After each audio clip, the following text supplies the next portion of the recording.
figure we'll be screaming at things in space in a little bit. Gives me a chance to attack and dethrone this sandwich.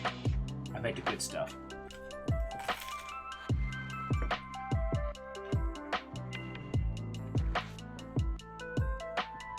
And I've already made a mess. Go me.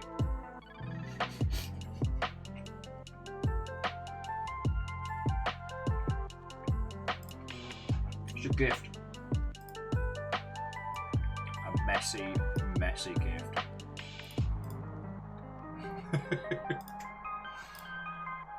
Alright. Chance to scoff this down where everyone's sneaking in.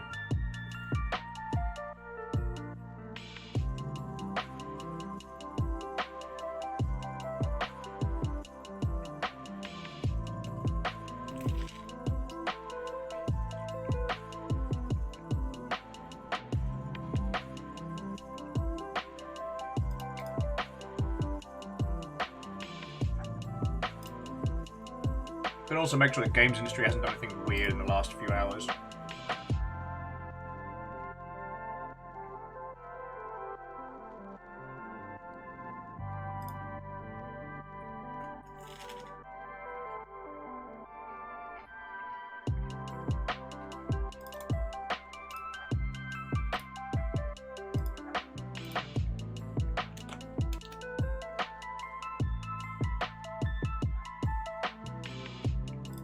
That's cool.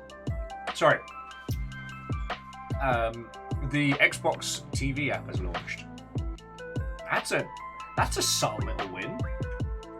It's gonna change things, that is.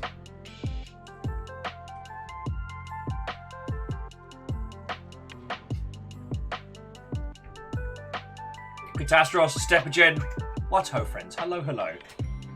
Yeah, forgive me while I jam a sarnie into my face. I planned to scoff this down before seeing all of you lot, and then I got distracted. So now I'm trying to consume two birds with one enthusiastic stone. Catastros, Stepagen, Crux, and the Twitch Dude. What ho and welcome, friends! Go on in. Just forgive me while I'm gobbling this down. It's Thursday, which means Anacrusis, and some sponsored shenanigans.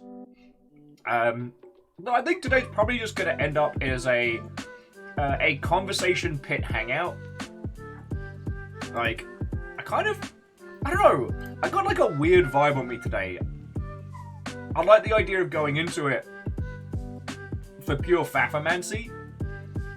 So we probably won't be doing like intense runs or challenge stuff today.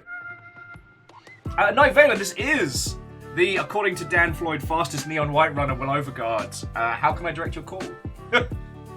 I'm still getting messages and DMs about it. It's great.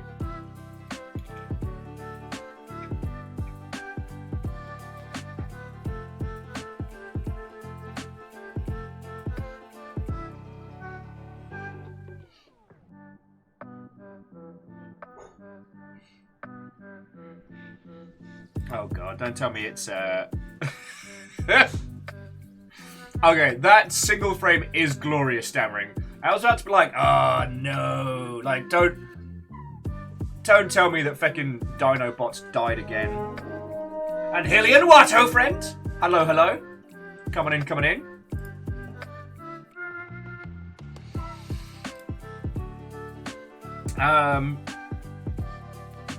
Twitch Dude, I have played all of these Soulsian titles apart from Elden Ring, which I'm saving, but will probably be doing like somewhere in the winter.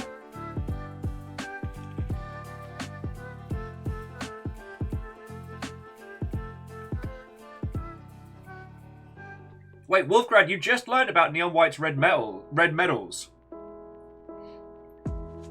Oh, welcome to the party, friend. My personal goal is that even though I won't be able to beat like Durry and Sadlin, I want to try and red medal all of episode 1. That's chapter 1, whatever you call it. That's gonna be my go-to. Sage Bell, Watto and welcome. I nearly choked on a sandwich. Feck you. How are you all doing, friends? Megaboss, did I say hi? Hope I did.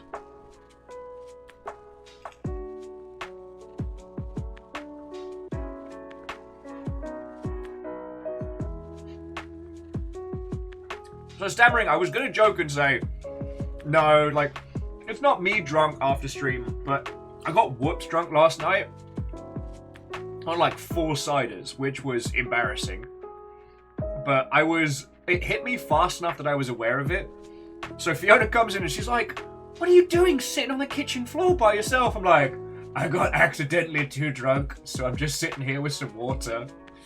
So Fiona stepped over me, got a drink and left.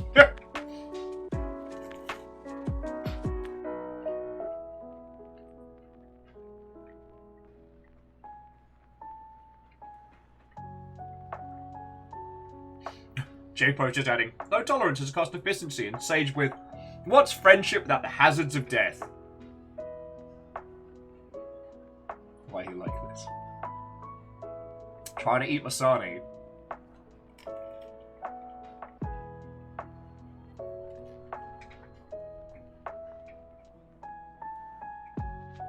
Yeah, so Wolfgrad, welcome to the next level of Neon White. Red medals. So Stepagen, we took Amos and River to the dog bar last night because I don't know what it was. Might be like pressure change or just, you know, finally them recovering from the heat. But both River and Amos had like the kind of energy that if I could weaponize it, I'd finally be able to like attack and dethrone Golf. So we took him to the dog bar, which is why I ended up having 2 drinks on an empty stomach. Then we got some bevies, took him back. And then I was like into the 3rd and was like, oh no, I'm fucked. Now, in my defense, I was drinking a gin barrel soaked cider. So.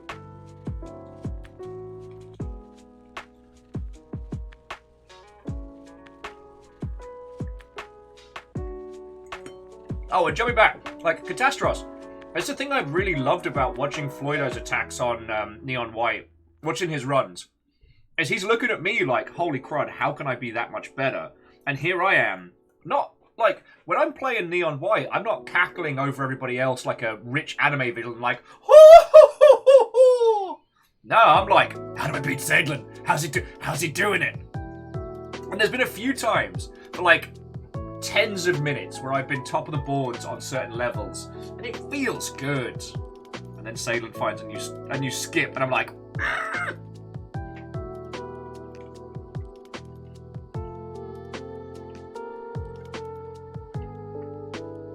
Amos was okay.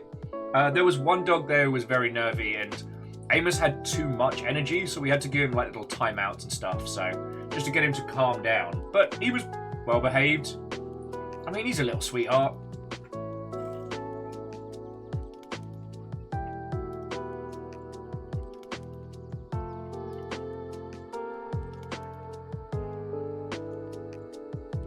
But also, Fearless, Watto, happy Thursday. Hello, hello.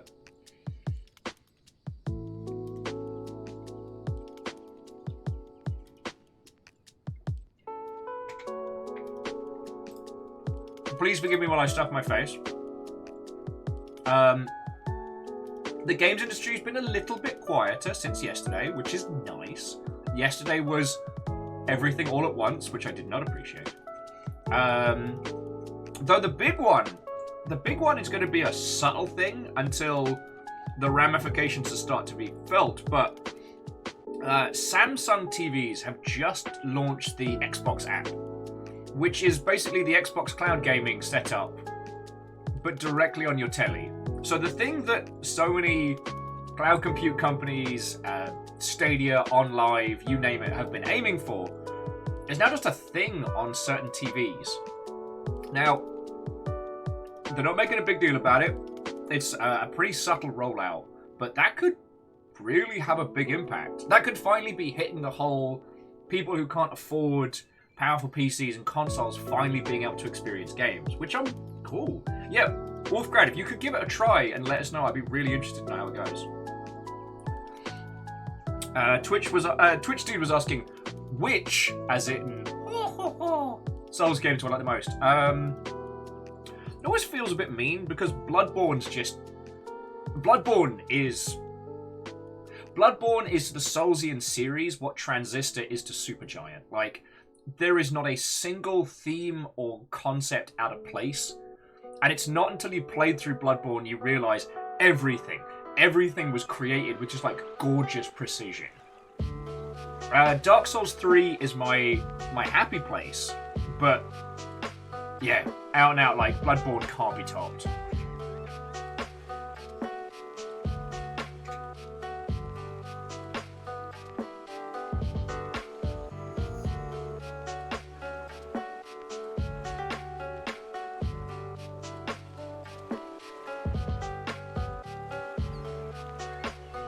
But anyway, how's it going with your lovely selves?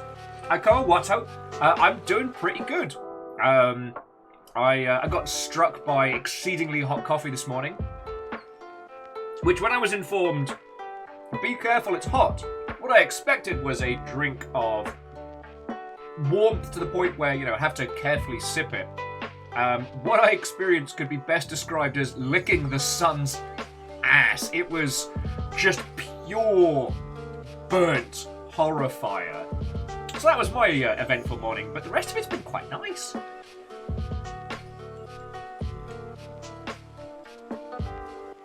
I'm doing battle with the government once more, because they continue to make it very difficult for me to give them money, which I'm exceedingly irked about. But aside from that, like, doing good. You know? There's been a lot of little new stuff today. It's looking like Skate 4 is going to be going into playtest next month, which would be lovely. And we might actually see Skull and Bones dropping this November. I'm not hopeful because it's had a very, very, very troubled development. But, I mean, who are we going to... I'm not going to say no to, like, big ship-of-the-line style games, you know what I mean?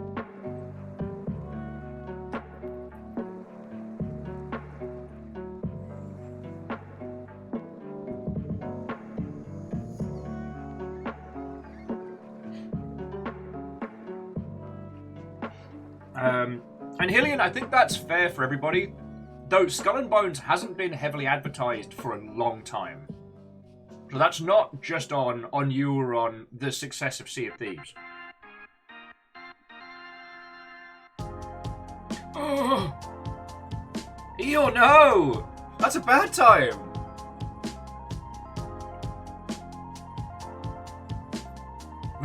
And yes, Mega Boss, you don't have to empathize with every customer, because sometimes the customer is an asshole.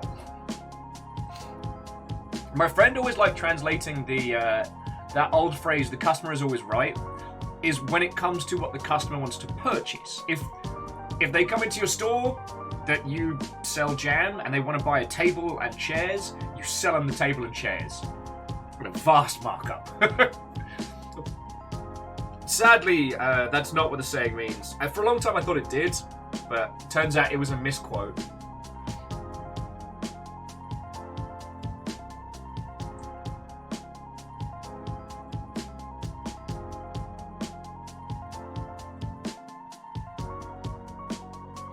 So, annoyingly, Hillian, the original saying comes from the guy that founded Selfridges, like the first air quotes department store, and they were not good people. But I always liked the interpretations of that quote, you know? So yeah. Sometimes the customer is an asshole. Shocking, I know. But letting your customers help dictate your business by letting them spend money the way they want to is great business sense. Treating every opinion from customers as correct is terrible business sense.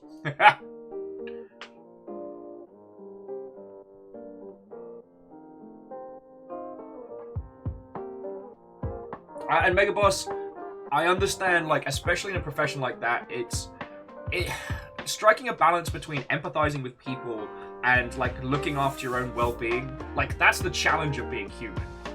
But you got this. I mean, and hell, you have a group of online numpties that'll listen to you when you need it, so yeah. Oh, okay. So Wolfcrad's saying that the Xbox app for Samsung tellies is only from the 22 tellies onwards. Okay. Still, it'll be interesting to see. Like Wolfcrad, I don't think it's going to be a game changer. I don't think the Samsung Xbox app will change the dichotomy of video gaming. Because in a weird turn of events, I chatted with someone last night who worked on Stadia, and it was really fascinating to hear some stuff from behind the scenes. Now, I'm not going to share anything like Friendly A, but the one opinion they kept coming back to was how balked the marketing of it was. How, in their humble opinion, Stadia was a product that needed to be rolled out quietly and softly. Be like, oh hey, we made this thing that lets you play games on your TV. Rather than the big MatPat YouTube, kind of more evocative of CES than games marketing big announcement that he got. Because, I mean, I don't know about you lot, I despised the way Stadia was announced. I felt simultaneously patronized and ignored at the same time, if that makes a weird sense.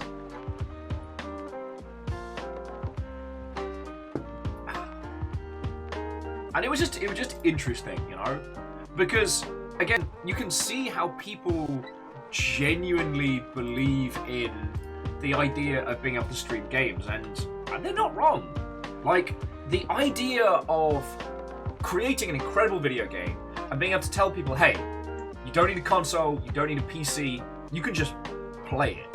Like, removing that final barrier to entry between, like, game and consumer, feckin' yo, sign me up. That's a feckin', you know, I'm trying to think of the right term, but it's completely dropped out of my head.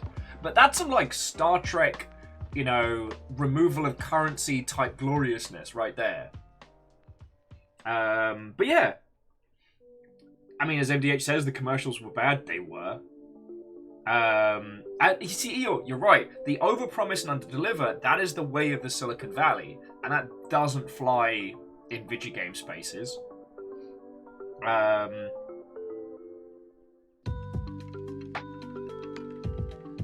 And Ikoa, I wholeheartedly agree. Ikoa was saying that Stadia felt like they were trying to push it as the next big thing, which made us, and myself as well, very wary of it. Whereas, had it been this small little thing that feckin' Google spooled up, they have Google money! It's not like they're gonna go broke. Please, sir, I've only got all of the money of the planet. I need you to give me a few pennies so I might show you my Stadia.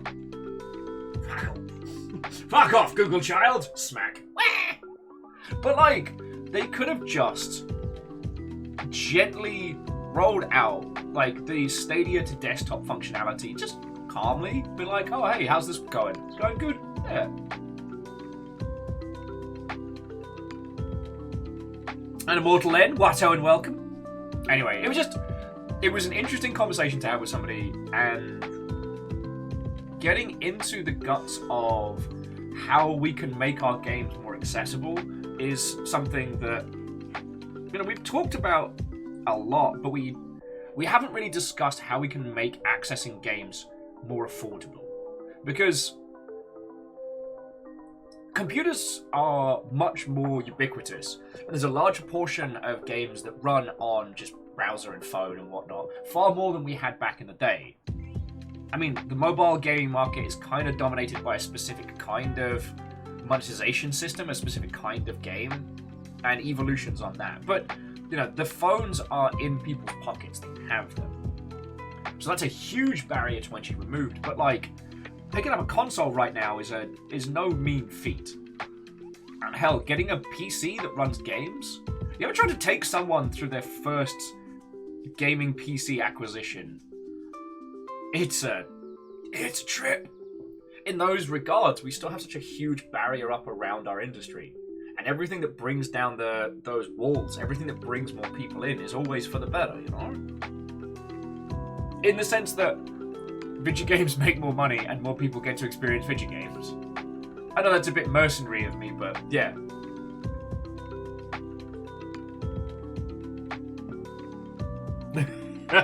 Sorry, Eeyore says, but Will, don't you know Silicon Valley business practices can be applied to everything everywhere? and improve everyone's way of life. Yeah. There's one of the things that the wonderful Line Goes Up video got me to start thinking about was the Silicon Valley code solves everything mentality.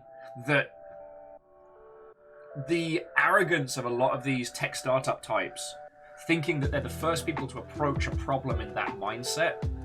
It's not that there's a reason why it hasn't been done, it's just no one has been as smart as them and tried to do it.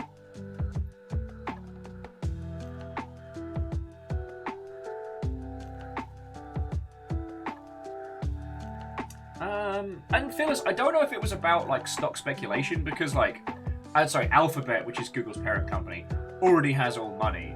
It felt like a company that is used to marketing to the CES crowd, or generally working in the tech space, tried to apply exactly the same marketing campaign to something that would have done better had it been a little bit more modest, with a bit of a soft rollout, rather than the yelling about being the next big thing. But I think Amazon tried doing like a competitor streaming box setup, which I saw a lot of and then nothing about. But it is what it is. Like, when it comes to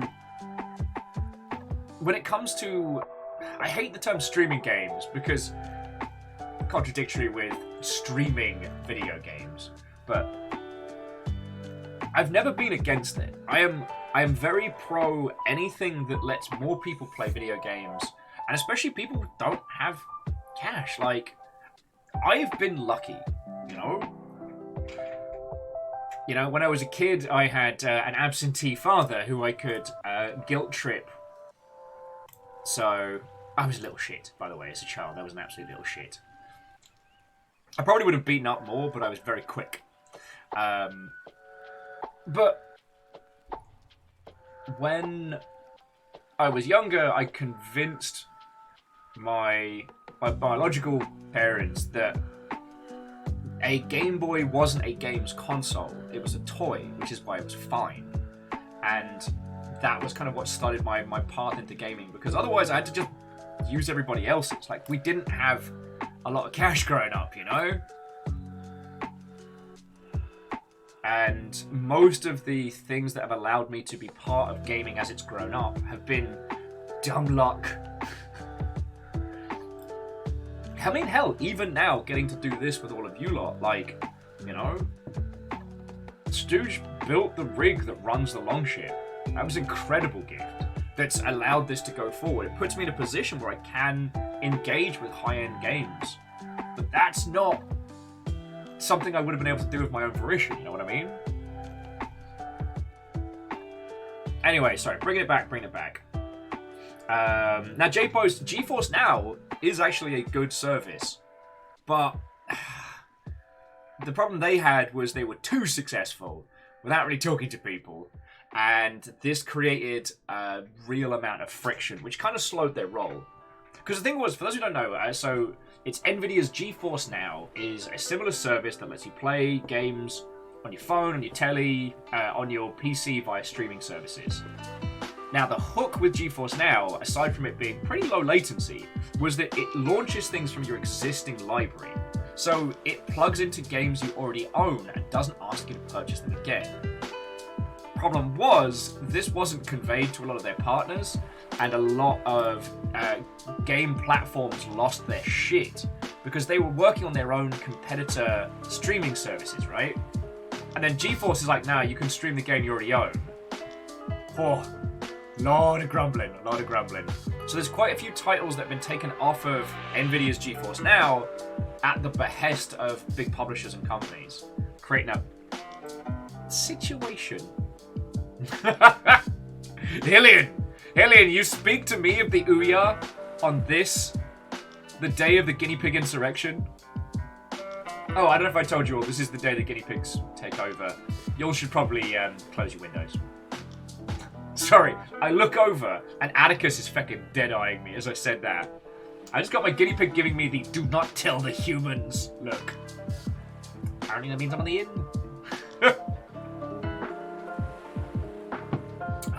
and Red Burning Dragon, I woke up ready to compile matter.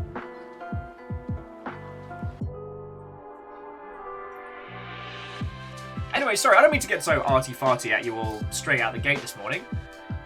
I said the problem with, I'm really loving this Final Fantasy chill vibes, but it does put me in kind of a wistful, whimsical kind of mood.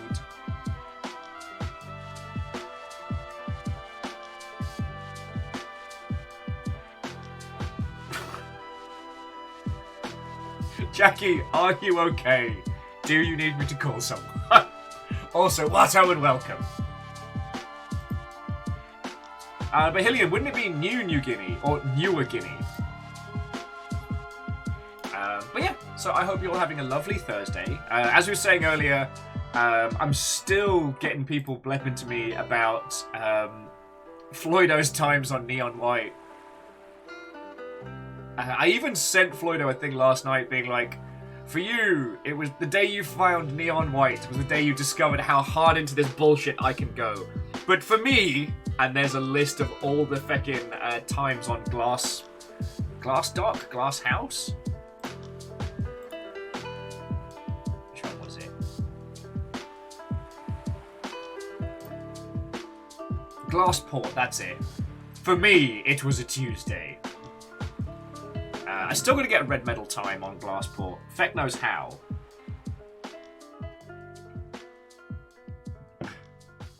Alright, Jackie, best I can do you is an exorcist, 2 weed dealers, and a really, really, really good duck.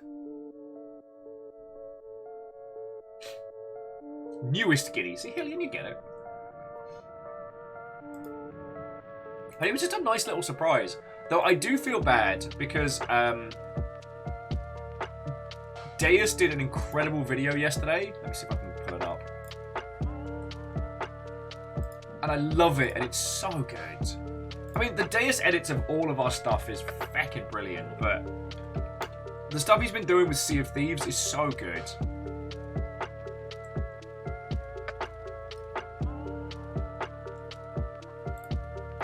If you haven't had the chance to see it, wait, quiet, background Tobias. If you haven't had the chance to see it,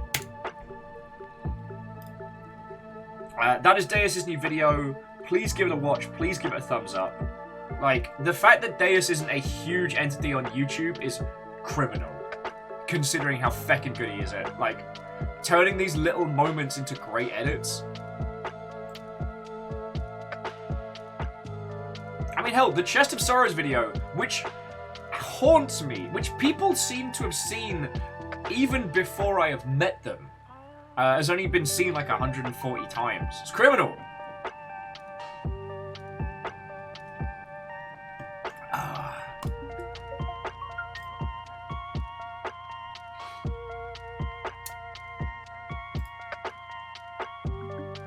But thankfully, that's it for gaming news stuff today. The only other thing that popped up was some weird crypto bros ripped off itch.io and tried to create like an itch.io knockoff selling, at least according to the article, where were they?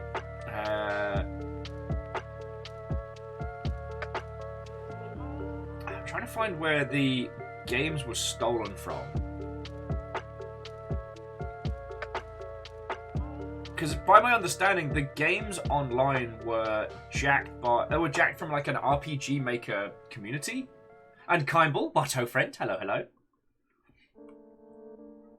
And they went for Witch.io, but W3. So it's like Web3 itch.io.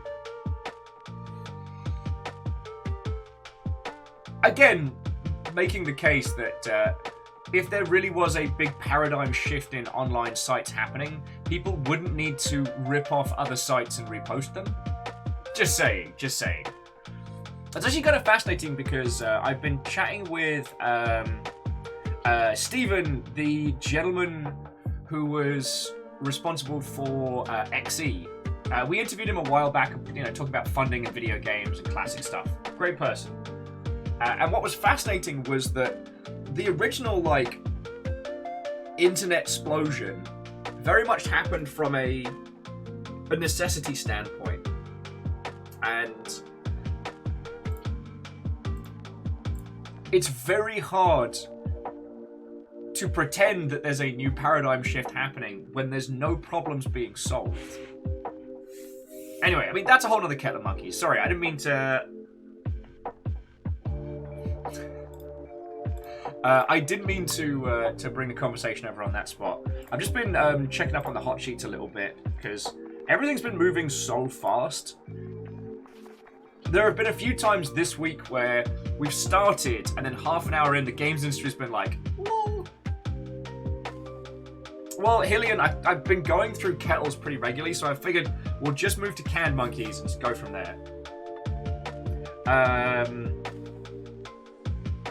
The one that made me smile was a huge pride demonstration at we'll say soccer just to convince, but football. At an American soccer game, a huge pride demonstration taking imagery from Night in the Woods, which genuinely made me proud.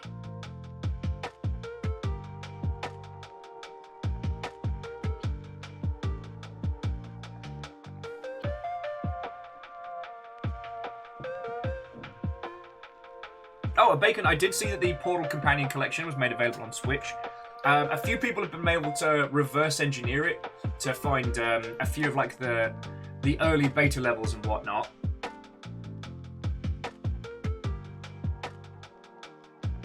Of course, got something stuck in my teeth. Classy, I know. And again, I'm always in two moods about it when it comes to discussion of air quotes cut content, because most of the time,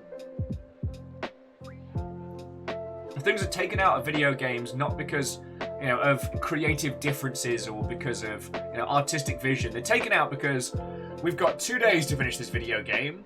Something's got to give. Or mechanically things don't work, or they're not fun, or they don't fit together, But I promise I'm not going to get onto my rant about cut content again. You've all had to hear it, 1,000 times now? 2,000? Around that.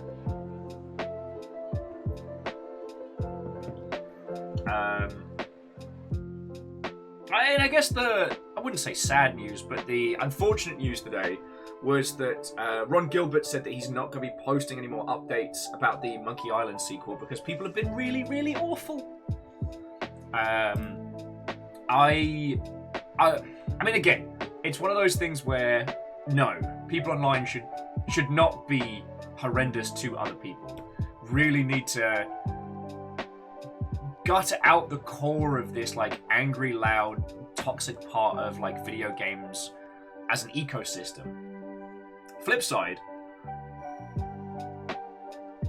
the fact that no one was running defense for Ron when they were doing a sequel to one of the most notably beloved series in video games, which is at the same time doing a very stark departure in its art style. That's where publishers like Devolver should be there. They have PR teams. Ron shouldn't have had to go through that by himself. So, it's a tricky one.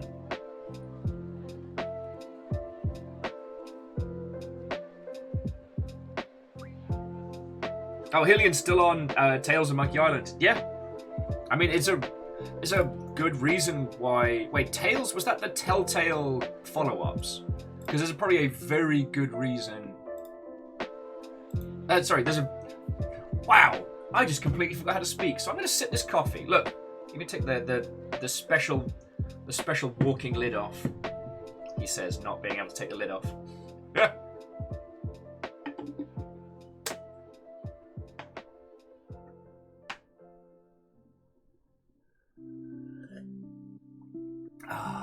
Look, it's covered in dogs.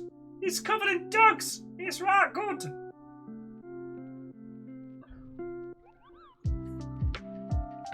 Yes, my adult sippy cup.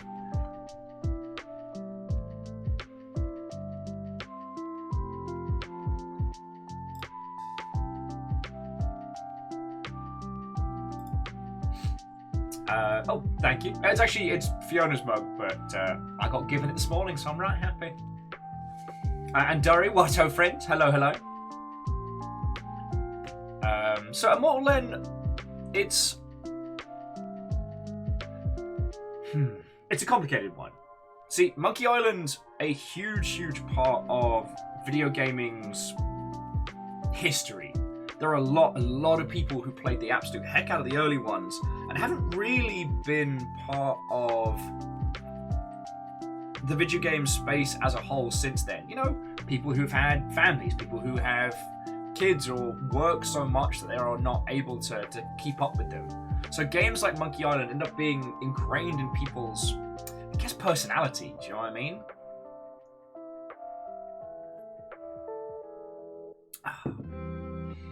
So, while these people don't engage with video games as a whole, they do come into it when one of those properties that they love gets an update or a sequel or otherwise. And, like, Monkey Island is massive. It didn't sell, like, AAA gangbuster numbers, but it's become such an important part of the space. So, I'm not condoning it. I don't think it's good, but I understand why people get so volatile about these things, because it means a lot to them. Like, they're very invested.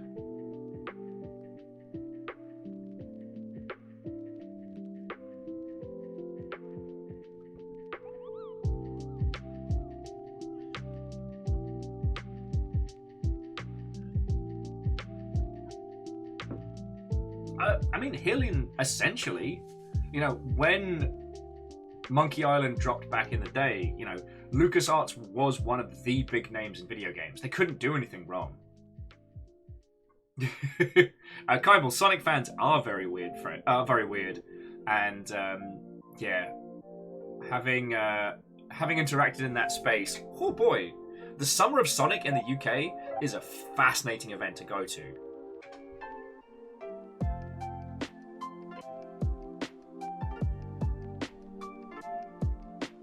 But yeah, like I said, I don't condone harassing people online. You know that. I am someone who has been in the public eye in the past. And let me tell you, having randos wishing you to die of ass cancer while you're in IKEA, it's a juxtaposition. It's bizarre. But when it comes to situations like Monkey Island, I feel like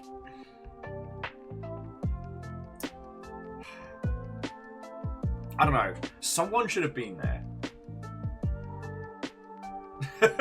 Sorry, Immortal Enver says Ron should just threaten to go back to Monkey Island style.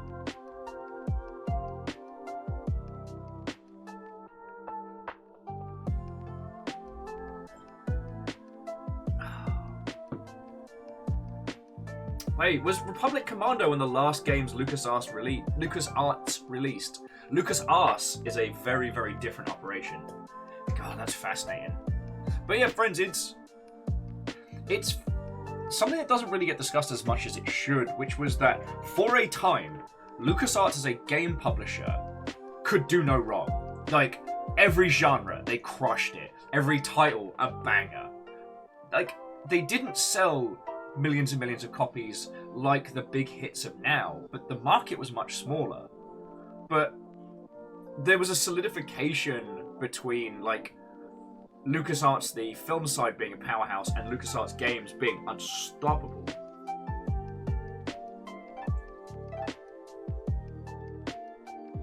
I mean, and this is known. This isn't something that... This isn't, like, new unearthed knowledge. Do you know what I mean? Anyway, I'm trying to think, like, what Ron's been on before this one, and I think the last one was the detective investigation game.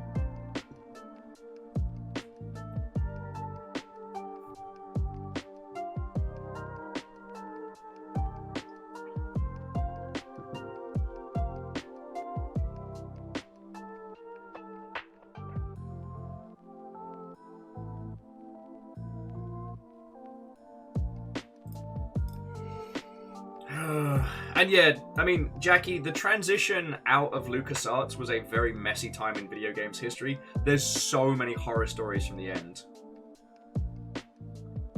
Did he do a game with Elijah Wood? Alright, it's Google time! So, Ron Gilbert.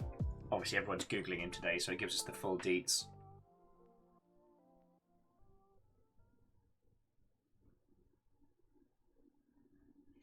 Oh, Ron was on Death's Bank.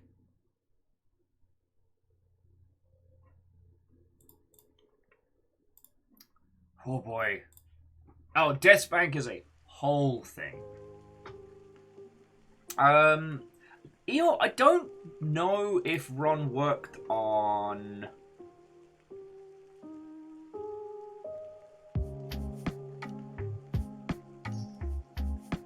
Wait, what? Okay, friends. I am abso-fucking-lutely out of my research here. So, I did not know that Mr. Ron Gilbert was responsible for games like Putt Putt and Freddy Fish. That's feckin' fascinating. What I didn't know was Gilbert founded Cave Dog Entertainment.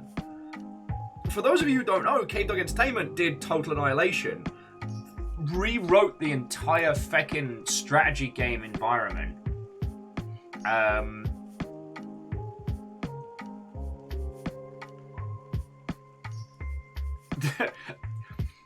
Then they made Total Annihilation Kingdoms, the same game but fancy, and it stacked it so hard that Cave Dog closed.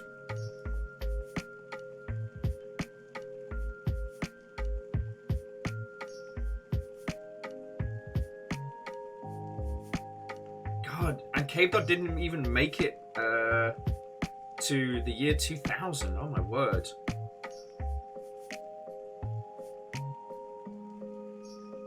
God. Sorry, friends, you're coming with me on a history trip. This is kind of like the Magic School Bus if Mrs. Frizzle didn't have a driver's license.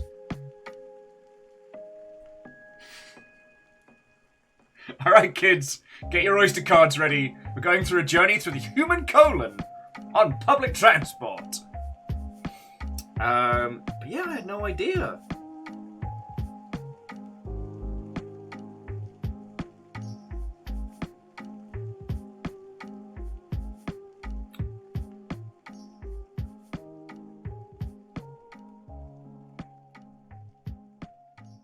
But no, this is utterly fascinating.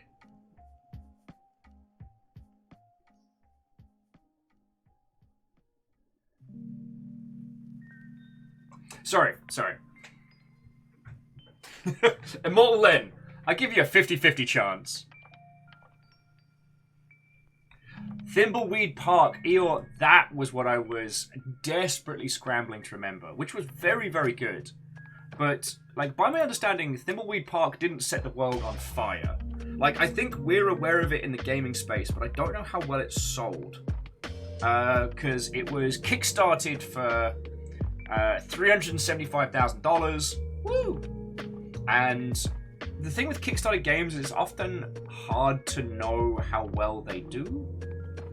I mean, we talked about this back when Anya Combs was still at Kickstarter, but like, when it comes to Kickstarter games, unless they are a runaway success, like Broken Age, like feckin' Star Citizen levels, or they are an unmitigated disaster like Mighty No. 9, you don't hear about them when they drop, because you have the campaign. The campaign pays for either what needs to be done, or the project, or that last little push. And then the game goes out to everyone that backed it, and everyone's like, well done! There's no big push beyond that, and so it's very hard to gauge sales figures. As I was saying to a person last night, I miss accurate Steam Spy. I miss being able to tell you roughly how well a game is done. At this point, the only thing you can really go by is like user reviews, but that's not always indicative of a good game. It might be indicative of a divisive game, or a game that promises one thing, does another, etc.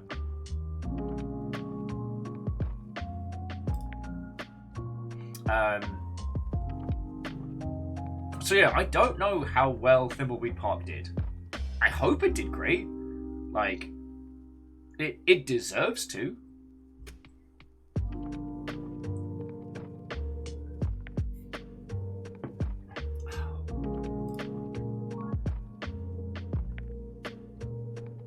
Anyway, sorry, here's me careening off. Let's give the Anacrusis crew a heads up.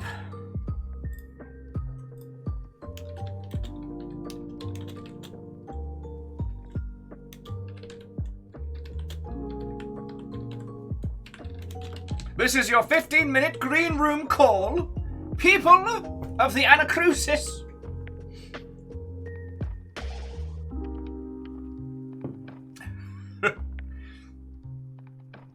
See, Jackie, that whole sentence takes on dark connotations if you've seen the newest season of The Boys or are watching it. See, and Fearless, the group on Discord is actually called the Anacrusis. I'm very proud of. That's mine. I did that.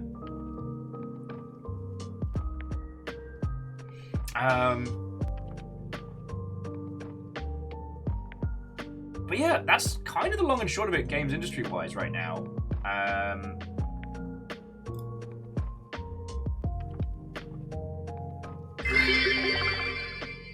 It's the game, but Keanu Reeves cameos as Neo. It's the Anacrusis. Whoa. And Bacon, thank you for the 200 bits, friend. Whoever performs the worst ends up on the Anacrucifix. Hillian. Why? Oh, lordy. Hey! Leo! How in the hot feck are you doing, friend? We are under raid! By none other than the esteemed vocal talents of one Leo Wiggins. Leo, how goes it, friend? Tiny raid! Friendos, please throw Leo a follow. You will not regret it. Leo is a voice actor of multiple titles, and I believe works over at the developers who make Receiver 2. Who I totally remember, and I'm absolutely not checking on Steam to try and remember their name. But Will can't spell receiver right, so it took him 2 tries. Wolfire Games. New phone, Anna, who's this? The Anna who dis. Vanderbeest, thank you for the 200. Oh, way cool! So Leo says things are going good over at Wolfire, lovely. And Leo's getting to do some narrating of audiobooks, a couple of games down the pipeline, and going to Europe on Sunday. Lovely! Well, dude, have a fucking great time in Europe if I don't get the chance to say so before. I saw Mr. Markiplier got hands-on with My Friendly Neighborhood. So your Muppet Sona got to mess with the man.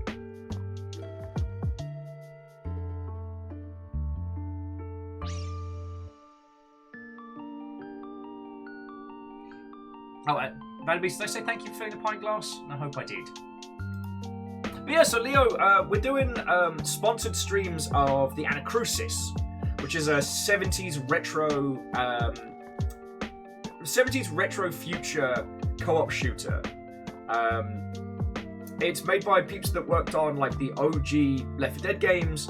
It's very indie, and I like it. And they've decided to spend their marketing budget on getting me to play it every Thursday, because time travel's weird. Which is a game I already wanted to support, so I'm doing glorious.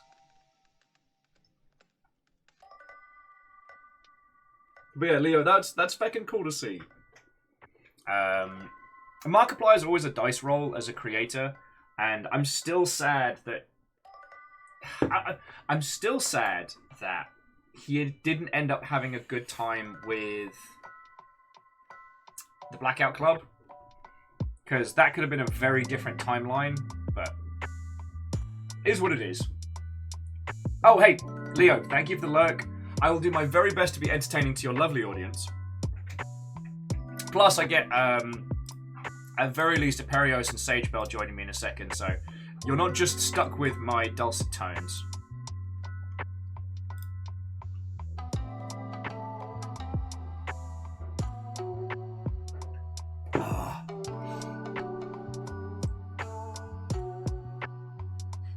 But yeah, Leo, if I don't see you before you head off, have a great trip, and yeah, we gotta catch up soon.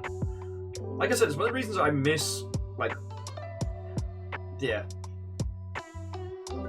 I really, sorry, friends, for those of you who don't know, so Leo's done a ton of video game voiceover work, and is an exceptionally good, exceptionally talented performer.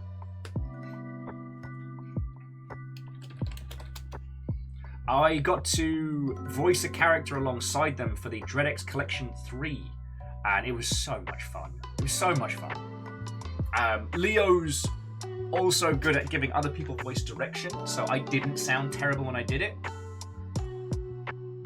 Yeah, you know what, Leo? Yeah, we'll do like a Discord beer call night, like a drink and hang. Well, Leo, I had you being a very, very good coach slash teacher slash director, so you know, it was a ton of fun. And again, to those who don't know what I'm talking about, Leo had done VO work for the first two DreadX collections, and I was kind of brought in to be, and I quote, a fractured piece of an alien consciousness.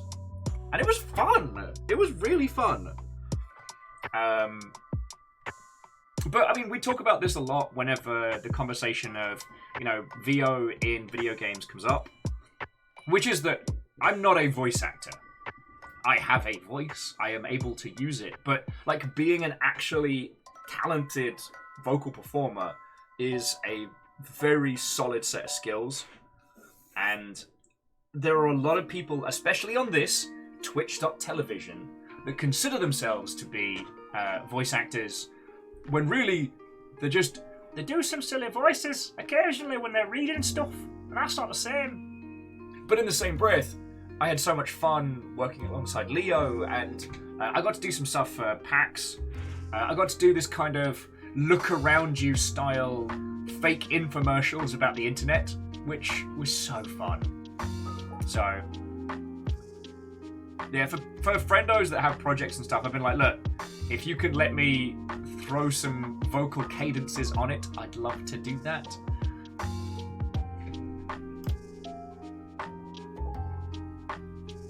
And I think I managed to just, I think I just managed to derail myself in conversation. Go me.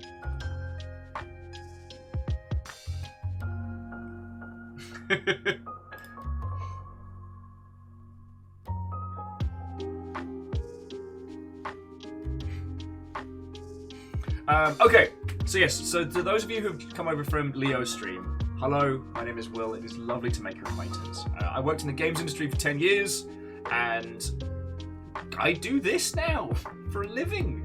So, like, peeps chucking in bits and whatnot, that's literally how I pay the bills. Very grateful. Anyway,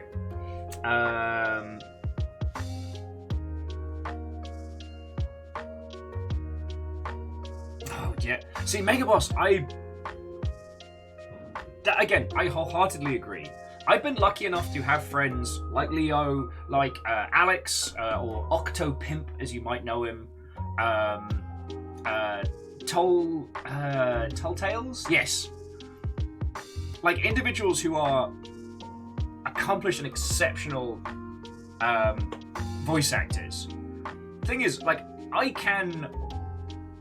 I wouldn't even say I can act, really.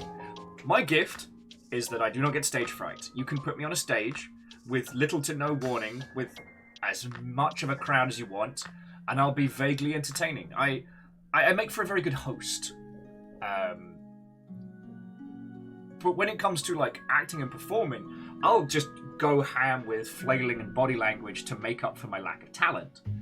But when it comes to being an exceptional voice actor, you have to convey all of that with just your voice. And it's a mind-blowing talent. Like, think of myself as more of a ringleader Hylian, but yeah. Like, I've always enjoyed those kind of like narrator, ringmaster, jester, almost semi-meta type, you know, talk to the audience type roles. Because I'm good at them. But that's not acting, that's performing. You know, that's not me taking on a character and evoking that character through my work. That's just, what if Will, but louder! And there's nothing wrong with that. I'm happy with that. You know? I mean, shit, I'm happy doing this. Voice acting's super fun. And I want to do more. I should say, performing. Len, it's not a cult. We've gone so many days. It's not a cult.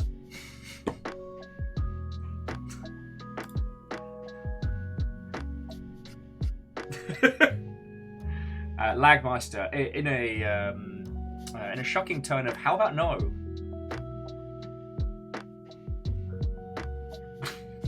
It's not a cult. Not a cult!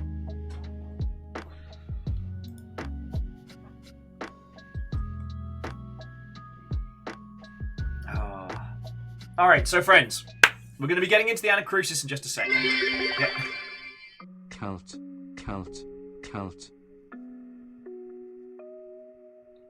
Crux. What did I just say? What did I just say loudly with face words? It's not a cult. But thank you for the 300 bits, and like Vanderbeest, thank you for refilling the pint glass and emptying it. Like I said, it's end of the month. Summer Games Done Quick's going on. Sensors online. Weapons online. All systems nominal. 1 year in the hashtag no to cut. It's not a cult. And of course, the Sea of Thieves update will be going soon in a few weeks, where we get to name the ship. Oh, I get you, Daddy Cult Leader Will. It's definitely a cult, obvious, I wink included. I cannot believe that you are using the power of keeping me alive to mess with me actively. This is shenanigans. Sage, don't encourage them! Sage, did you just wake up this morning and choose chaos? Just hopped out of bed and went, to violence.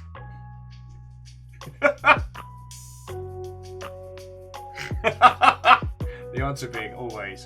In fairness, friends, when Sage has been streaming and I've been able to catch it, I just keep spamming all the sound effect buttons. I think I made the crab dance happen repeatedly for about half an hour the other day. And the thing is, when that happened, I also said they started it. And alright, Sage, you're right. To chaos! Claws up! Clack, clack. I miss Blazeball. If only for the crabs. Because Claws Up is a great chant. But then again, while the Seattle team never won a season of Blazeball... Oh no. We are the cult of the Mega Numpty. No. He graces us with his presence and bless us with his actions. I certainly All don't. hail Daddy Cult Leader Will.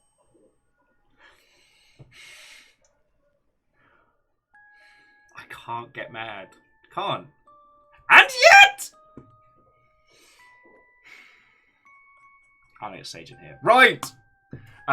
Joking aside, all of you, like, thank you for the bits you throw in. Even though you're specifically throwing them in to mess with me, they will allow me to keep this household going, look after the animals, and keep us in food. So, thank you. You bastards. Right! So, friends, we are going to be jumping into the Anacrusis. As you well know, this is a sponsored adventure. The lovely people behind the Anacrusis are sponsoring us to play this every Thursday. They are putting actual cash monies down for us to show this title off to the world. As you well know, I'm a huge fan of this game. And not even ironically, Tobias made us pins. Like, we have Anacrusis, like, scratch leather pins, and they are gorgeous. But in the interest of the FTC not jumping up my ass, this is a very sponsored stream. If you would like to check out the Anacrusis, please head on over to Steam. Whilst the summer sale is going on, the game's 50% off. If you pick it up on Steam during its early access phase, which it's currently doing. This isn't a cult bit. This is a bit for the pigs. This is not a cult nor a cult bit. I told you, guinea pig insurrection is now. Lizzie, holy shit! Holy shit, Lizzie. Also, you managed to unseat Bacon. Sorry, it just threw me for a fucking loop there. Okay, GDQ week is always the quiet week. What is up with you lot? And we had a monstrously bombastic Saturday. Right, fucking yo!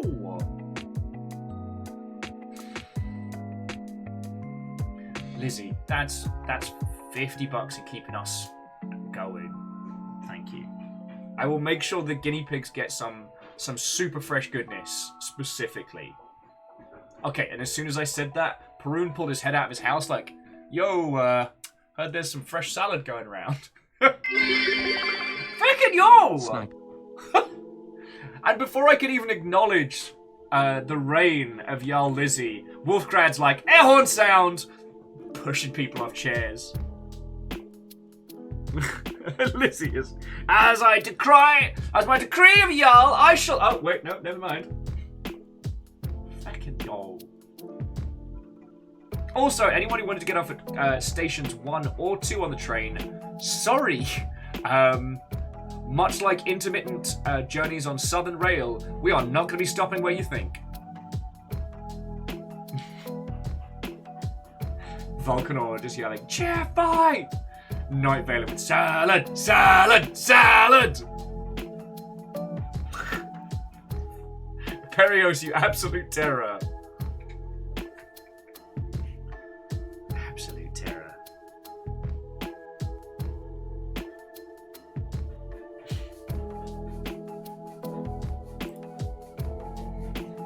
Well, Perios, when you're ready, get your ass in the green room.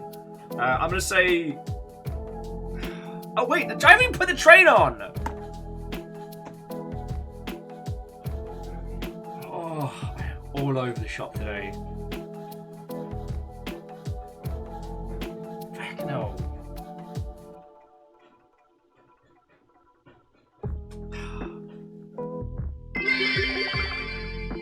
I gladly and happily step down for whomever assumes the jarldom. Well, Bacon, thank you for the bits. I guess the battle begins now. You held the Yaldum for a good few days. Ikoa, me too, friend, me too. And it's not just a pride thing. That's us year round.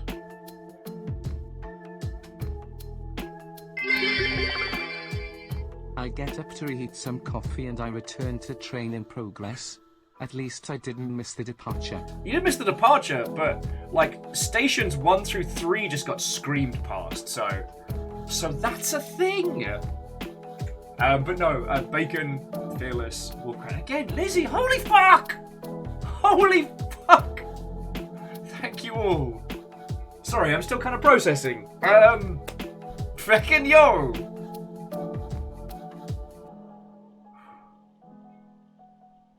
Like I said, it's GDQ week. This is usually the quiet time. And yet, here you all are, blowing the bloody doors off. So sincerely, thank you, right? Feck.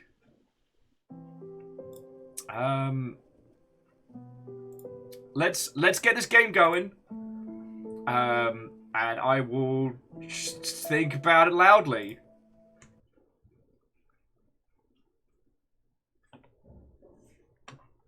And then we'll get our lovely Mother Hubbards in on for a spot of the Anacrusis. Oh, and Kestrel, thank you for filling the pint glass. I think, yeah, House Order needs all the help they can get right now.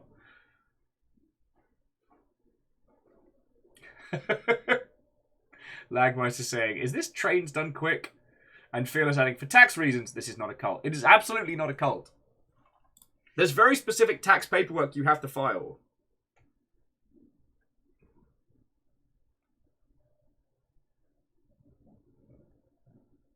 Contagious madness is non-deductible. Yeah, also another interesting tax fact. Tax facts!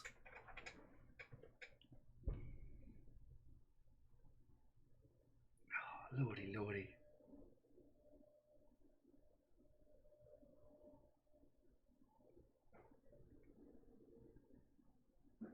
Catch me off guard.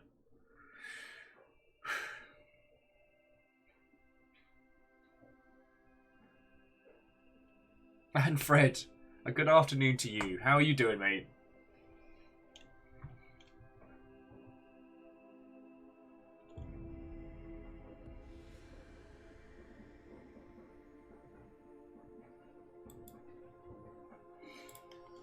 Oh.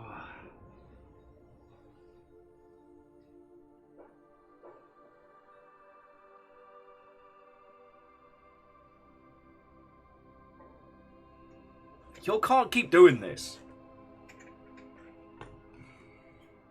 Sorry, let me update the game. Let's get things going. I need to bang out a tweet and all in just a second.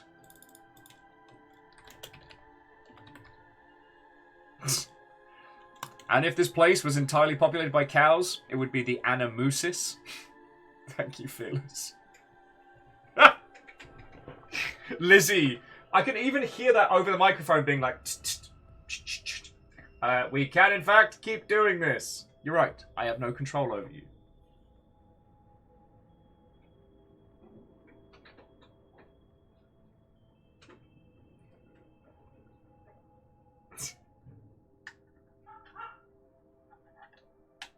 Sadly, there is no moose time.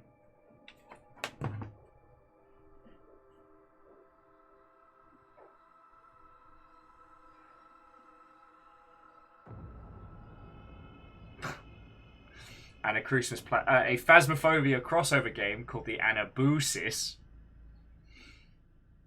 And that's when you get more than one rhymes with moose, is when you have the Anacrusis.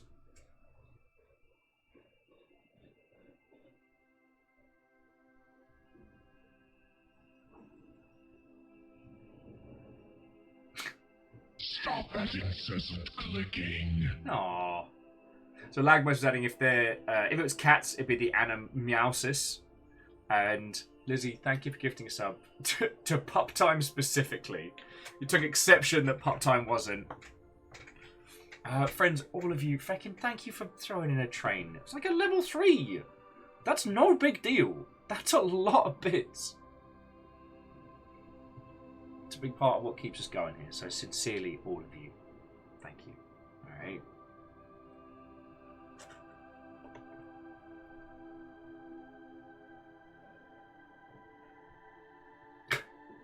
Fred adding, imagine this game where one of the players is secretly siding with the aliens, the Anacrusis.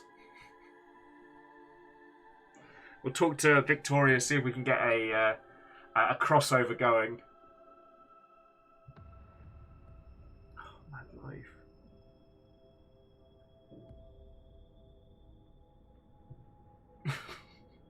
If this was a package holiday, it would be the Anna all-inclusives. God darn it. Oh.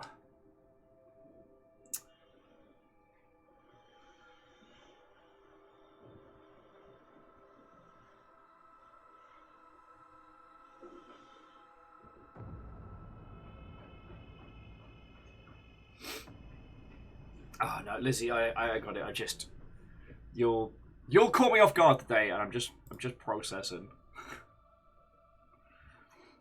Oh, fucking yawn.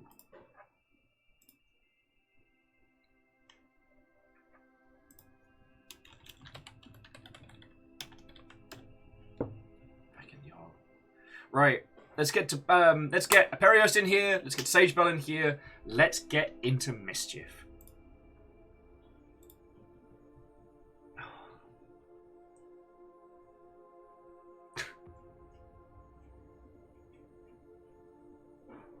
terrors, the lot of you. Terrors! Alright, let's bring in our lovely, lovely guests.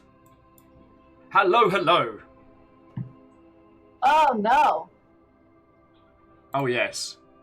Okay. Yeah. And You then know I how to do the sound check. hear children. Duet. Muted now. We're good. Oh, you got double will. No one's ever ready for that. Oh no, that's what the sound check is. I got to make sure I hear myself on your stream before I mute you. Ah. No, we're good now. Woohoo! And Danny Sink, how are you doing? What ho, hello, hello. I'm just processing large amounts of emotions at the same time as trying to do all of the things.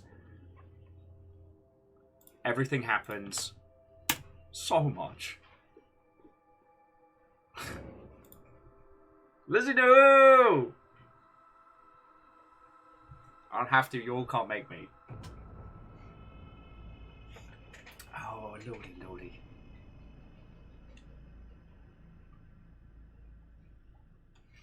So, dear friends, considering that we have been beasting a lot of the weekly challenges and holdouts and whatnot, I thought today would probably end up being more of kind of like an explore and trundle.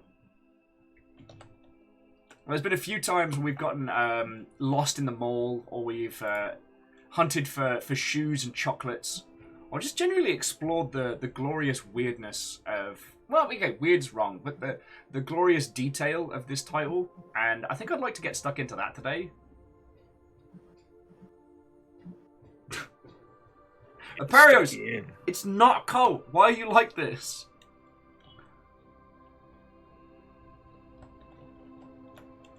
Why are you like this?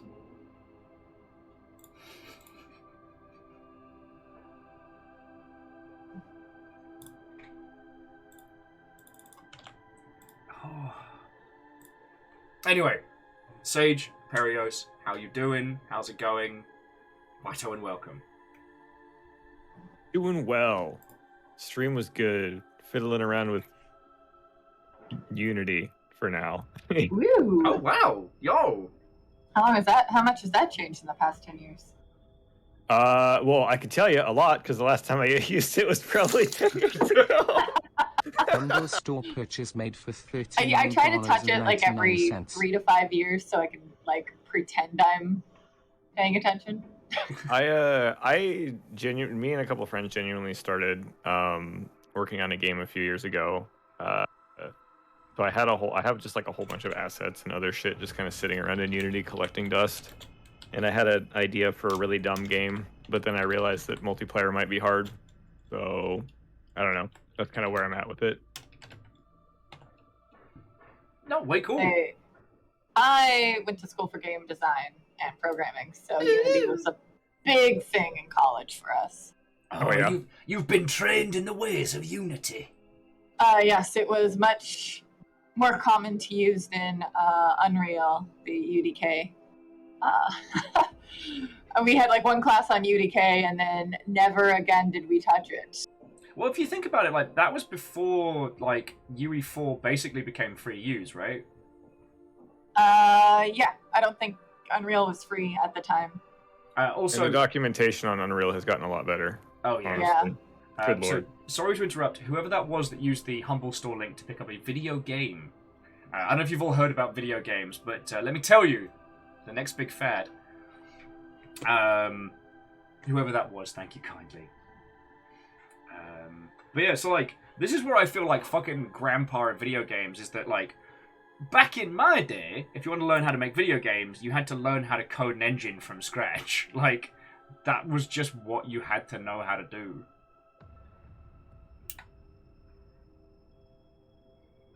That sounds like old people talk. I don't know what's up with that. As far as I am concerned, Unreal, the new Unreal 5 just has make game button. I just don't have Unreal 5 yet. Otherwise, we'd be done with this. The way they do like the infinite LODs and the baked lighting, it's pretty much at that point. Oh, what's this? An entire library of like photogrammetry objects from the world that you can just use for free? Cool. Vulcamore, to my understanding, UE5's going to have a similar pricing point to 4. Which is like the free to use with a tag, but it's like, is it like once you make like $1 million in revenue, then the license agreement changes? I know. Unity is. I think it's 100,000. So I'd imagine that Unreal is probably similar. What makes They sense. might be a little more generous. I don't know. But Unity's been having a hard time at the moment. They just laid off like a bunch of people. I guess the other thing is I'm not directly tied to Unity. It just seems easier to use for the small projects I wanted to mess around with. The way my friends used to say it was like to go from zero to concept. Unity's easier to use overall. If you're making a first-person game, yeah, like UE4 will get you up and playing very quickly, but you'll probably spend more time like bringing everything together in the end than you would with Unity. Whereas Unity can be a bit higgledy-piggledy to start with. Plus, woe betide anytime you have to update the engine with the project. Oh my god, yeah, that I remember that. Oh, and it turns out the alert was Earl Koenig picking up the new Monster Hunter Rise DLC, Sunbreak. Oh, nice. That looks like it added a shitload of stuff to the game.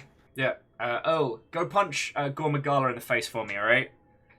Jack Foxybud is saying UE5 is royalty-free under 1 million in gross revenue. Okay. That's a gross amount of revenue. I'd love to have that much revenue. Disgusting. That's a problem I would love to have. Right? Oh, Oh, no. no. My video game made $1 million. However will I cope? I have to pay to use the engine now because I'm making over $1 million fucking dollars. But on the flip side, and in fairness, like I didn't get to interact with Unity too much on this side, but I'm sure they do it. But with Unreal, like if you buy the big professional licenses, they give you so much support.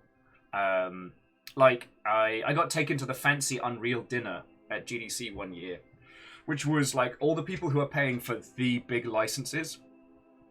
And they don't just take them out to kind of like wine and dine them just to justify the monstrous paychecks, but for every person they bring an engineer to talk to over dinner.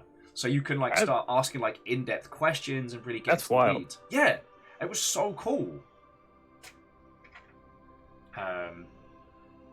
So like I know there's, you know, what is it? No ethical consumption under capitalism, but like all the people I've worked with or spoken to at Epic have always been great to me, and I always really appreciate that. The Unity lot, And they have visual coding. yes, They have visual coding, and for somebody like me that just looks at a coding book and it just melts off the page and then the words suddenly disappear, that helps me so much. yeah. Unity's not as brutal as it first appears when you start up your first project, but it's very intimidating. I bought a visual coding program called Hutong, or from Hutong years ago, and it literally, it's like what UE has in it now for its visual coding with like all the plugging and all that stuff, but Oh, nice. this was back when that wasn't like baked into anything, and like that was probably the only reason I was able to do anything at all, even make like a movement system or any of that shit.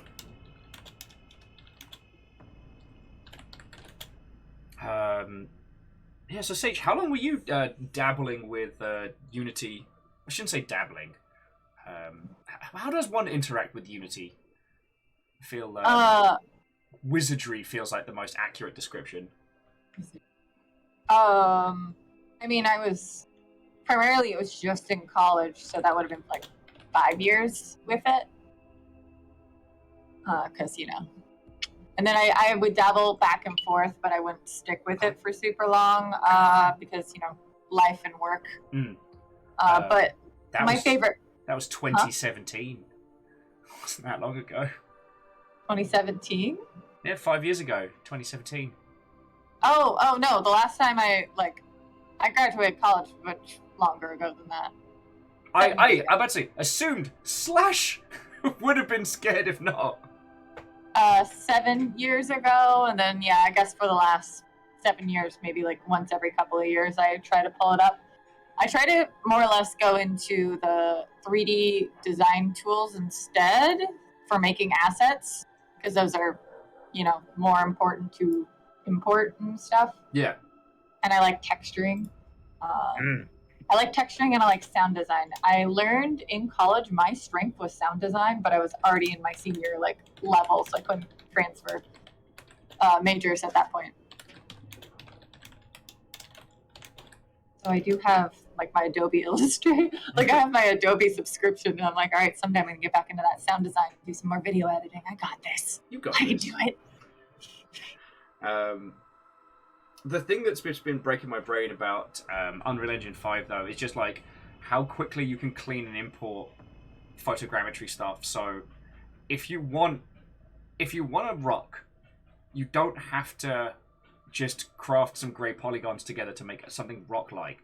Just go out the back garden, take your fucking phone or a tablet, scan the rock, and then import it. You might need to clean it up a little bit for noise, but you can just do that. And the way the engine works, it handles the LOD for you. So you don't even have to worry about polygons. Because the engine's nah, we got this. Don't worry about it. I still remember someone getting screamed at in... God, it's when we did the crossover with one of the 3D art courses way back in the day. And we were talking about video game assets, and again, this was when we were making our own engines and stuff, which affect that. But this guy made a grenade, and it was something it was one asset, which is meant to be an in-hand, not even in a first-person title, just in-hand of character, and he made a grenade that was 10,000 polygons or something like that. And I wonder where that person is now, because their time is now. Sorry, I don't mean to get into the weeds, friends. I just... a flashback from another era.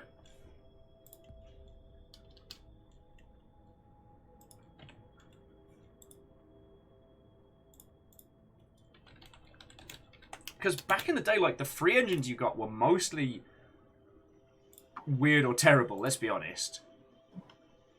Wasn't, was the Game Maker, Dishwasher Dead Samurai was made in Game Maker or something like that? You are thinking of XNA, the Microsoft one. Oh, okay, yeah. Does that still exist?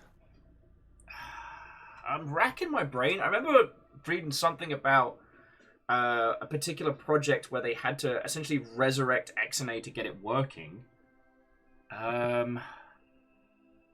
Was it Salt and Sacrifice that was the last XNA game?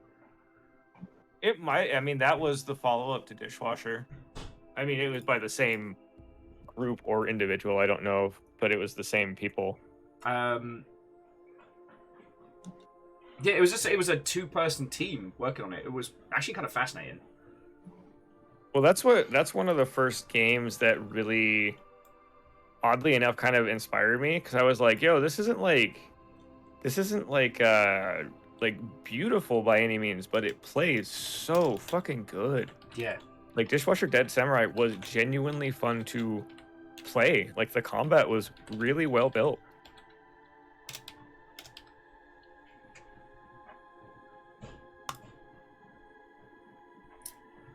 Alrighty. I forgot to tag you both. I'm a terrible person. But I did belt out a tweet. He did it! I did it! Woo! So I will happily accept your social media powers, dear friends, to give that a punt and a retweet. Varble says that Exodus stopped being developed in 2013, but when was the last XNS or XNA title put out? That's what I'm curious about. Because I remember there was ones like Instant Action, which was going to be the whole browser-based revolution that never... Yeah. Which, I mean, it came, but it wasn't them that brought it. God, I'm trying to think of some of the others.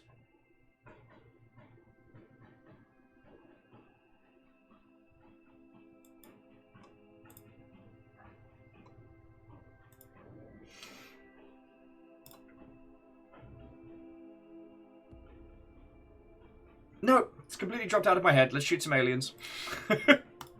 Right on. Right on, right on, right on. Get out of here. Go on, get. I'm sorry. I hate all of you. Right I mean- on, right on, right on. I said I was sorry, not sorry. No, because we were talking about like that whole wave of XNA titles and Microsoft indie games that basically launched like 1,000 careers. Like when you go back and look at Indie Game the movie, which is weirdly expensive to rewatch. But if you go back and look at it, you can see so many of them were using that space. And yeah, the environment that gave us, you know, Rami, Team Meat, sadly, Jonathan Blow. Ugh, I hate it when asshole... Team meat.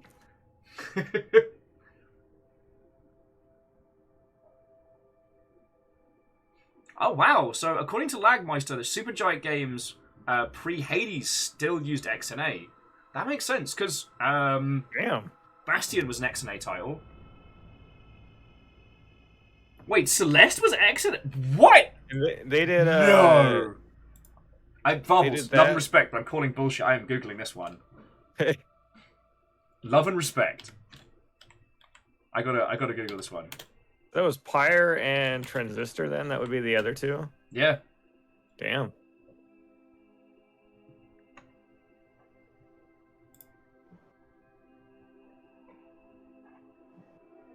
Well, smack my gob shut. Varbles is correct. Celeste was made in XNA. Wild. Oh yes, and Vulcanor Rami is fantastic.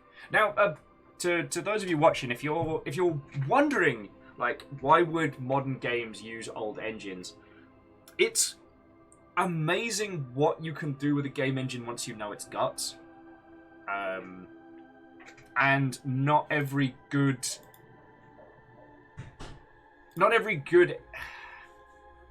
game is made on necessarily a good engine. I'm trying to think of a polite way to say this, but I'm just gonna be blunt. The PlayStation 1 and 2, and possibly even PlayStation 3, are fucking dog shit consoles to work on. I'm sorry, that's the truth. Aside from the Net Eurosy machines, because they had some very good documentation, like, PlayStation's machines have always been arseholes to work on before the PS4. But the PlayStation 2 was a dominating powerhouse of the games industry. So, that's, if you wanted to make a successful game, it had to run on PS2. So people learned how to do it. So if you look at the kind of games that came out as PS2 launch titles, and look at the visual quality of some of the late PS2 games, you know, you start getting into like Shadow of the Colossus and Okami and, you know, Metal Gear Solid 3. Kybal makes a very good point, is that at that point you also know where their faults are as well. So chances are they were fixed by people using them. Very good point.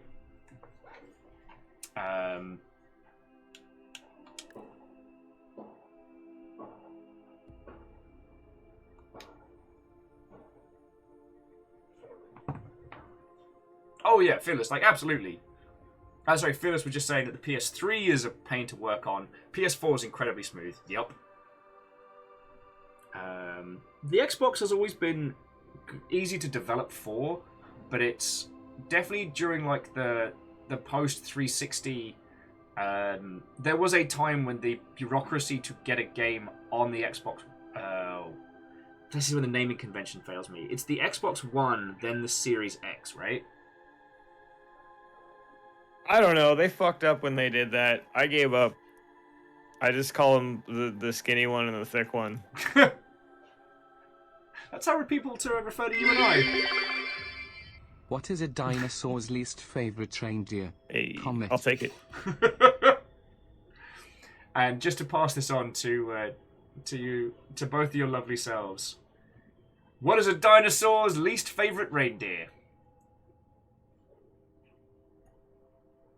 What is a dinosaur's least favorite reindeer? Extinction? It's Comet.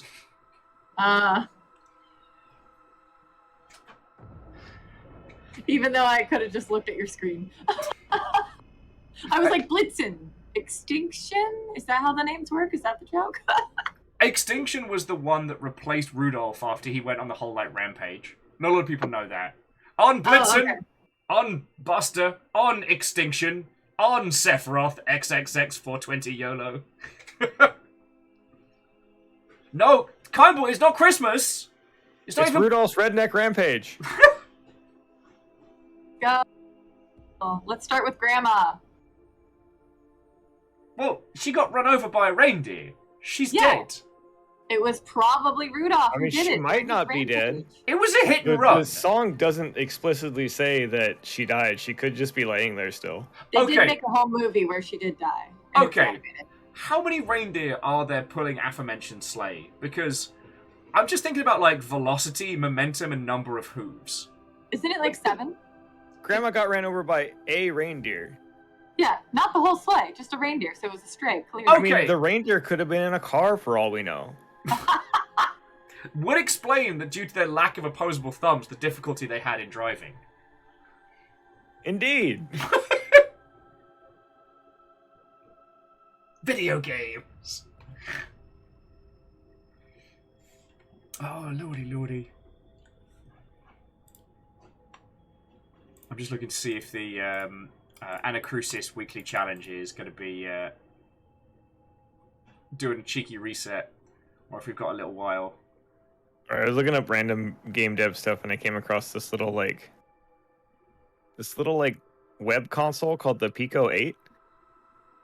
Okay. And you can make like little games in it, and they've got this 2D version, or this top-down 2D version of Katamari. Huh.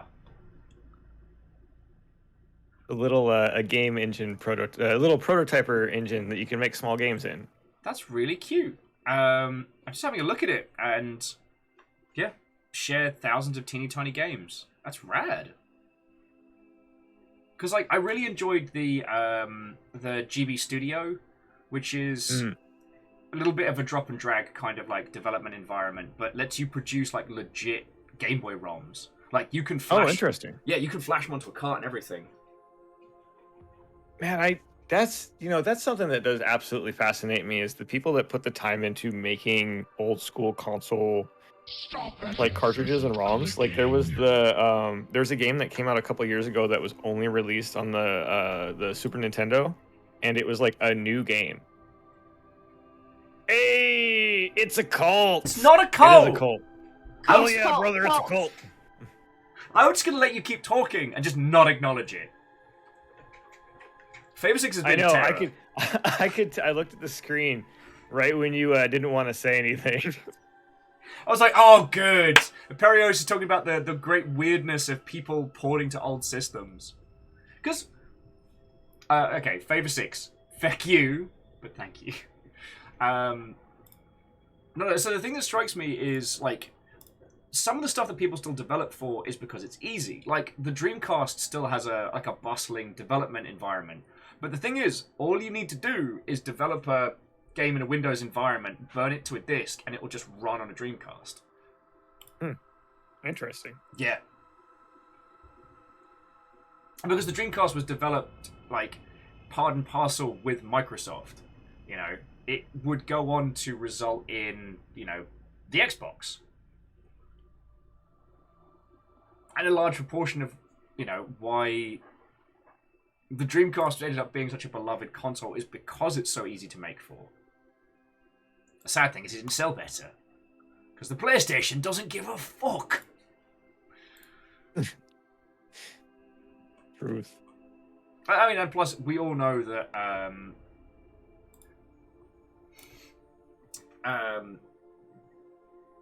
Nintendo almost working with Sony is kind of what brought them into the market, you know?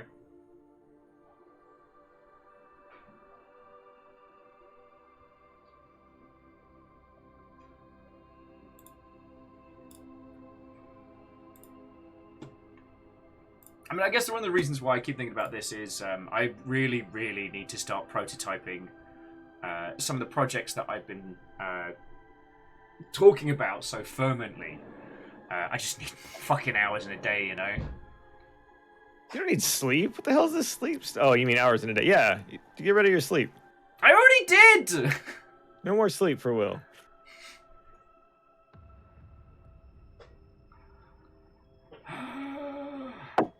That's it. Sleep is bad. Sleep is banned. Only development. Okay, they used it as a throwaway bit and then as a plot point in Angel, the Buffy spin-off series. But there was just this one bit where the person's like, "Oh no, I'm feeling great." Oh Jesus fucking Christ! I nearly shit myself. Sure. All right, I don't know, but that was a good cut audio-wise. That worked. Such a fucking asshole. All right, we're gonna have to show people now because now you're cracking up. They have no idea what's going on. To our lovely sponsors, I'm so sorry. We will get into the Very Anacrusis. nice. Well, sleep. You know what you paid for. Look at what the fuck was just creeping around the... Oh, it's so weird. Fiona just slowly put this round the corner right in my fucking eye line. Thank you, Fiona. Such a prick. Lick the mic, Will. It'll make you feel better. I did, like, in my defense, I didn't think it was gonna work that well. I was chatting, and it's just this fucking puppet dead-eyeing me. And I'm talking about Angel with the famous Papas episode. You're so proud of yourself. I'm shocked and proud. A little bit, yeah. Yeah, Lagmeister, that was a direct quote from Angel. Play the theme song. Oh, Danny sleeps, and those who... Oh, Payback for my brother. brother.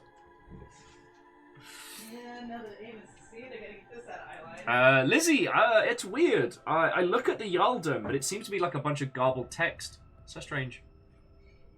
And MDH, thank you for gifting a sub to Will Sleep, even though they've been foreboding. Okay, so friendos, I say let's just jump into episode 1, just on normal, and just keep nattering about this.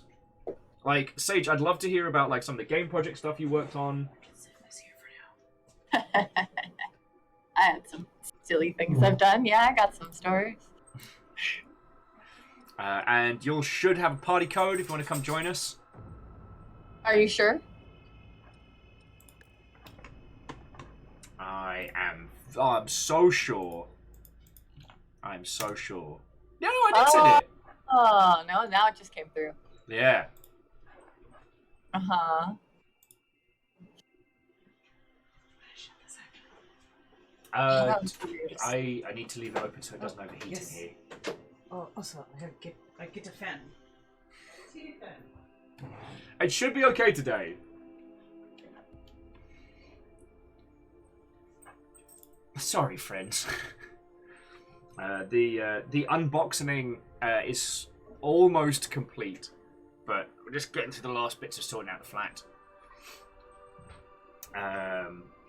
That's where the puppet came from. What, from the one that I just got assaulted by? The little hello Came neighbor. from a box, right? It did. It did. Oh, more like a cardboard tomb, a sarcophagus to contain that eerie little face. I just need to kill 8 spawners. I need to blow stuff up with impact grenades. So I'm calling impact grenade dibs. Okay. Already not found. Wait, what? What'd you do wrong? What did you do wrong? It's probably on my end. Let me see here. Everyone's terrors. Terror's the lot of you. Alright, so while Aperios is slowly sneaking on in. Hey. So Sage, what was some of the stuff you worked on video games wise? Because we haven't had a chance to chat about this. Okay. So the first thing you do when you go to that school is they teach you how to code like a little 2D sprite game. And we don't know how I broke the code, but it came out really like convenient. So it made like this weird secret level on accident. So I had this glitch Okay. in my code, because what we were doing was having like you have your sprite screen with like the city, and you have your little sprite animation that you're walking around. So all that's like coded and such. Yeah. And you get to choose your own art, so it's just like random art we stole off the internet because it's cool projects. And I had this weird error that when I went in to collect one of my coins, the whole screen turned black, but you could see all the coins. And I was like, oh, it's just a secret underground level. Well, see, that's teaching you one of the most important things about game development, which is it's not a bug, it's a feature. Yeah, we couldn't fix it, so we just went with it. Yeah. I was trying to get it to where when they left a certain area that it just ended up on a new map. Never really got that far, but that was like my intro to programming class.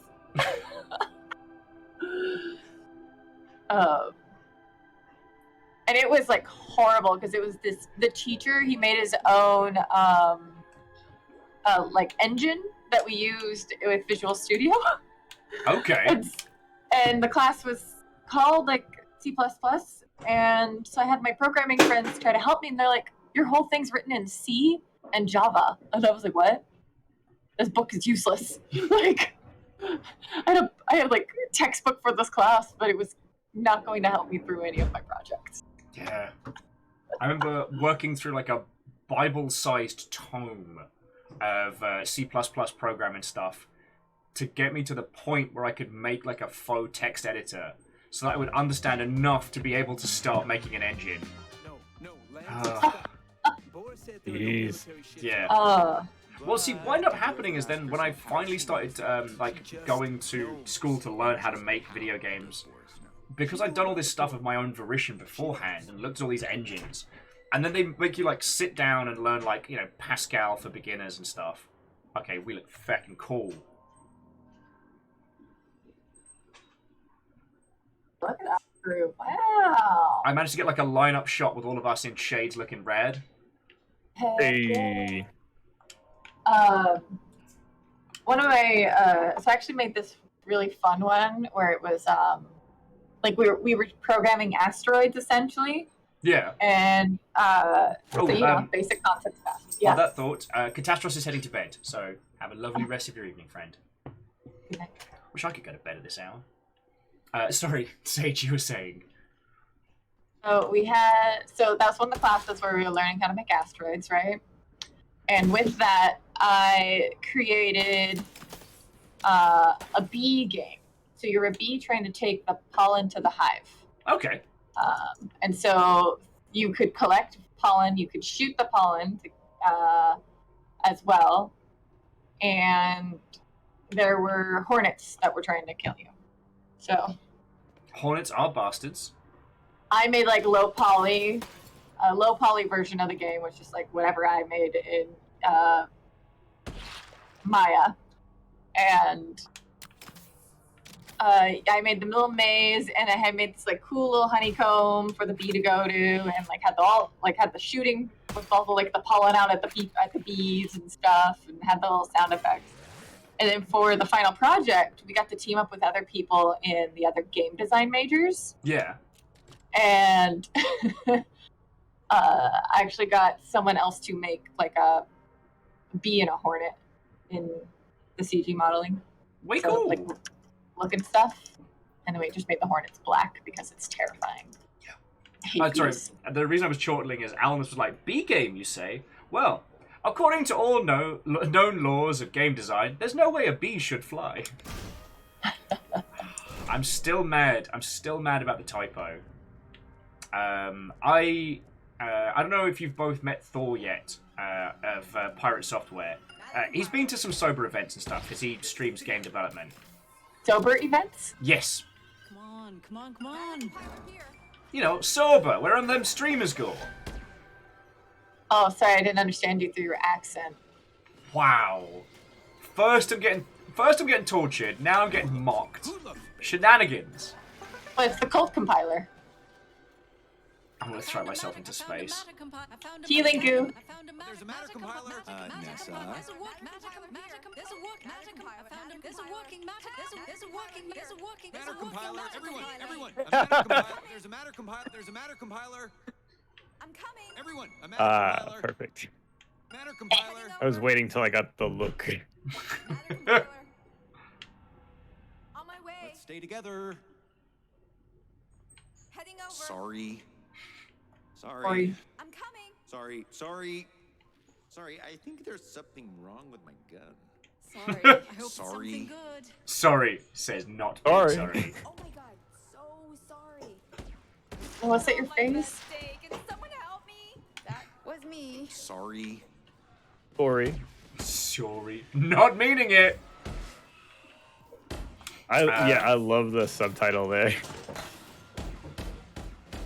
It's one of the I things can't I'm, hit them. This elevator. like, it's one of the things I'm looking forward to later on, because I was having to think about this yesterday, because you'll know I've been playing through Hades and loving it, right? Wow, those Samus Yeah. can jump. And one of the reasons why I didn't play through Hades immediately as it came out in early access was because I didn't want to miss, Oh. that whole super giant style of like writing and delivery. And one of the things that's really fascinating about this is that we haven't seen yet the full depth of that kind of Chet style of very dark writing humor. But you see little snippets of it. And much like with how they rolled out the story on Hades, I think we'll see more of Chet's writing as this game progresses. We get to see Did a you little bit need- more.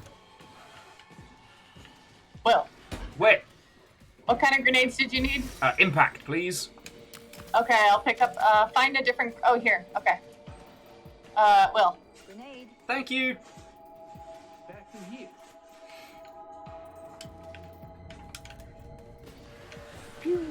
Oh, spawned me right round there. Picked up impact grenades. I was like, that's what you need. Let me find something else. Convenient. Let's do some more murders. As I was learning like my strengths and my weaknesses in my game design schooling, Yeah. I took on the role of Scrum for for the senior project. I Oh, no. love a little turn of phrase that will make larger portions of people exceedingly nervous. Well, no, saying agile is usually the quickest way to watch a producer start twitching. Agile, probably more. But I knew all of Waterfall. the products because I've been at school the longest, so I knew, Unity, I knew how to import from Maya, I knew Photoshop extensively, which I still know, obviously. And so I took on that role, and what we did as a group was we made a horror game. It's okay. Just crack it open after, please. I'll open it. Thank you. Sorry, you were saying you made like a horror game proper. Just the beginnings of one. So we did like a first person, you're trying to figure out why you're in the psych ward. Ooh. Mm-hmm. And you basically have one of those meters of like, you know how certain things you have like a horror meter or something? It's similar to that, and you have to take medication to like chill yourself out, but you don't want to take too much medication or you don't remember anything. Okay. So you want to pick up things that increase your horror meter because you're learning your story, but you also need to chill it out before you like freak the fuck out and die. And we got to do a bunch of recording too. So we got to we got to use the sound studio at school too to Alright, do that's a bunch fucking of. cool. It was great. So all of us had we would do basically all the same sound lines and just figure out whose voice we wanted to use for what. That's fucking rad. Sounds like a lot of fun. It was super fun. We have all the assets shared between all of us, and I still have access to all of it. Oh, nice. No one's, I think, updated it in a few years, but we all agreed that anyone could use it, finish a game off of it.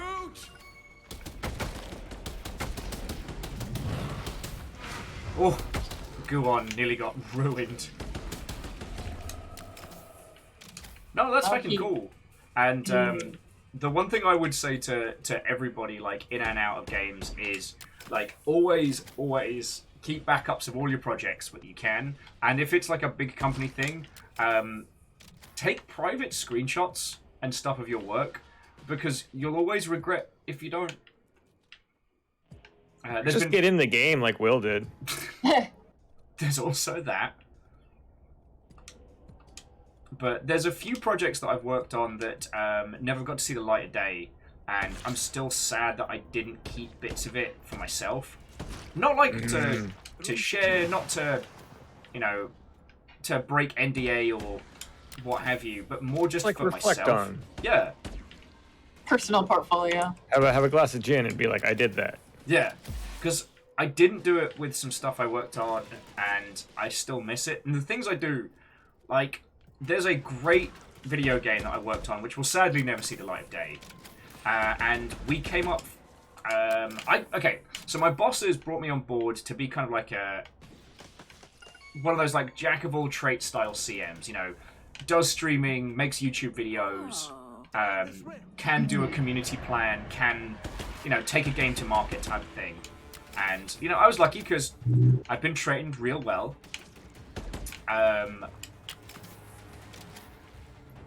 But the challenge for that game was that they weren't going to give me a lot of money or a lot of time. So my boss is like, oh, I want everybody who works in this game to have an in-universe character, and I want them to be able to be like part of the universe and the experience. And I'm like, that's a very expensive ask, mate. And I was like, how the fuck am I supposed to do this?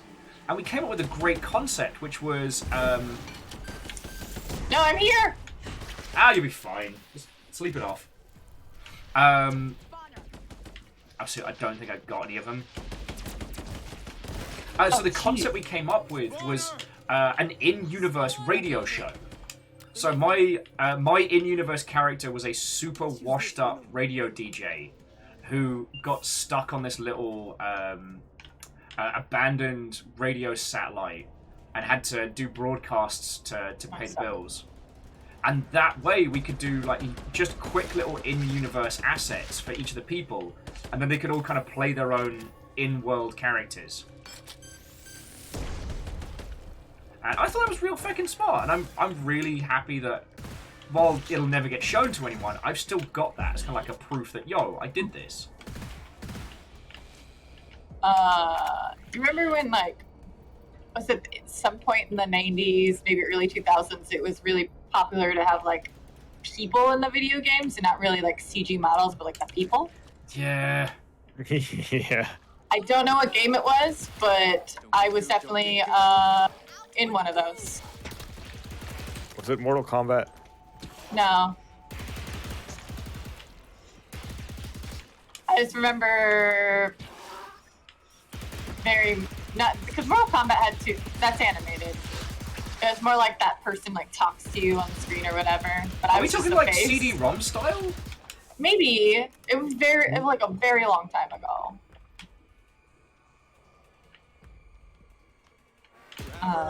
Like 2005, 2004. Oh, this nerds. So, but yeah, I know what you mean. Cause yeah, I was like 14 or 15 when I was paid for it.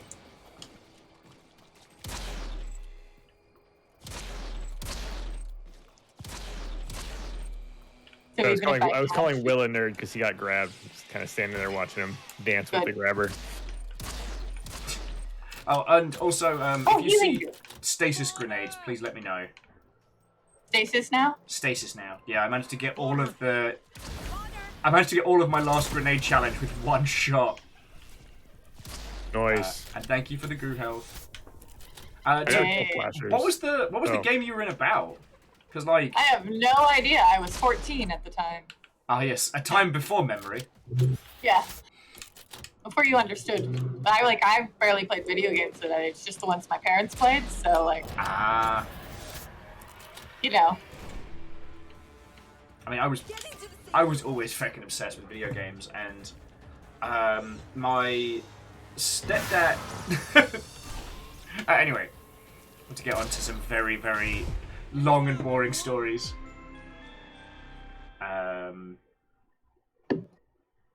I just always remember, I think it was like similar to that one that like Tim Curry's in. You know, like he talks and he talks to you. I just remember it was Command like and a Conquer. dark studio. I'm like, I does- had to come up to Seattle for it because I lived in Portland at the time. It does sound more like a like an adventure game or like a CD-ROM point and click or something like that. Probably. Because Tim Curry was in a bunch of stuff. I mean, I still. Yeah. Sorry, please go for it. No, I don't got anything. I don't got it. It's an era of games that I find feckin' fascinating. Because he's like actually talking in the space one, but he's like animated.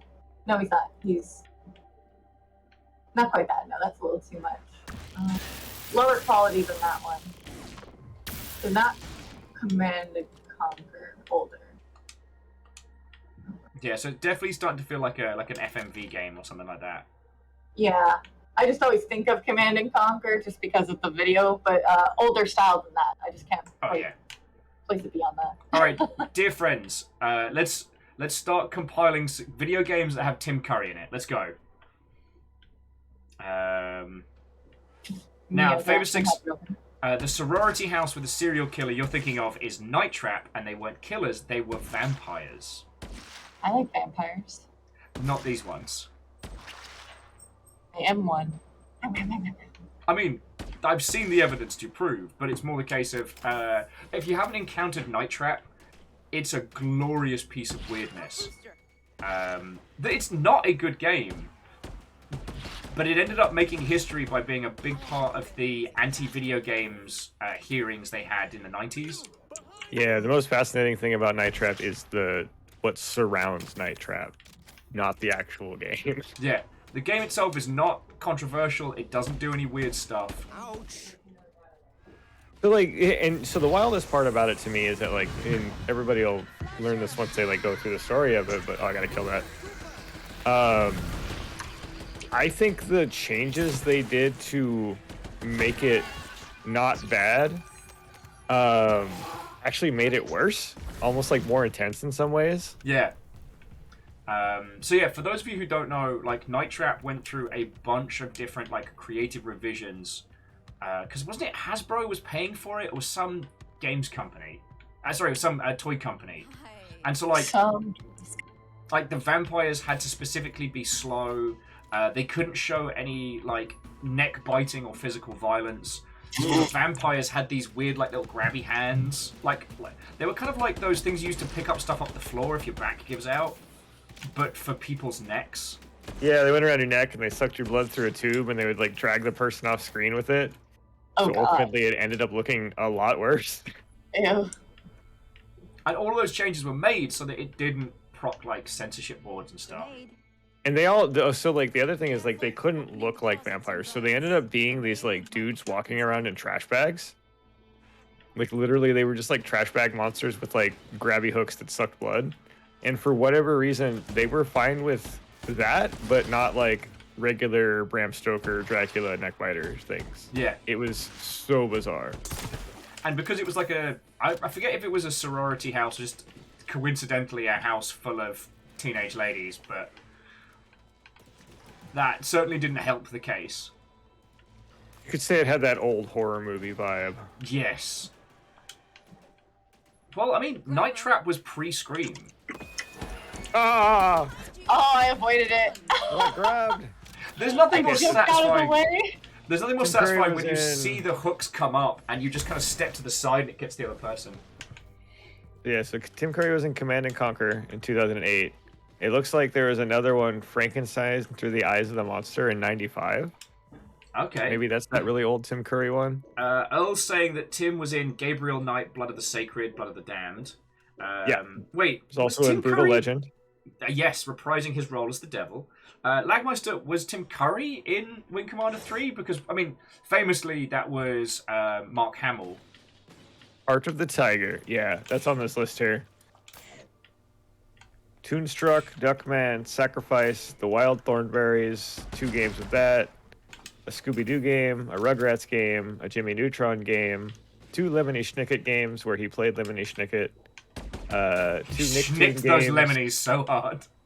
and then Dragon Age Origins to kind of throw a Wait, a Tim a Curry was title in on top Dragon of all that. Age. How did I not know that? He was the voice in Dragon Age? He's the Earl. Oh fuck yeah! Man, I guess I. Carl Howe. Friends, don't take up drinking. You'll forget things like that. You'll forget Tim Curry. No! The true price of power. I haven't got the extender, so if anybody else wants to take it, I think we've all got cat turret by now, right? I don't know if I got that, but I'll take it. It looks like a cat on my screen. Oh yeah, we're good. Toonstruck is the one that I had completely forgotten until one of the Longship individuals gifted it me for the Steam re-release. Because that's fucking Doc Brown and a bunch of... Doc Brown, Tim Curry, and a bunch of other, like, low to mid-tier actors in a... Well, we wanted to make Who Framed Roger Rabbit the video game, but couldn't get the license.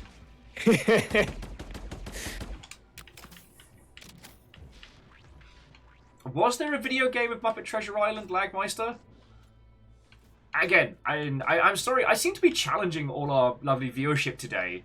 Yelled at Varbles for... Bring it on! Welcome to Fight Thursdays! Will fights the chat, and probably loses. Because the fact that there isn't a Muppets crossover with Sea of Thieves is a fucking travesty. Paris, did you just hide in a closet?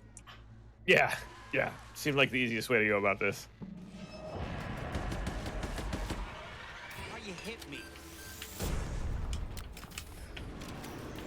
No, go on! Nope. Goodbye, Gooey. Nope. Bye, Gooey. Oh, that is a lot of bad. Oh yeah, there's an Invisibat inside. Got him. I'll be here. Blue is Gooey! Yeah! Totally legitimate strategy. Why did you do this to us? It seemed like a good idea at the time! It's cool, it's zombie fighting strategies. We let them in like little waves. Take a screenshot of all of our bodies. Piss them out of ammo. Oh, yeah, same. Just a feckin' pile. Somebody needs these bodies.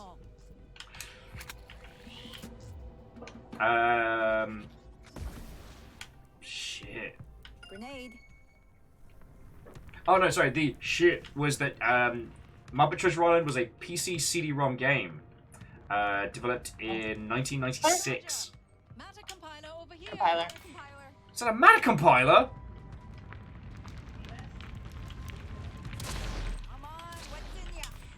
What's in ya? Aha! Compiler. In case you missed it, friends, there's a Matter compiler. That's fired. Penetrating plasma. Yes, thank you. I guess I'll get defensive with my goo. That's a pretty good idea. Hey, that's a good one. Yeah. Now I just need to find my plasma gun again, because I fucking lost it.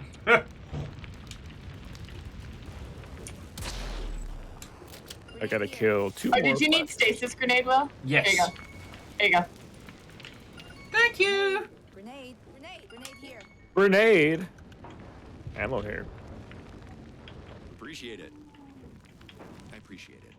Thanks. Gion, heal yourself. Thanks. Hey, wait up. Thanks. No one knows how cool we are. 44 people do right now. Oh yeah. They're all judging us. I just assume it's 44 people that are taking pity on me. You know, like one of those, like, care in the community ideas, you know? Weapon. Scanner here. But I'm gonna use the Health scanner. scanner. Healing. Sweet. Fuck you, Gion. Oh, he Gion. stole it! Oh! That's straight Gion theft. Womp womp. Fully.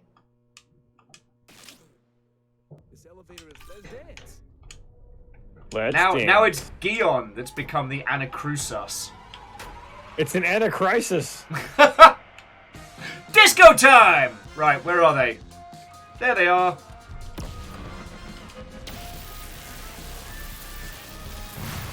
Yeah, that was all. I was trying to time it so I could get the screenshot when you did that. Oh, let me get that. Damn. Where is he?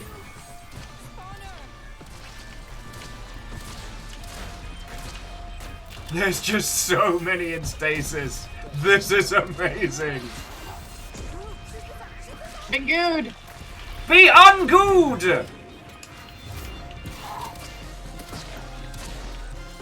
Even if it's not necessarily unhealthy, it's certainly not good for you. Sorry, that was a long walk for a small glass of water there. That was a good stretch, though. Ah! No one knows how cool we are. That's good. Alright. Oh.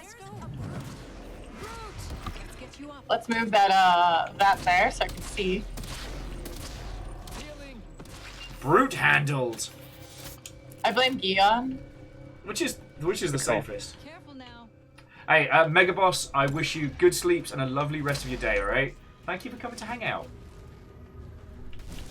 Of course, now we've mentioned Muppet Treasure Island, like, all my brain is saying very loudly is, carry me upstage, lads! This will be my only number. Flawless movie. 100%. When I was just a lad, looking for my true vocation, Grenade. my father said, fear not, this choice deserved deliberation. Though you can be a doctor, or perhaps a financier. My boy, why not consider a more challenging career? Please don't let me die. Like, Gion, get There the we go. fucking lift! Bye, Gion. We're leaving you behind. I just noticed the last sub's name. Oh, shush. The Housecarl's ability to find comedy subs and gift to them is unparalleled. Oh, I did mean to ask to the rest of my lovely co-hosts, like, are you all ready for tomorrow? Because I know it's a big day for a lot of people. I don't understand. Wait, what's going on tomorrow? Oh, it's Fred Durst Friday. Oh, yeah. Most important of weekly holidays. Don't worry, my biscuit's already limp. We're going to do it.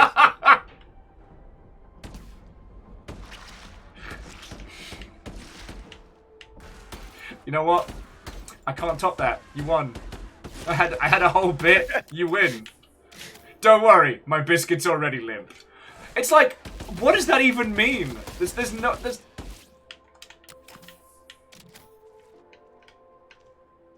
Just give you something to think about. That's all. I would prefer not to. Think? Yes, I go to great lengths to avoid it. I'm literally wearing my less thinking, more drinking shirt today. Damn it. Vandal! I tried to be quiet and come in and out. And instead, I knocked everything over. We need to get you one of those morph suits from like the Devolver thing with the one of the mocap suits with the ping pong balls. Yo, best part about that is those ping pong balls were not scripted. I have confirmation that those ping pong balls falling off were not scripted. That's fucking cool. And it sells the scene so well.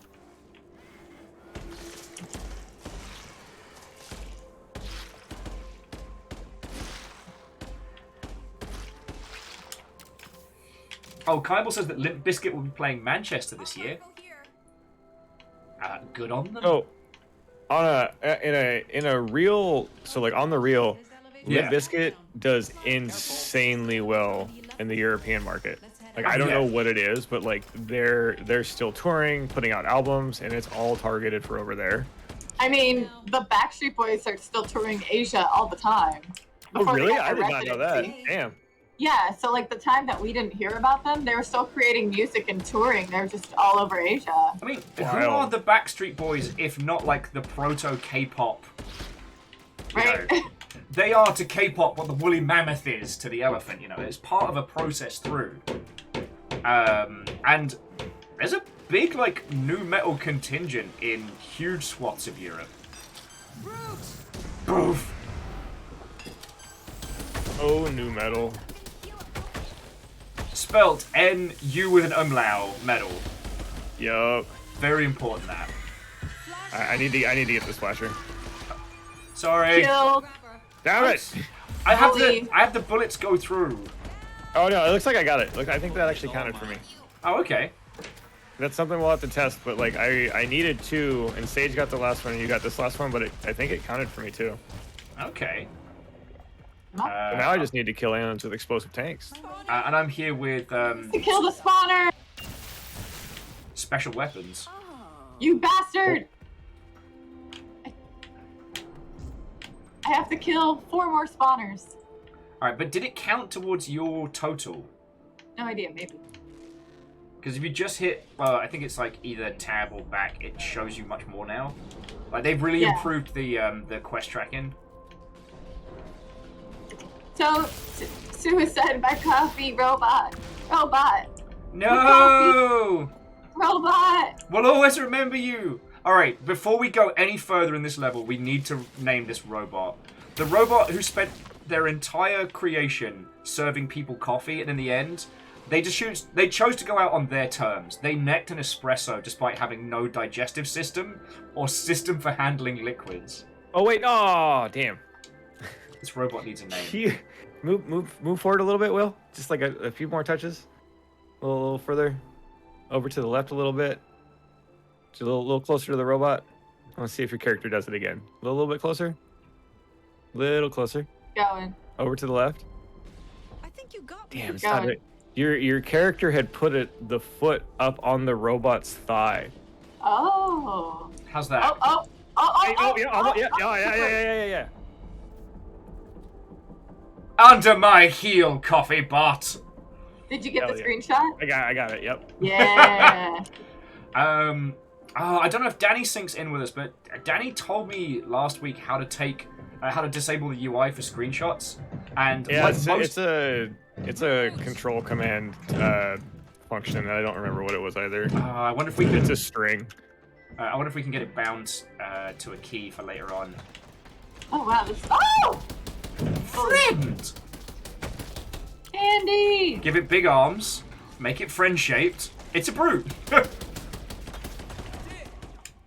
Draw a circle, and then draw the rest of the brute.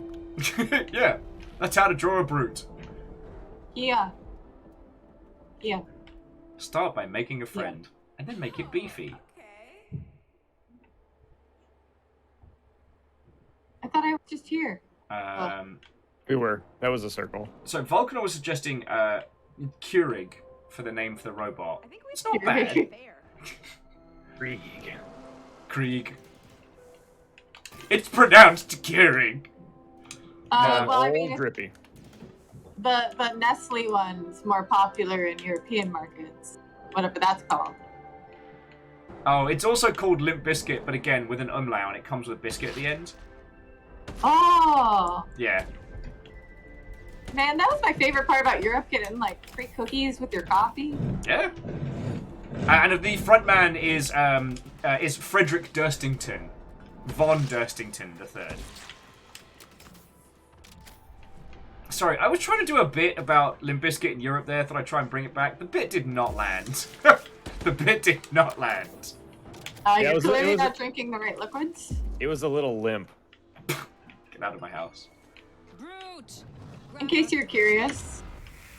Exceedingly. Gets me into trouble all the time. Help! Help! Help! Got you. Thank you.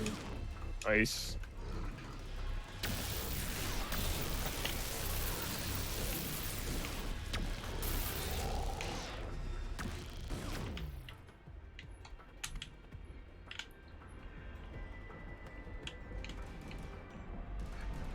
I was going for a joke. It did not work. It did not work. Did you even use words? Jokes don't need words. Ha!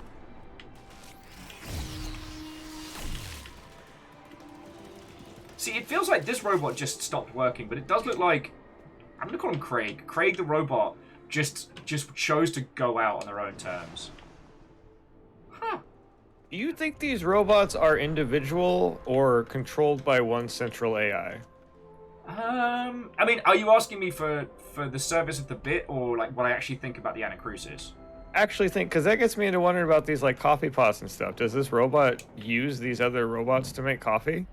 Or does he just like turn it on and then the machine is all part of one sentient and does its thing? My general guess is that the robots are run by a central machine because they all have a similar construction, but are just assigned different stations.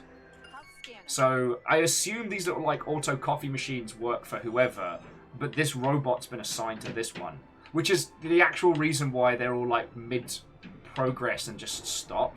Because whatever systems were controlling them went offline, and they just haven't received anything else. That's kind of what I was thinking too. Today.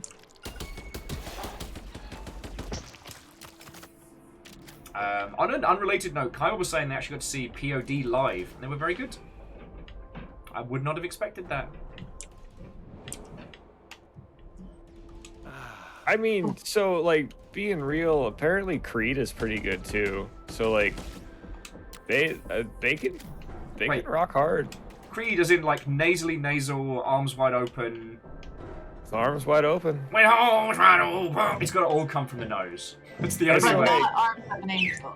Not Arms of an Angel. That's very The different. wild part is their first album is actually pretty good. And then it gets pretty preachy.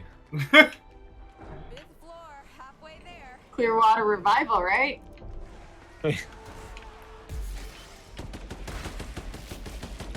Oh, I have healing goo. Here's some stasis grenades. Oh no, I just need to kill aliens with special weapons now. I hear a matter compiler somewhere. Alright. Oh no, are we still just chatting? We are. Shouldn't be. Maybe Am it just doesn't swap. Let me refresh my page. I'll double check real quick. I'm in here with you. No, we're the Anacrusis. Try and hit the refresh and see if that works for you. Yeah, we're good on this end. Am I subbed or will I get a... Okay. Will I get the ad? I heard the matter compiler, now I don't hear it. You mean Everyone, a matter compiler. this matter compiler? Matter compiler. Matter compiler. Also, like, man, my one reoccurring expense besides a sub here and there is Twitch Turbo, because goodness gracious, I can only do one like YouTube ads are getting out of control. I need a space where I can get away from ads and watch stuff. Yeah, I mean, so friends, like, if you have a decent ad blocker, you can disable it for certain channels on YouTube. So, like, you know, if there are channels you want to support, personally, I don't have ads on YouTube. They drive me loopy. And the annoying thing is, when you think about how many talented people there are on Twitch, the adverts that are played before Twitch streams are just awful. There's a new feature that I've seen pop up for a few people, and it's going to be like a YouTube style presentation where you'll pop up on a bar kind of like it does now. There's like videos of this floating around. Yeah. And it'll show like a 60-second clip from your stream that's going on, kind of like how YouTube does for like a video. Yeah. And it won't have an ad in front of it.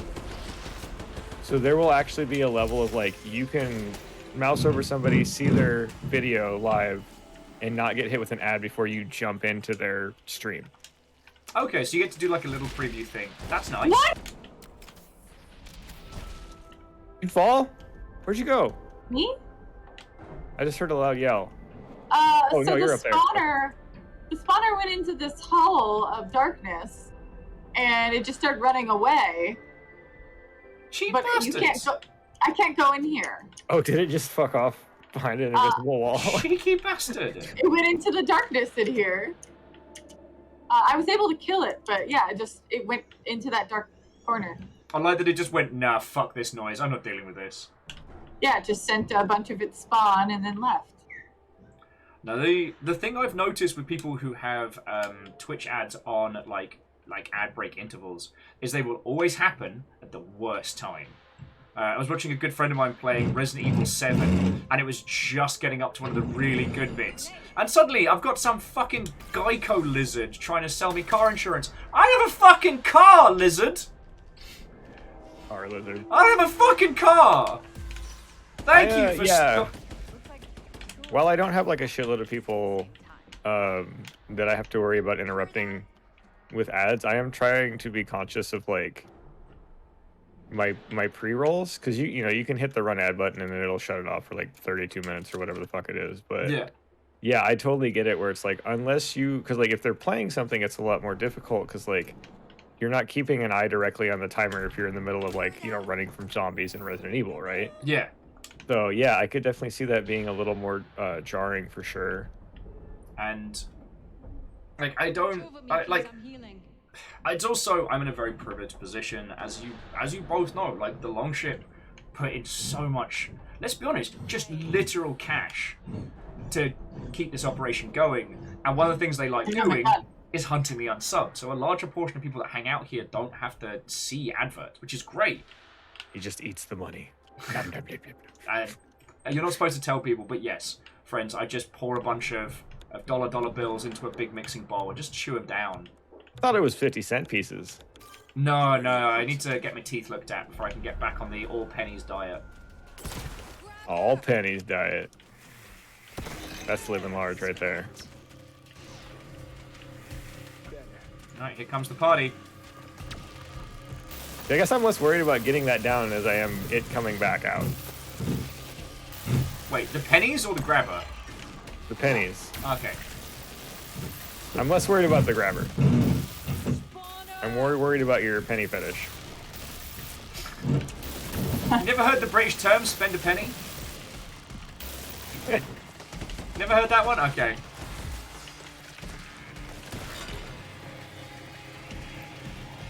I'd never thought about using shield grenades to create basically like a safety blocker on the walkway. Oh yeah. That's a good one. Kyball being one of the few UK peeps in the chat's like, well, no. Hey, Kyball, the Americas will offer to fill your growler for dollars. Nothing is sacred out here.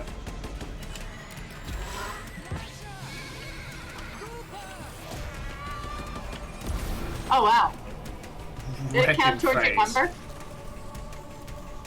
I got kill 3 aliens with explosive tanks on that one, so yeah. Woo! It's called Left 4 Dead! Into the lift.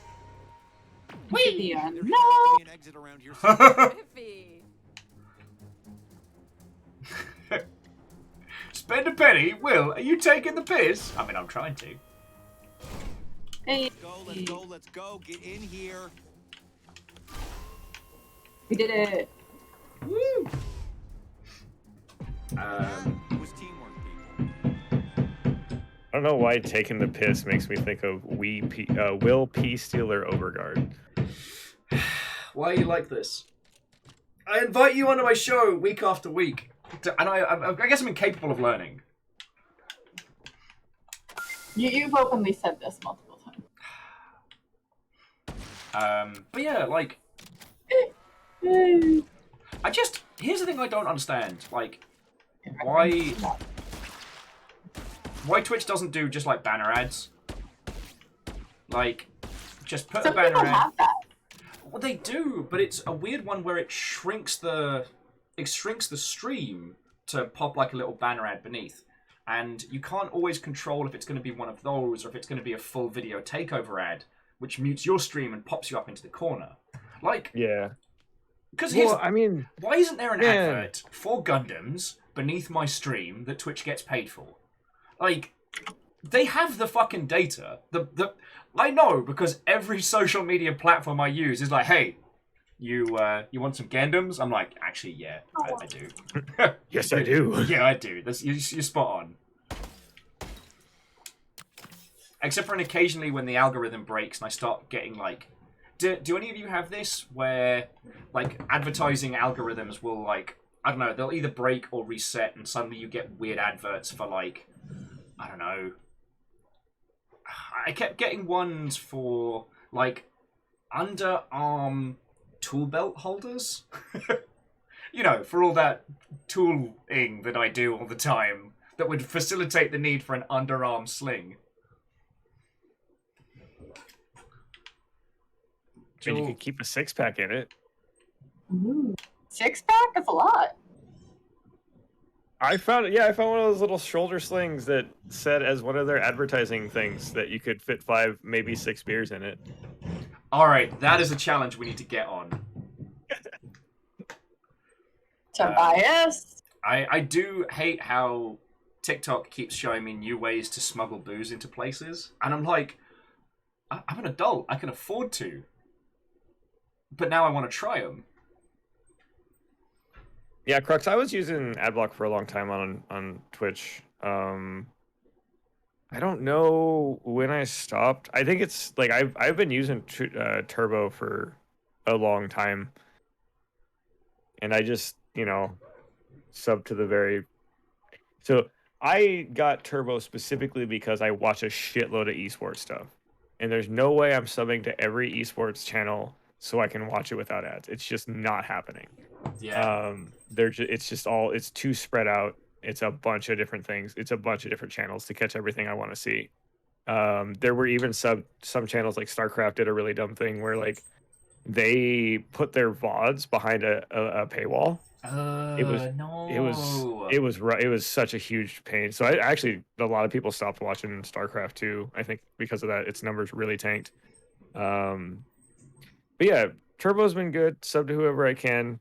ABP on everything else. But YouTube for me is like when I'm in the living room, I don't have a lot of control because I'm just on like I'm on like the built-in system in the TV. And man, they hit me with so many damn ads that I genuinely think about like, is 12 or is like, it's $11, $12 to get rid of YouTube's ad worth it? And is it that bad on Twitch too? Because I haven't seen ads on Twitch in years. So, the ad content is annoying, bordering on obnoxious, but it's not awful as it can be on YouTube. And it gets real bad on YouTube. So like, when I say, because I'm different from yourself, like I don't watch a lot of different people. Like I have my friends who I want to support, and then I have my friends who I want to support, and I also like watching their streams. And Sage, like you are one of those individuals. And so, like, if I log on to Sage's stream, I'll get, like, 2 to 3 adverts, and then it's done. Which is good for me, because I'll just leave it up. I'm trying to support an entire household on a streamer salary, so I don't spend a lot of money on subscriptions now, which I feel bad about, but, I don't know, maybe when Mr. Twitch deems me worthy, or Mr. Moneybags drops a satchel of cash in my lap, I'll be like, everyone gets subscriptions all the time. But I don't know. Especially when I was living on Ket's sofa and I was like mostly watching stuff on YouTube on my phone. That's where I found the adverts the most obnoxious. And I've honestly considered getting YouTube Premium just to get them to fuck off. Well, and they're egregious now. Like, I will have ads when I'm like watching like something where it's like cooking or travel, like the ads won't even be relevant, and halfway through the video, like a 10-minute video, I'll get a 2.5 to 6 minute ad where it's just like some dude on YouTube talking about some random ass product like this new shaker or some shit like that. I'm just like, how does this happen? How do I get an ad that's almost as long as the video I'm watching? Yeah, and like I struggle to sleep as is, and so I'm the kind of person that will put like a TV show on or something just to help fall asleep. And I can't do that with YouTube because some of those adverts are fucking weird. The sad thing is like, I won't go too heavy into it, but sometimes when stuff and things are happening in the US, like less than reputable individuals will spend a lot of money on on targeted advertising, and so suddenly I'll yeah. get some really nasty adverts, and not necessarily nasty in terms of their content, but nasty in terms of what they're saying, and that's really like at that point, like, what am I paying for? I'm paying for them not to do this. It feels like I'm being held bloody hostage. Advertising. Right. I don't know, it's like, there's ways and means of doing this stuff, and it just feels like it's in a bad place at the moment. You know? But hey, hopefully for ads, looping it back around to something hopefully positive, I genuinely hope that Twitch is learning and building and trying to make discoverability something that is more doable on their platform. Because I think, the thing that they just announced with the co-hosting stream thing, that's definitely something that people have been wanting for years and years and years, especially like at the beginning of COVID.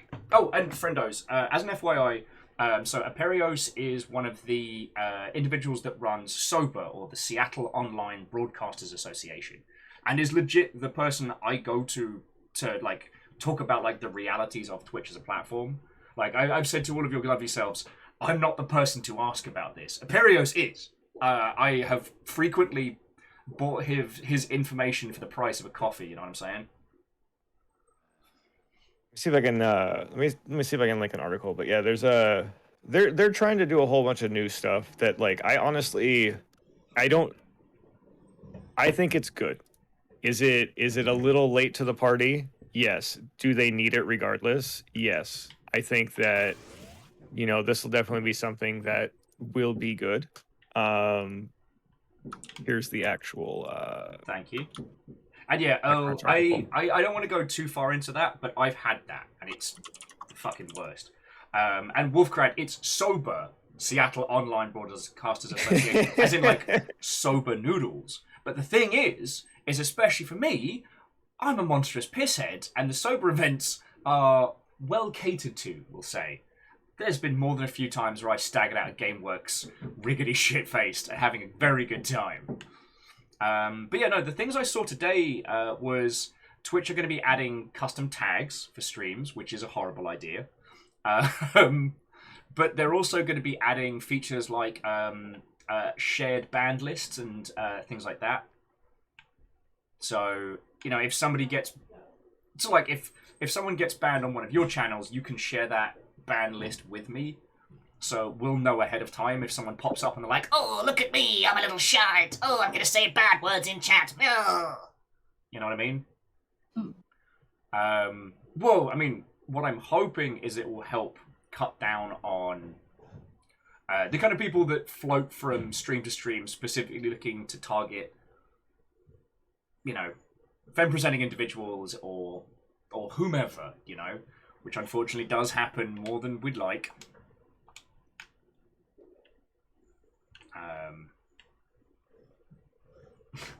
I was asking if there's going to be a Sober Boba event.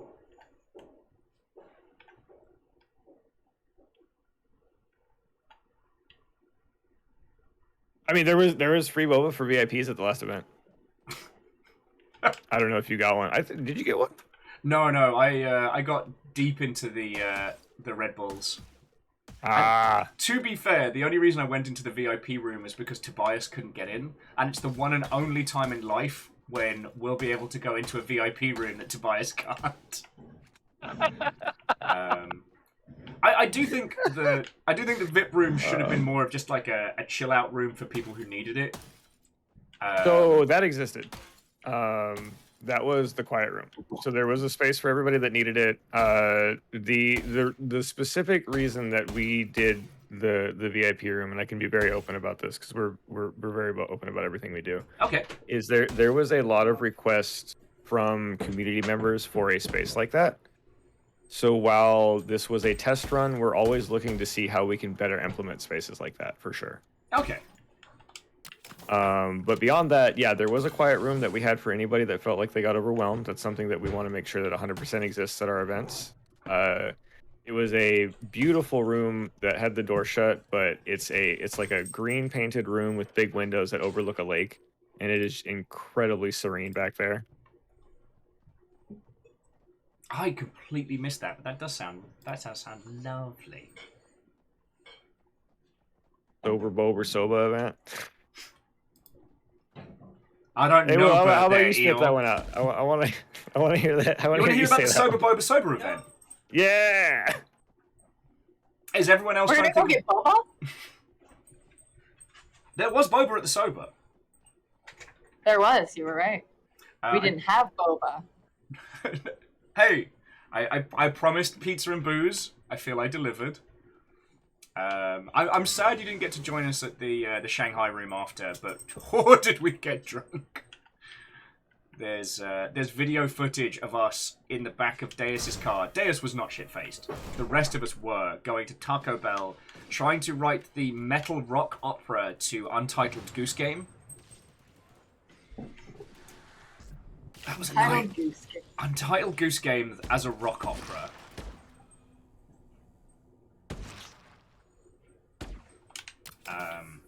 But yeah, I saw a bunch of features were announced for Twitch today. Currently, the back end of Twitch keeps guilt-tripping me into not telling people that there are VODs. But I'm worried if I push the button, it's going to, like, at everyone. So 4,000 people will get... Did you know that Will Overguard makes VODs? You can watch him even though he's not live! Did you know? Do it. All right. Chaos. Once we're through this wave, I'll read out what it says, because it's kind of threatening. Amos.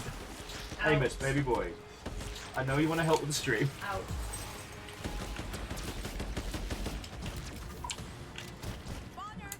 Alright, I'll use one of my favourite features in this game, which is AFK mode. And plus because Lance looks fancy as. But don't go past the fancy curbs without me, friends.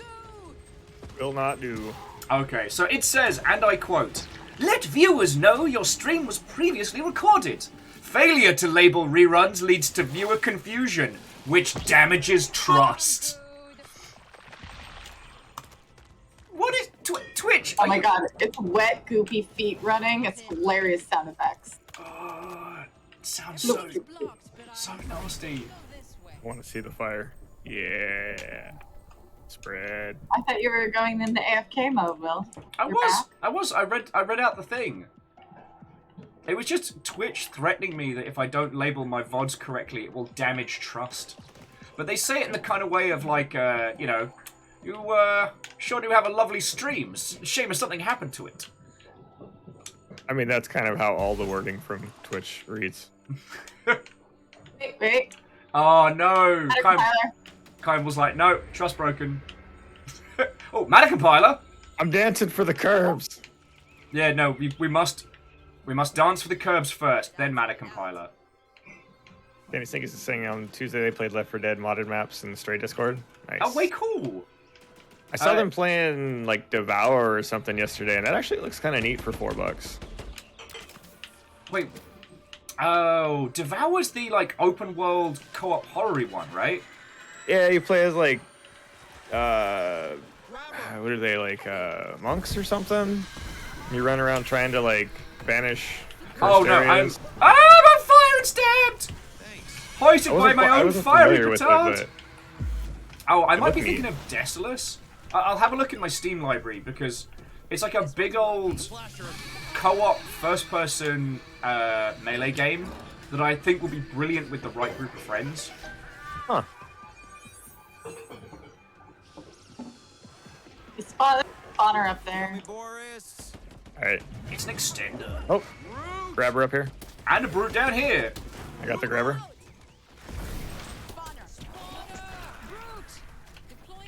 Go on, no!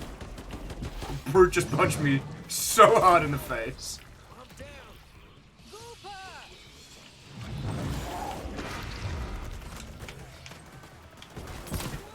Getting going.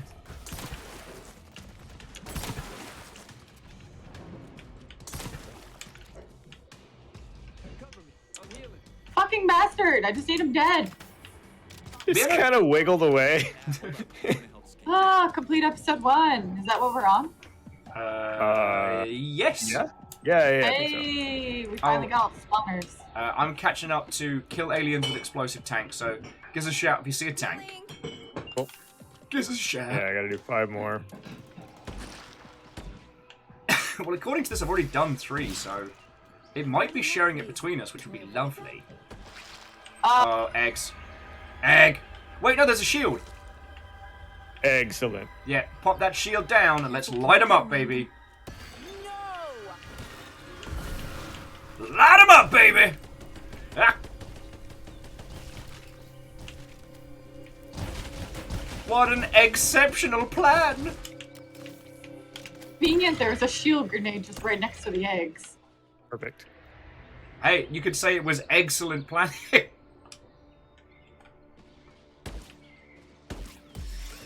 Whee! You can't shoot the bins, but you can use your yeet to project them, and I quite like that.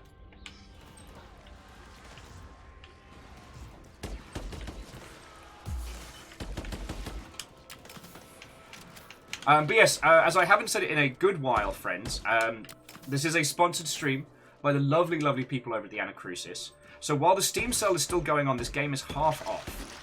And if you pick this up during early access, you get the Infinity Pass, which comes more with... eggs! More eggs?! The Infinity Pass comes with more eggs. That's right. More eggs. We've spoken with Chet and Will. They have confirmed buying the Infinity Pass means more eggs. That is a fact and not something I made up. Compile that matter. And Aperios, thank you for procking the link for everybody. Oh, this is bad. There is nowhere to...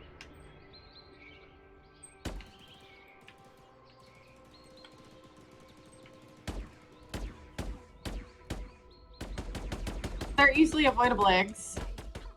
Huh. You can...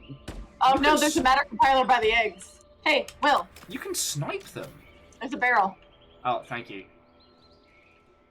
I'd also say that a good way to maybe get into the Anacrusis as well is if you have Game Pass, because like if you end up playing it and liking it, because I remember I bought yeah, what was that? What is that fucking game? Slay the Spire, because I played it on Game Pass. How did you not? Oh, we're in trouble. Surprisingly enough, it is a game that it fits me exactly, but I had to play it on Game Pass first because I don't know why. It was just one of those ones where I was like it was like I think it's because of the price point. I think it was like $25 or something like that, and I just wasn't sure. Yeah, fair. Like if you haven't encountered it prior, it feels like a lot. It feels like a lot of everything else, despite being the inspiration for a lot of everything else. Yeah, and it's man, I loved it. Absolutely loved it. This one's working. Hey kids, you want to see a dead body? Penis out. Baby boy. Stop.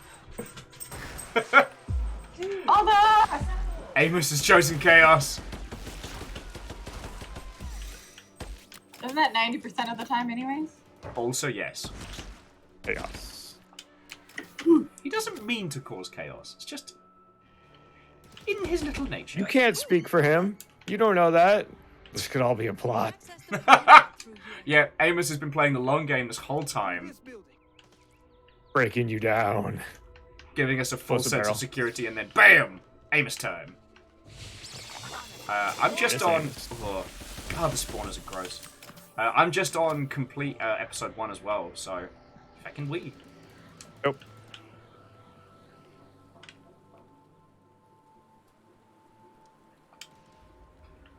Danny says Chet plays that one a lot. Did you mean Slay the Spire?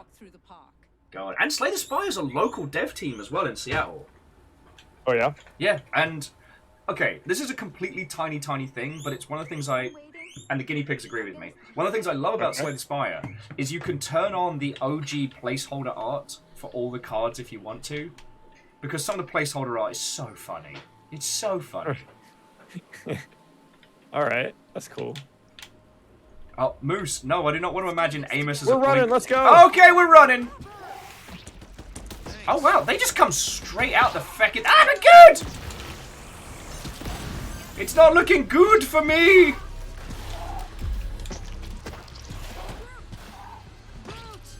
brute! Spawner!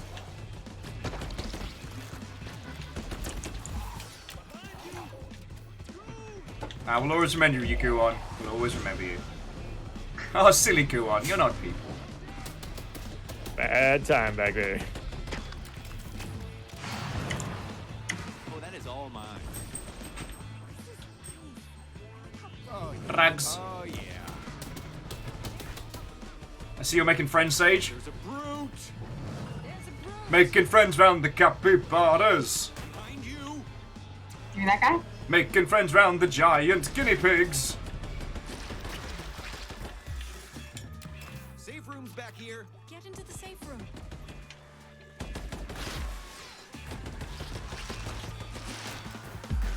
Sage, Sage. The safe room's getting wet and crispy right now. Wet and crispy. I like my chicken. Oh, I have an error. I can't shoot. Oh no! Thank you, Gion.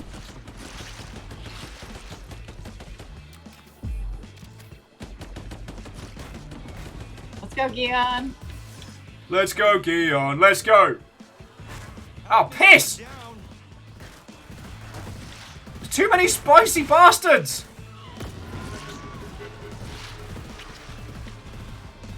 Haha.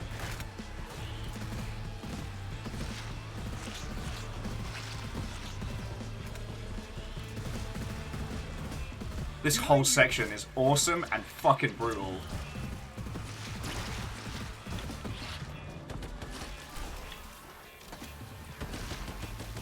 Oh, Oh, fucking hell. I did not think we were gonna make that. Couldn't help it. I was just kind of dancing. We're dancing. We're dancing. Fucking hell. Does anyone need Don't waste it. water or anything before we continue? Because I fucking do. could probably refresh.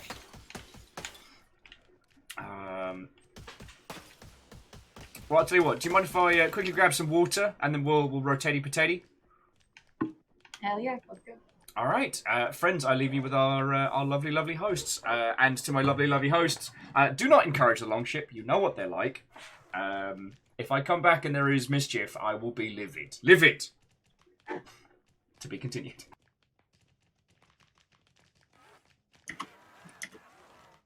All right, he's gone. Mischief. You heard him. I explicitly heard the words mischief. I think I blocked out everything else. Cause chaos. Cause chaos. Yep, there it is, right there.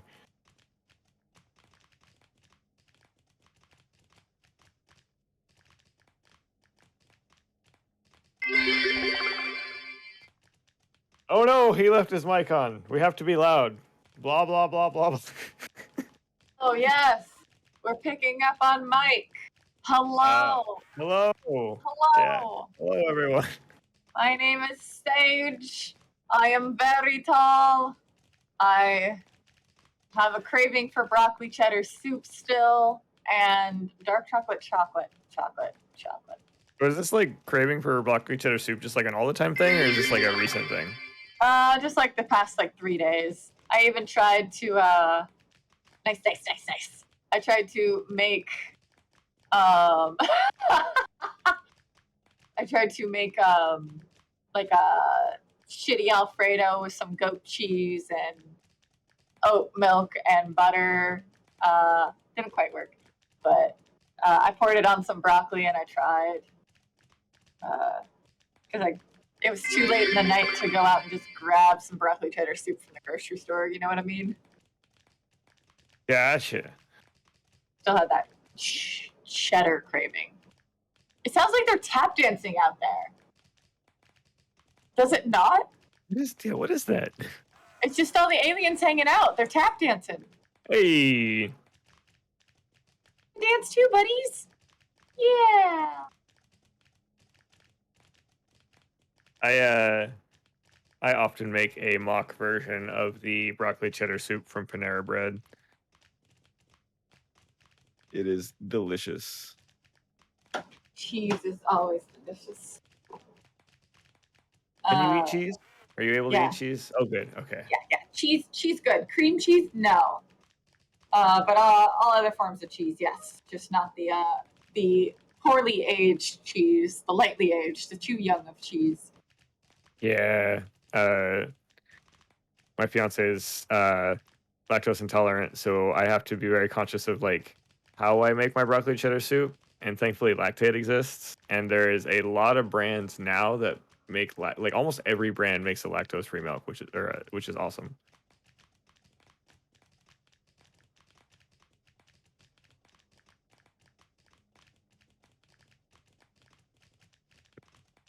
Aliens need at least 2 classes of jazz and 3 of tap before they can invade a spaceship. That makes sense. Yeah, Yes.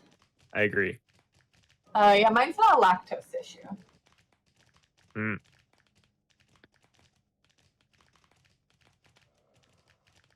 So like everyone else is like lactose free milk, and I'm like, that sounds gross. It's so what it is like I have noticed that it's a little sweeter.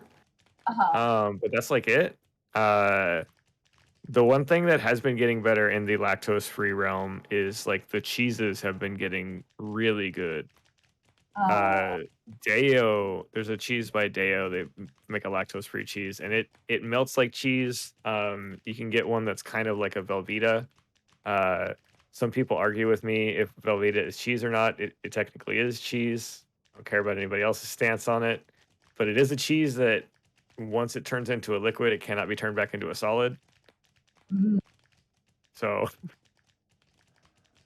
that's Velveeta for you. But this cheese is really good. Deo is delicious. Yeah, I've had some of the Dea brand. There's a really good brand I don't remember of like cream cheese. That's vegan cream cheese that I've been able to use and make for dips. Because when you can cut corners and save everybody's gut, but still have delicious dips, no one's gonna know. Right? Yeah, we found a tofu sour cream that was basically like you couldn't tell. I made 3 dips last Thanksgiving / also for New Year's because I repeated it. But it was vegan cream cheese salmon dip for 1, a charred onion dip for number 2. I don't remember what number 3 was. Oh, you know what? I think it was like a type of guacamole, but with like that, because sometimes people do cream cheese. Don't ask. It's like sour cream, because it's basically the same kind of flavor profile. Maybe it wasn't a guac, but maybe it was. I don't know. But as you know, if anyone likes salmon, salmon's gone first. Yeah.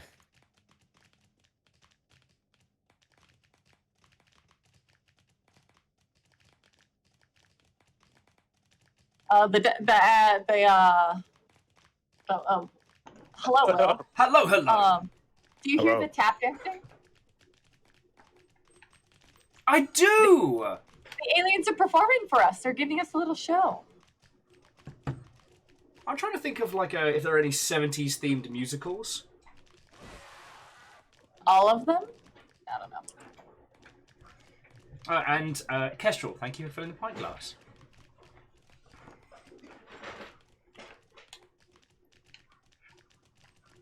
Alright, does anyone have any grenades to help them with a big finish? Here.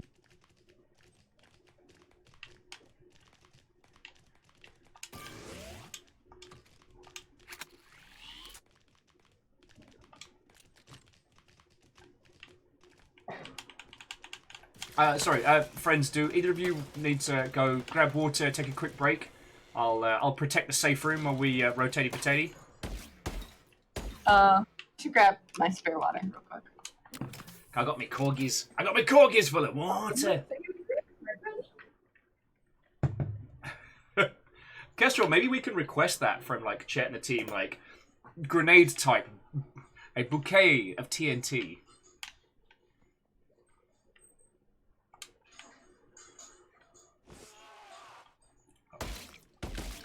Sorry, I had a problem with one of the understudies. Had to get taken care of. Oh, so okay, so Perius, aside from Slay the Spire, what have you been getting into at the moment? Well, that was the Slay the Spire was a long time ago. Yeah, honestly, I've been playing goodness. Yeah, Pokemon surprise, Mother TCG. Hubbard. It's been Pokemon TCG Okay. and Fortnite. And I played some Aliens Fireteam Elite recently as well. If I was flush, I would get the Fire Teams on the Steam sale, because I don't know if it's good, but as a let's just sink some drinks and have a good evening, like that strikes me as peak good times. Yeah, it's on Game Pass right now. That's why I'm giving it a run. And it is exactly that. It's one of those games where it's like, if you have some people that want to just go shoot some aliens and hold out and have a good time, 100%. Yeah, there is a surprising amount of content for it, purchasable and just in game. So apparently it must have had some level of base to be able to keep putting out this much stuff. I mean, from what I can understand is that Fireteam just dropped at the right time. Like, it's not going to redefine how you play co-op shooters or anything like that, but it was a good, fun 4-player game that dropped in a bit of a dead zone, and it had the Aliens IP on it. Like, yeah, yep.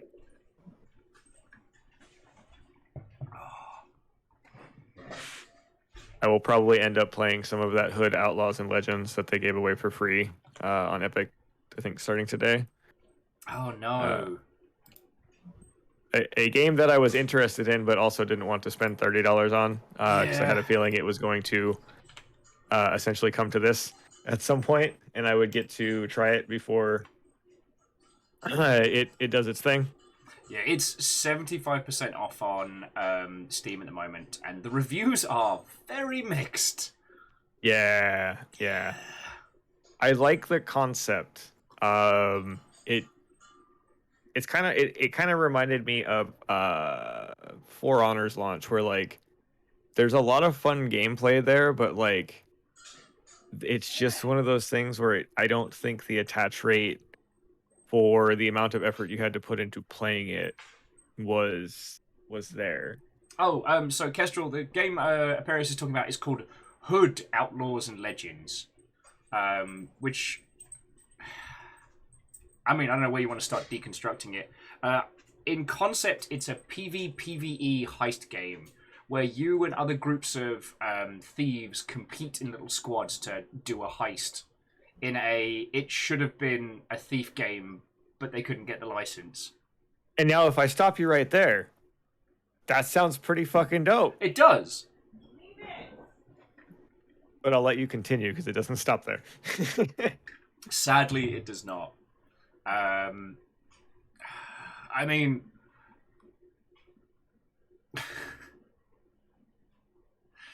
I was trying to sum up my feelings on it while I'm having a look at the page for it, and there's one review, and all it says is thumbs down, just don't. And I think that's what sums up a lot of the game for it. Like, the idea is very novel, but conceptually it just doesn't land. There's a lot of mechanics on top of mechanics that kind of work against each other, and unfortunately with a multiplayer game like a PvPvE title, you need a very active user base, or you need to be playing in a way that facilitates small group play rather than like 4-player and beyond. But because it's class based, it doesn't work as a like 1v1v1v1 game, because if you're paper and you keep coming up against scissors, you're gonna have a horrible time. And I also played through Shredder's Revenge. Oh yeah, Shredder's Revenge is just brilliant with no fault. Man, that remaster, remake, whatever, re-envisioning, it's so good. It's so fun. Goodness gracious. Sorry to interrupt. My love, the baby boy has taken the Hydra. It's his Hydra. Okay. That's the thing I have to yell in the house. Can the dog eat the Hydra? Yes. And yeah, Fortnite, I mean, like, what brought me back to Fortnite, because I got to play... Oh, sorry. I was lucky enough to play Fortnite in its inception. Sorry to interrupt, but jumping back, just because Kimball was saying poor Sumo Newcastle. Yeah. Oh, yeah. Because Sumo does great work across the board. Usually is like a work-for-hire studio, but with some really good original properties. And when you look at Hood, again, it should have been one of those little experimental indie games, but they went for like a AAA and pitch kind of style with some... I'm not entirely sure what the skips are that you can buy, but there are currencies and things you can spend on, and, you know... One of the reasons why I think that the terribly named Hunt Showdown succeeded is because they had time to experiment with their format. Yeah. And it's also... But yeah, sorry, you were saying. I also think that they also did a good job as far as Hunt goes with like nailing a very interesting like niche. It is like you really need to want to play that specific thing. And they have found a lot of people who really want to play that specific thing, and I think they've done a good job of like growing from there. There's a lot, like it leans to a lot of strengths. I mean, obviously it's a CryEngine game, so it looks gorgeous. Hunt Showdown, it's kind of got this like pre-World War II revolvers and God darn it, why can't I remember things today? My brain's gone. The thing where you cock the hammer on like a long rifle, it's not good. Lever action rifles? Thank you. Yeah. So it's kind of, it's retro tech, it's pre-World War II, and the concept is like you're killing these monsters out in the swamps. The idea being is that like once you start to banish them, there may be other players out there who will try and fight you for these prizes and things like that. So there's a tension in it. Whereas I personally felt that Hood was too over-designed. Okay. Okay. What I would have personally suggested is scale down the project. Just have it be like thieves and robbers versus thieves and robbers. Not go for the class system. Keep it to like groups. Maybe only keep it to groups of like maybe just 2 people. That's another thing that Hunt does is that the matches never have more than like 3 or 4 players in, and they're all spread out. So that is something I noticed when I was watching some of the footage or from some of the gameplay. And yeah, Hood is not a good title. It's another. It was definitely something conceived in a marketing space, and I'm not trying to diss on a lot of hard work done by like Sumo Newcastle because, like, there's the guts of something really good there, you know.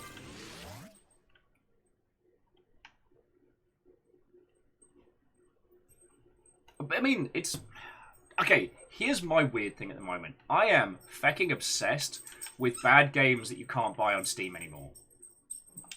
I've said this a few times, but oh look, I found all the actors. I've been obsessed with trying to get a Steam key for Overkill's The Walking Dead. Oh yeah. Yeah. For those of you who aren't aware, so after Payday 2 and while Payday 3 was in development, Overkill were also working on a Walking Dead crossover game. And there's some really good documentaries online that you can watch about why it didn't succeed. But it was the launch was a disaster. The PlayStation, I can't remember if the PS4 version came out, but the Xbox version was just out and out cancelled. Despite being announced at launch, like, the game tanked and hard and got pulled from stores when Overkill's... I can't remember if Overkill's publisher or Overkill themselves got into financial trouble. And when Skybound started reforming as a games publisher when they bought the still twitching corpse of Telltale. But, oh, Telltale. But I'm weirdly obsessed with trying to get hold of a CD key. And they range in price from $35 to $300. And I'm absolutely not paying that much money for a game that's bad. But then, I'm kind of curious, like, I know from a development standpoint why it failed, but from a creative standpoint, why did it fail? So yeah, if any of you have like 2 or 3 keys for Overkill's The Walking Dead kicking around, let me know. Because while I won't name any names, I know some people who worked on it, and from behind the scenes, it was a fucking nightmare. Grenade.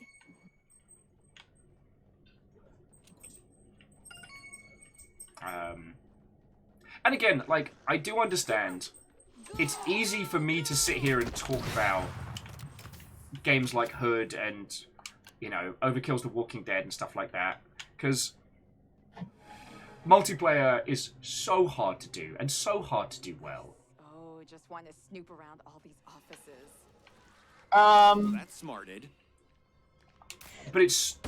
Conceptually, it's one of the areas where there's so many little things that can make and break an entire game. You see Gooey? Eon, where are you? I hear a map compiler. Yeah, it's in there. Let's go. Oh, and Hillian is heading to bed. So, have a lovely rest of your evening. Good night. Or morning. Good sleep to you. And a merry sleep to all. In here. A good sleep to those who celebrate. Here it is. Compile that matter. Hey. Help compire.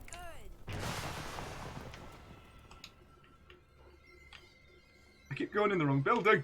Oh no. Matter compiler. Just in case people didn't know there was a map compiler there. Come on, Boris. Criticality. Let's go. Ah. I mean, I guess. An extra pulse isn't going to hurt. But it's not make dudes explode when you murder them good.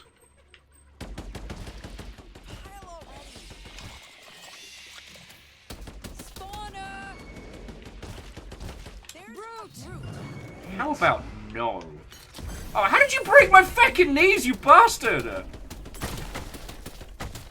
Oh, as half my health disappears. Fire! Healing. Yeah. Health. Stand still. Let me fix you up. Murder tunnel. Murder tunnel. Let's hit it when we're ready. Come on. Let's get Double matter matter compiling compiler. from the murder tunnel. Double matter compiler. Matter compiler. Matter compiler. Do you mean matter compiler? Something There's a matter good. compiler. Amos, baby boy. What are you up to? What are you up to? Amos has come to check in on the matter as it needs compiling. Let's go. Amos. Baby boy. Grenade here. Grenade. What's up?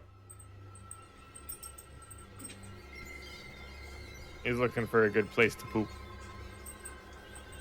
Alright, Amos, out of here. Okay. No, he's looking to flump. He's flumping. We're okay. Oh no. We're okay. This was not a Amos shits in the room scenario. Does anyone have goo healing? Yeah, Come on. Shoot all the aliens for me. I do. I guess adrenaline then. Alright, give me a spicy gun.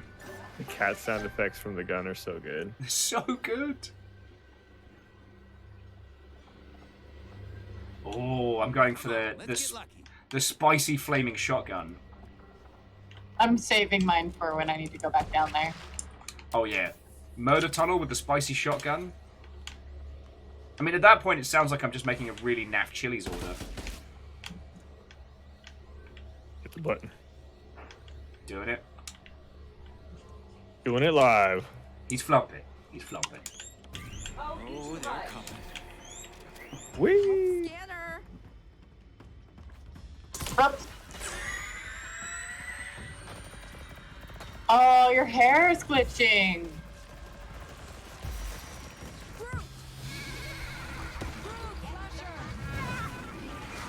Oh, of all the times! I got the bad sneezes. Perfect timing. I would thoroughly argue against that. I'll scan I know you're here, you goo monster. Watch out, Will. Never mind, it's me. Whee!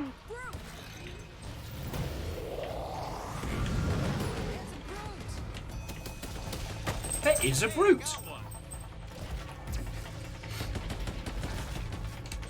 Oh, excuse me.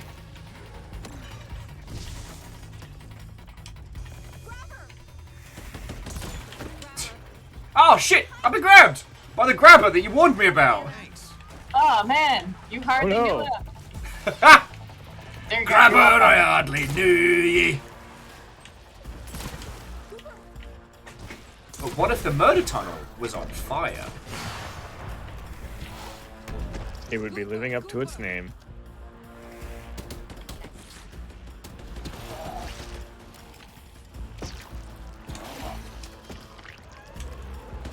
Can't touch this. Touchant! Touchant not. Perios, you've got a lot of friends. I do. Look at that. Wow. It's kind of snuck up on me.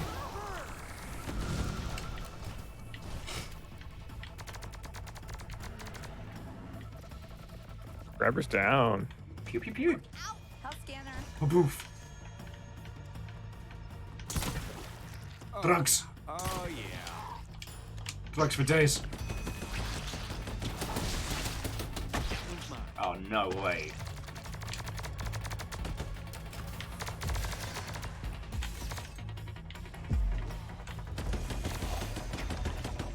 Go, go, I'll never get tired of when you get the force push just right and you can yeet these buggers across the map. Behind you.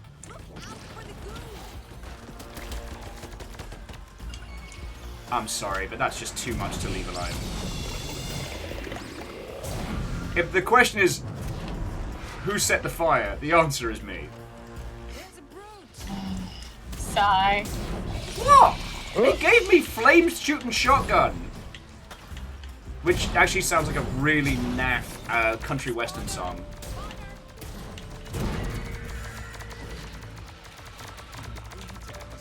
Yeah.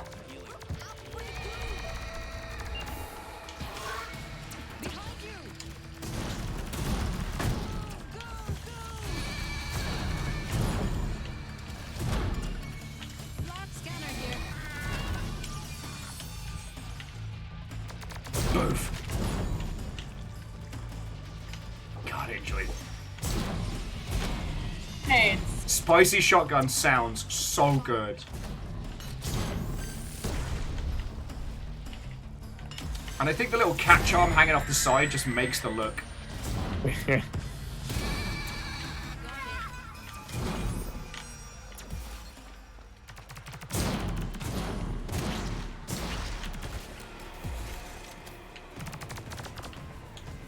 Drugs. First aid. Cooper. Doing a health scan.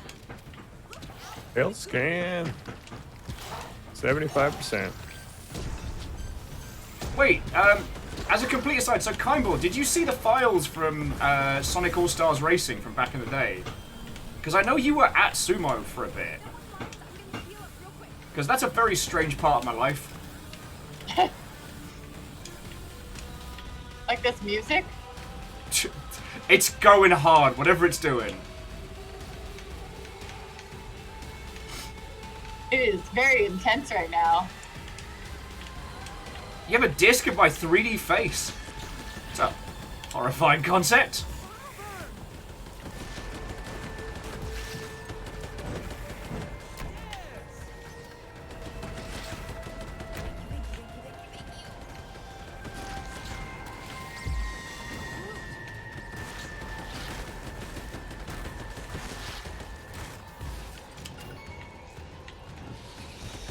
So it's the pre-submission release version. That's pretty metal.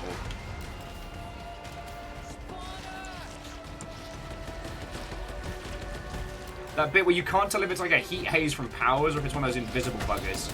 Oh look! Get it, Will. Get it. I'm trying! My knees are very broken! Got it! Yeah! I apparently dropped my sunglasses somewhere. I mean, you saw how intense that last fight was. I think we all dropped him. See with them on. Alright now, we killed 3,500 common. Let's see what we could have won. Oh, I unlocked the twist and a pink turret. Hey. Lamentably, that turret is not as cool as the cat turret, so feel a little bad for it, but you know, it is what it is. Hands with vortex grenades. Excellent. Skin! I got a new skin. Oh, I got a pink pistol now. Cool. I had a pink laser rifle. Unlocked the fancy pack. Oh, and a second reroll? Nice! Sign me the feck up. Thanks, Chet. Chet's like, stop calling me. I gave you my number for emergencies.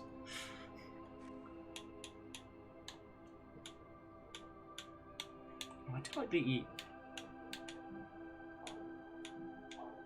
Nah, the pink shotgun's definitely the way to go. Just kind of feel bad for the pink turret because it's not that coolness.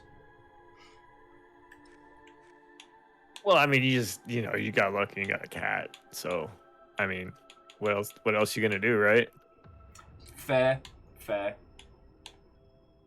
And the shades that say shan't touch this. Shan't. Touchant not.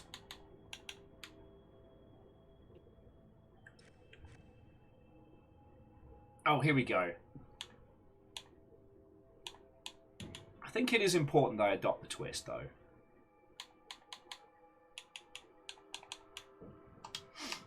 Oh, yeah? Stammering gamer, it's right, proper fancy.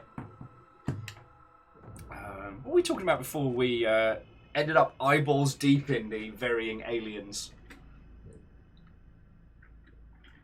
So, Sage, is there anything that you've picked up so far in the Steam sale? Nope. I actually have a bunch of stuff in my cart, though, to be fair. To be fair.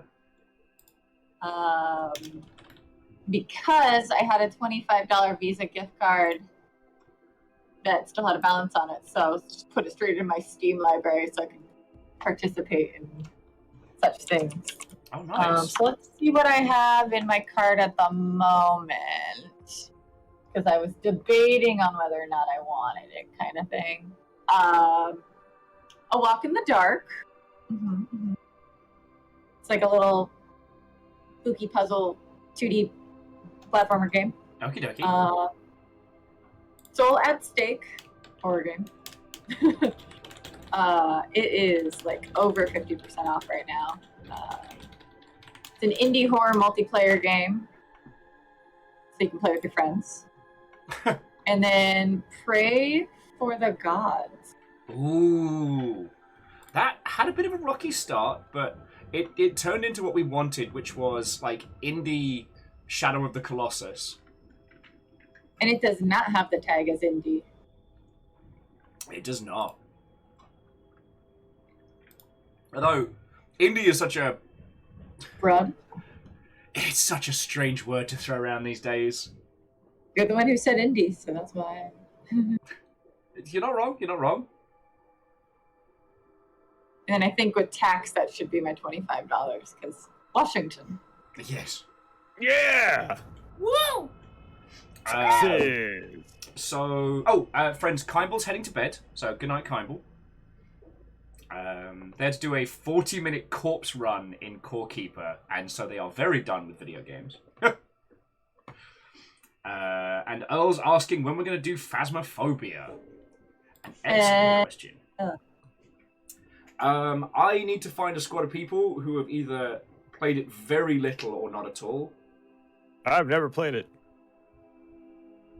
You'd kind of end up being our Venkman, though. I feel like you could like mechanically look at that game and not freak the fuck out. Oh, but sound effects in that game can really fuck you up. Yep. Yeah, but see, like, I don't have to be necessarily the person that goes in either. Like, I could be the man in the van. You never know. I could just fuck with you there. It's never stopped you in the past. But no, I'm sorry, this isn't a diss on Phasmophobia. I personally feel that's a game you need to be playing it with people at a similar like experience level, because for all of your lovely selves watching, I've seen streams where one person is brand new and one person's played it to death, and once you know the timings and mechanics of Phasmophobia, it's a very different game. But if you haven't played it, it's absolutely brown note terrifying. And that's great. I actually had a round of that game where the ghost wasn't attacking us because I refused to play on harder modes because it terrifies me. But the ghost wouldn't attack us, and I was in this room where the phone was ringing. Yeah. And I had the thing where you could talk to the ghost. And I was like, ring the phone. And so there's clips of me just getting the ghost to do things. Okay, that's freaking fun. That was great. Actually, I wonder if I have it clipped. Boop. I just do this to go to my profile. Yeah, you should be able to throw that in chat for our lovely, lovely viewers. I don't know if it's clipped, but let's see. Too many biddies. Nope. Not enough time. I don't know if you saw, friends. Last Saturday I did crowd control Subnautica, and I was reminded as to why that game's fucking scary. I mean, you were reminded because you have a scary chat. I am lucky. Do not give them control of your Subnautica. You know that point where you're like, oh well, I'll put the prices to a point, so there's no way anyone will go lol, lol. Why am I like this? Sage, if you want to throw that clip into chat for our lovely, lovely viewers, you are more than welcome. I was seeing if I could find it, and then I saw someone clip something from my streams. I have no idea what this clip is. People sometimes just clip things to make no sense.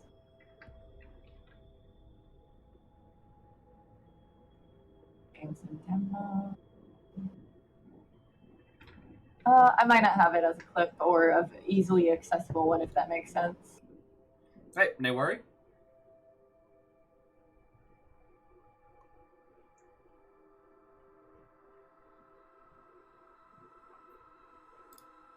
Just quickly making sure the games industry hasn't set alight while we've been setting aliens alight.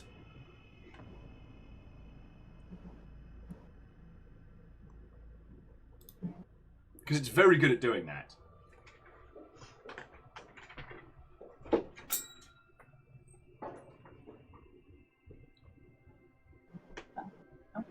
Interesting.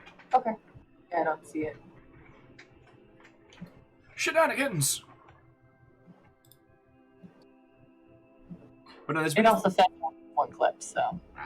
There's been a few group games. Like the one I sent to you, Desolate, is admittedly very rough around the edges as a title, but I think with our little Thursday group would be quite fun. Because I love weird, off-the-wall experiences, and there aren't that many ones like that are multiplayer. I mean, there's Aeronoctosis. Aeronoctosis. Aero. Oh, that one might be 2-player though. How do you spell that? ERO. ERO. Noctosis. Oh shit! Yes, I have been saving that. I don't know who I'm going to play it with, but I saw it, and it's like one person is a ghost, one person's a photographer, or you're both kids with cameras. Fuck, I forget. Huh. But it's a 2-player co-op horror experience. Oh, it is 2-player. Okay. And it is feckin' cool. And it's free to play. It is. But again, it's one of those that you need to do it like as a special event with someone. What was the other one? The other one was that would be like more of a longer experience. That Desolate one. Yes, I mean it might not be. It might just be because it has a very open world experience and it's first person melee, so it's you can get in over your head or you can become overpowered in it, so far as I understand. God, there's been a few others. I mean, the We Were Here series is definitely one that I want to go through at some point. But as I've said to the lovely viewership, I try to limit the group games that we have going on because, you know, when we do stuff like this, I want it to be special, and the Anacrusis is definitely something special. Yeah, it's fucking cool to being a part of that, you know, even like in a little tangential way.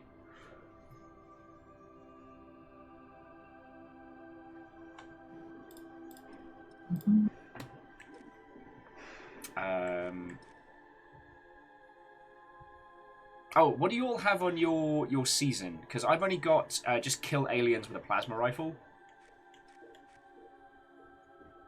My season is kill eggs. The egg. The egg. Kill aliens with vortex grenades. Alright, so we can really go and do whatever.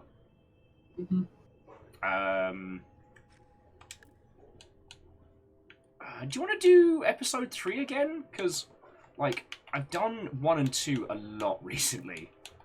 Like, a lot. I mean, Revenge of the Sith is my favorite of those, so why not? Or we could have a bounce around on the community mod, the community maps, because supposedly those got an update, and we haven't been back to the Stray Bay in a while. Well, it's up to you, Mr. Party Leader. Yeah, I know. No, I think it'll be an episode 3. Your host. And again, Danny Sink, thank you kindly for the offer. I think we'll keep it to just a little cabal for today, but again, thank you. It's a cult. It's not a cult. Why do you keep saying it's not a cult?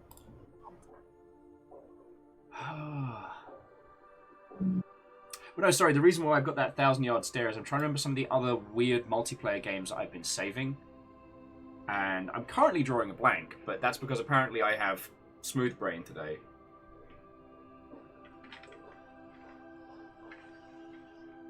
Because there was definitely one other that I've been saving. Why can't I remember things? Kestrel, you're not wrong. Barotrauma. That's one I played a few times, but I definitely want to get like both of your good selves and Tobias and maybe like one other person for a Saturday on Barotrauma. Sorry, Isn't that boat game with that's kind of like Among Us? Well, it's not. That's the one you're thinking of? The Among Us element is actually optional. Because Barotrauma comes from a game called Space Station 13, which was a weird round-based sci-fi game which... Well, I was trying to think of the one... the one that's like, you're on a boat and like somebody's like a cannibal or something. Oh, that's Dread Hunger. I'd love to Dread Hunger. I'd love to play that with you all. Apparently, it's by the same people that did Depth and things like that. The pisser is that the core game is not on sale. Gotcha. Oh, wow. That's weird. Yeah, I'm looking at it right now. Huh. Everything else is? Yeah. Bizarre.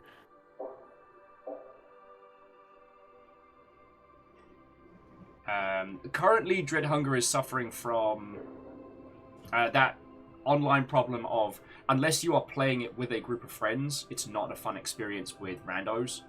Gotcha. But, okay, so Barotrauma. So the Longships had to suffer through Barotrauma with me before. It's a 2D side-on submarine game where you each take different roles on a ship under the ice of, I want to say, Neptune. Your ship is fully simulated, so like power, hull pressure, the whole shebang. And there are a million things that can go wrong. It's basically like squad queue op in a hyper-complex submarine ship. Caffeine has actually refused to play with us after last time, where me, like, was it Hindle poisoned a person with neurotoxins? Me and Tal found a crate of clown outfits and honking horns in the hold. The ship was sinking, things were on fire, and it was just me and Tal outside the captain's quarters where Caffeine had locked himself in for safety, and we're just going, Caffeine, come out and play.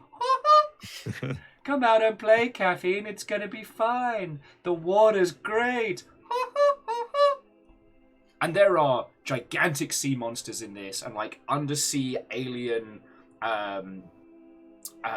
ruined temples and all sorts. But like, you know, if you tax the ship too hard, like a junction box might blow, and so you have to repair that and then maybe repair the wiring attached to it. It's a game that, at first, it's chaos through complexity in a funny way. But if you want to get good at it, there's a lot to learn. Caffeine's like, monsters all of you. I have trauma from the people I played it with. Yeah. I mean, it's in the name. Yeah, the trauma's in there. But like, to put it into perspective, to fire the cannons, you have to charge the railgun, so you have to divert power from the engines. You then have to find a shell, load it with a warhead, load that into the railgun ammo station, and then once the railgun is charged and loaded, and then you can fire.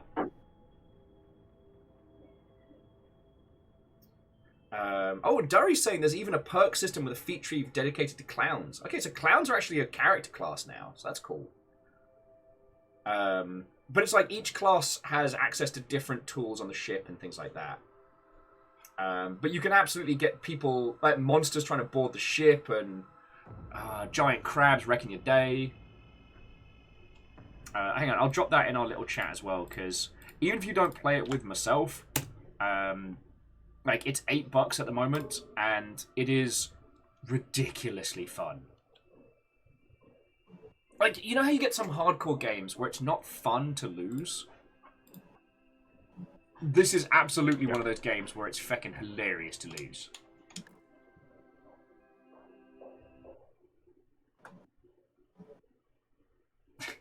Sorry, let me get us in game before I talk all your ear off. Friends, once again, we are sponsored by the Anacrusis today. This game is on sale for 50% off on Steam. You should pick it up because that gets you the Infinity Pass. And Perios is already on it, linking it in chat. Infinity Pass! Infinity Pass! Someone who knows something? Knows what? I don't know. How And what is the Infinity Pass? Ooh, Barotrauma. I'm surprised these work at all. Damn it, Handlebar! That's gonna be stuck in my head. What qualifications do we have? We're still alive. What do I need to kill things with? Plasma rifle.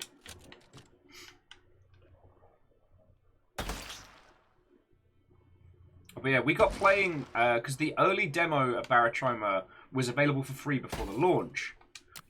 This may or may not have been due to something called the Space Station 13 Curse. Which, if you're unaware, so Space Station 13 was a free, kind of like Digiboard game, where you're randomly assigned a role on a spaceship. And depending on how the game goes, depends on who wins. So it's not like Among Us, where it's you have an alien suspect, and you have to vote them off or they kill you. It's more like, you know, the engineer and the security guard's jobs are to keep the ship running, but like the saboteurs is to destroy it. And the clown's job is to cause as much mischief as possible. So the clown and the saboteur could team up and both win, but not necessarily. Does that make a weird kind of sense? Have I... Oh, yeah. The thing was, Space Station 13... No one makes that alive if you sabotage a submarine, so, Yeah. you know, you're all going down. And Sugar, we're going down swimming. Hey. Ew. It's a reference that's older than people who can probably drink at this point. The interesting thing about Space Station 13 was it was a free game. It is a free game that you can play. And it was wildly popular in like hardcore PC circles. Had a hugely active Reddit. And the weird thing is, every team that has tried to remake it has failed spectacularly. Don't ask me why, but it's become known in the industry. Like, the curse of Space Station 13 is a real thing. I've been involved with 2 projects that have tried to emulate it, neither of which made it to market. And those aren't the only ones. Barotrauma succeeded by virtue of changing the game so much as to make it something altogether.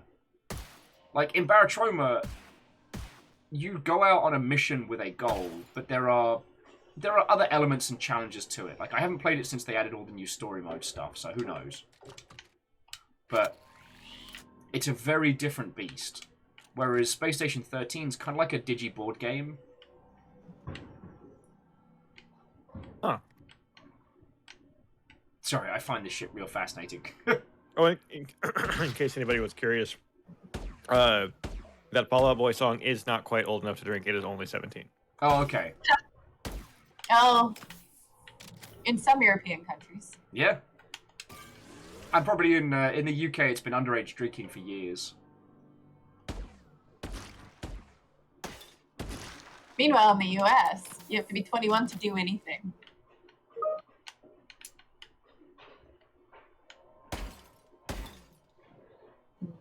Which is lame and butts. Which is lame and butts.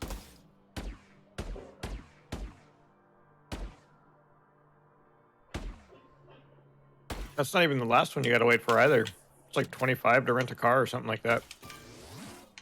Fucking wait! That's the last one, yeah. Lame.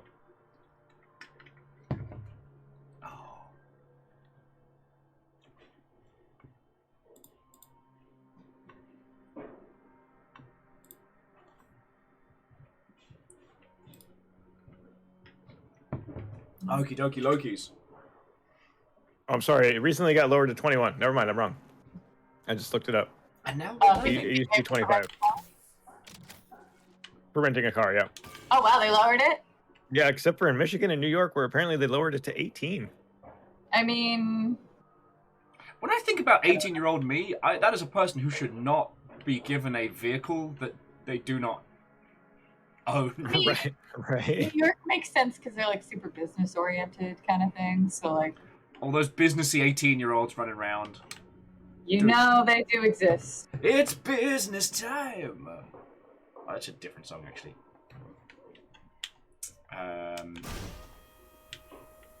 Alright, we're in no rush. I'm just gonna go down the corridor so we can squish some aliens and get my 200.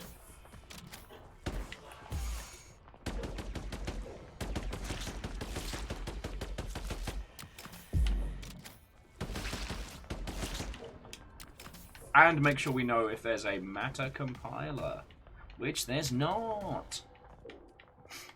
But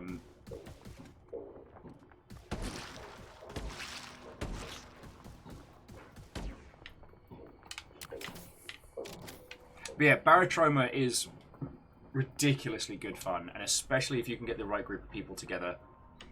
And that's not a diss on Caffeine. Caffeine was trying to run a tight ship and was given what could only be described as, you know, the Muppets in a submarine.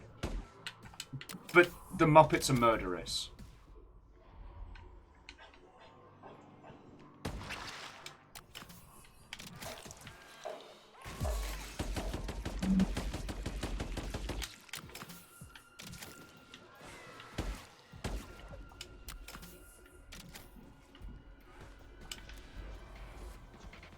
You reckon all Muppets are murderous? Thanks. Grabber.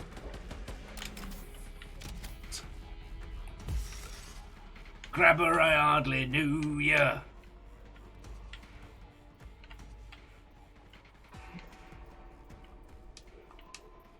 Kestrel's saying that it was like Muppets in a submarine, but with more murder and less singing. Not zero singing, but just less.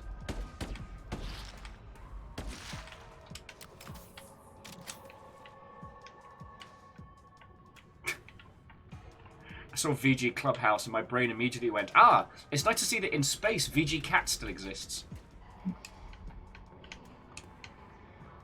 And Andorf, a good afternoon to yourself. Hello, hello. I am lamenting that I do not have stream safe snacks. How are you?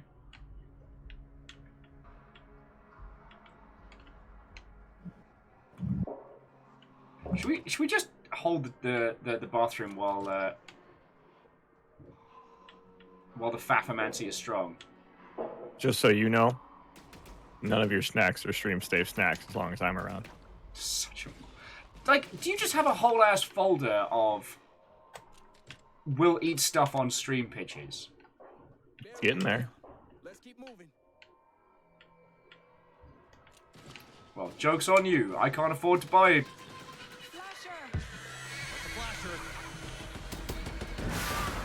He's gonna have my AFK. Did you see that matter compiler? I did see that matter compiler. That's the difference between AFK read. you and bot you. Bot you couldn't go.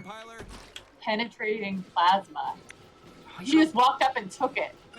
Didn't even ask. Wow. I mean, that's a really good perk. Come on. Everyone, a matter compiler.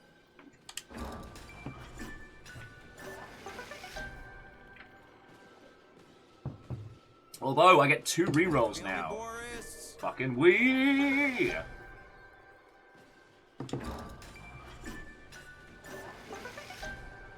Oh, come on!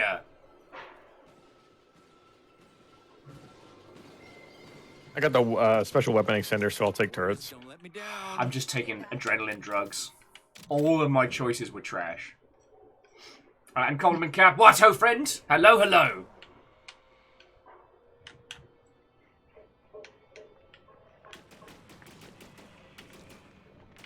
But yeah, we were just talking about, oh, I guess we were talking about multiplayer horror games, but I guess we're just talking about multiplayer games in general now. Like, really good group experience games. I mean, unfortunate Spachiman's already free. It's a terrible game to stream because of the audio quality, but it's an incredible game to play. They recently added a saboteur to help out the alien, and it's so good. Oh, that's neat. Yeah, I don't know how it is to play, like, in open lobbies. Probably still trash. But when we do, like, long ship sessions of it, it's so good. Is there a corridor we're looking for?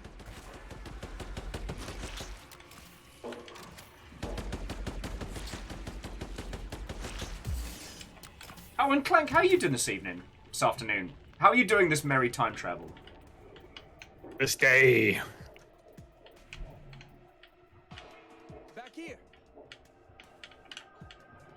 Because I'm racking my brain for other, like, multiplayer experiential games. Because, like I said, the We Were Here series is very good and starts out free, so that's cool. Dread Hunger is one I want to try, but I want to try it with a group, and I don't want to ask everybody to shell out 30 quid to pick up a copy if we only play it for, like, one stream, you know?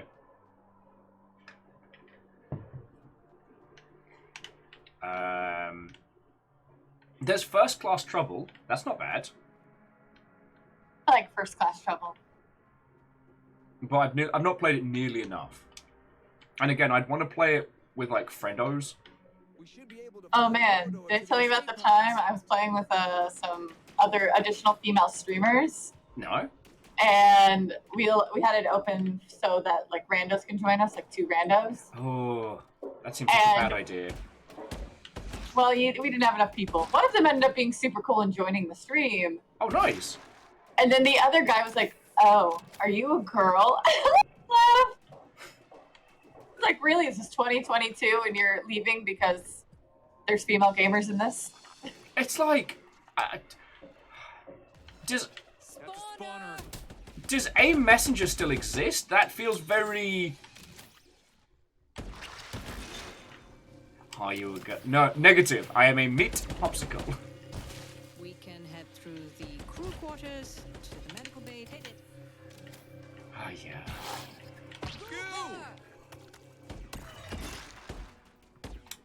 Yeah, thank you, Caffeine. That does feel very Y2K. Oh, I need some ammo! I need some ammo for my gun! The gun's running out of laser bits!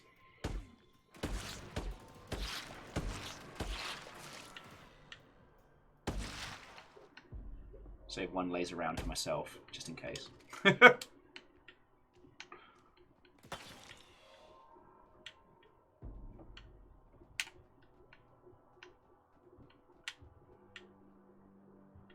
Yeah. There's a charger. Love it. Love to see it. Oh, owie.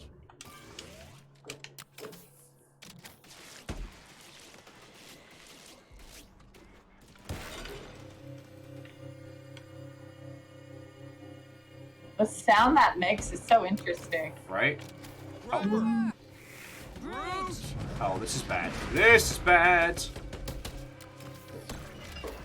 Deacon Zero Hex about that. Ah, my face! I was not delicious, it was you. My knees were broken.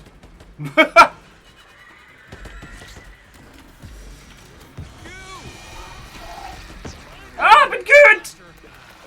Caught me right off guard. Y'all are doing good out there. You got this.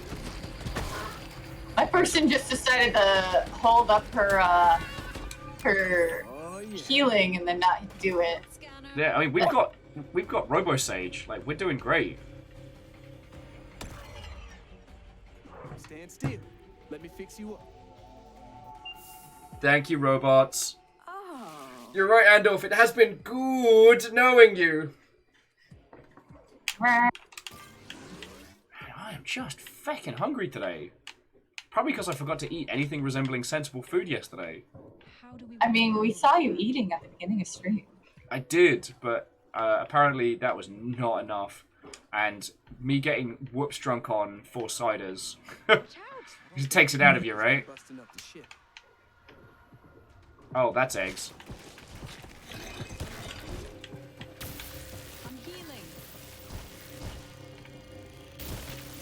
Shields behind you! Shields in front. I'm worried I might have sent the eggs up to another strange place. The Katamari's in space! Oh, cool. It's the bit where I usually stack it and die. Yeah, can you make that jump?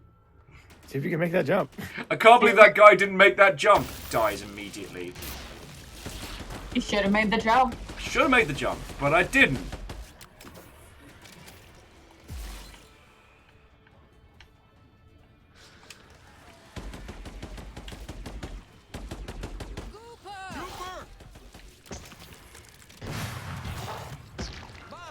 It's a lot of aliens running to their death. I'm just gonna say it.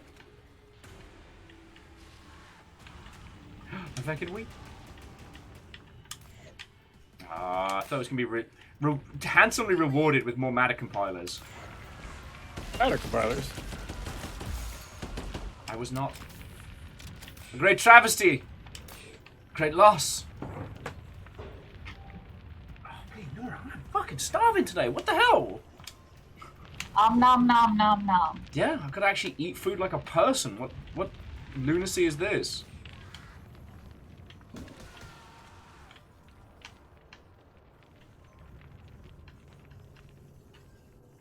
I'm still annoyed that McDonald's have done a Char Aznable crossover. What? It has been years since I've eaten at McDonald's, and I've not missed it. Like, dicks, fucking love it. Stuffed dicks in me all the time. Hamburgers, that is. Nope, clipped it already. Out of Damn context. Done. You set yourself up for that. You knew it. Yeah. I mean, in all honesty, friends, that's one of the reasons to get Dick's hamburgers. Is not only are they delicious, but they facilitate knob gags for the rest of the day. All of them. Buy your friend a bag of dicks. Take your friend into the park so they can stuff dicks inside them. Do you need a drink so you don't choke on these dicks? Like, friends, the it's the gift that keeps on giving. You know, I made sure when Caffeine came to Seattle that I took him up, gave him the Capitol Hill experience, you know, took him out to the park and got him to stuff dicks in himself. Wait, no, oh, that's Clank. Yeah, and Clank, when you finally go to Seattle, we'll make sure you get dicks inside you. You know, the jokes keep on going. Easy. Hey, there's a reason that low-hanging fruit is tasty. Being alone is dangerous. We're so close to the little like showdown point that it's not throwing hordes at us. And yeah, Caffeine's second round soon. And Tanari Watto. We were just talking about Macadillions. I was saying that I don't miss McDonald's, but since they started doing the Gundam crossover, my poor little easily propaganded brain has been like, hey, remember when we'd get drunk? We'd get drunk and you'd hit Waterloo, you'd have 20 minutes for your train and you'd buy like 4 large fries and a quarter pounder and just eat them by yourself to sober up. And I'm like, yeah, I miss that. What if that feeling, my brain continues, what if that feeling was branded Gundam? And I'm like, that's not fair. Don't. Thank you. Oh, yeah. Like, okay, you look at Char Aznable. That's a good looking dude. That's a dude that works out. That is not a person that eats hamburgers.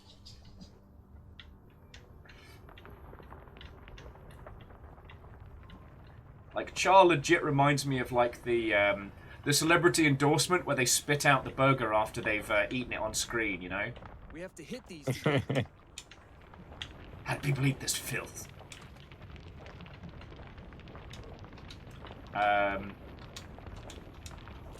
So yeah,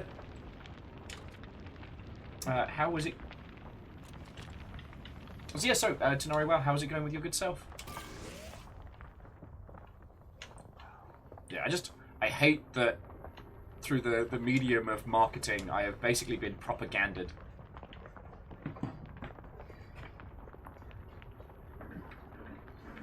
Thank you. Better. Alright, should we sound the horn? Sound the horn!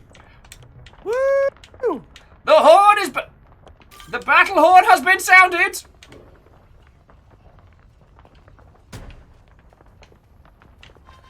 Was that thud in-game or out of game? Flasher. What? Back and wee!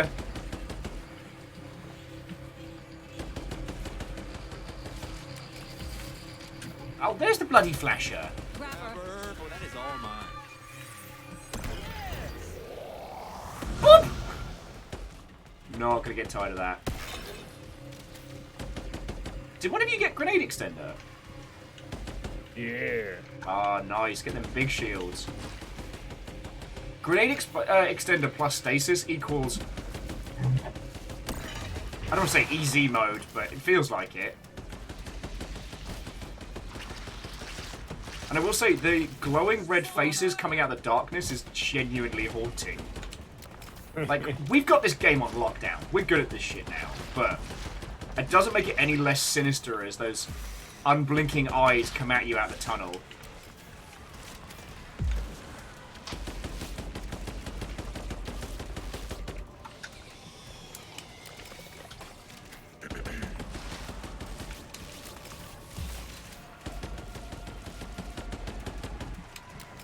God, I tell you what I'm legit missing. Sorry to do the usual long shipping thing of like either talk about video games or food. Hanging out here is not good for people's bank balances, I understand this. But the thing I'm missing right now, chimichanga. There's a place up near us called El Chupacabra, and it's fucking brilliant. Ah, Sage Bell! Robo Sage! Oh no! The robots are down! I am not a robot!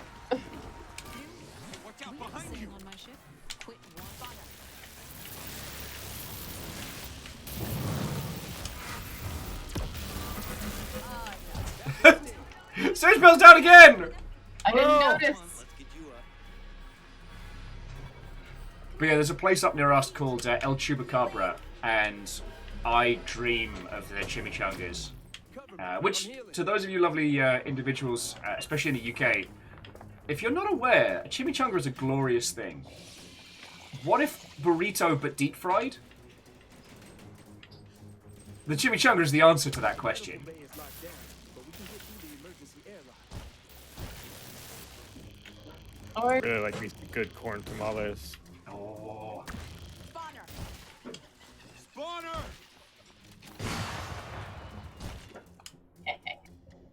Explosion. we need to kill 6 more grabbers. Alright, I gotta kill the eggs. 77 regular aliens. Here we go. Is it through the fire? Let's go. Get in here. Cooper. I'm good. It's fine. Damn it, go on! Is that the correct way? I didn't see a path. Am I just blind? Oh, okay, I see. I am blind. I just went around the corner. Safe room back here. Butts. Wasn't me. Wasn't me this time. Hey, It maybe was you should... totally you. That was awesome, everybody. Oh yes. What about a burrito, but deep fried and with additional like cheese, rice, beans, sour cream, guac if you fancy. Man, this is making me want to hit the taco truck up the street real bad. The only problem is like they absolutely do not allow animals even outside, and Amos is not. I'd feel guilty being like, Fiona, hey, just finished work. I don't know you've been looking after the animals all day, but bye! Just fucking off to go eat a burrito. Reach yourself. I don't know if you heard that from the other room. Oh. That has been foreboding.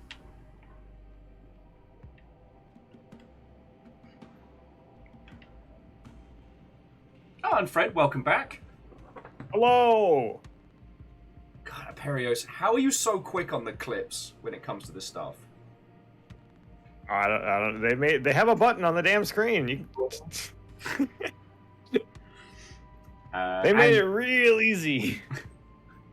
Stammering Gamer, to answer your question, 3 deluxe is the most I've eaten. Like, joking aside, I forget why I was so ravenously hungry that day, but I killed 3 deluxe hamburgers, like, back to back to back. Oh man, and then you went into a food coma? I did get a bit of the meat sweats, I won't lie. Woo! But I was hungry. Deus says that, Perios, you are trained in the way of the editor.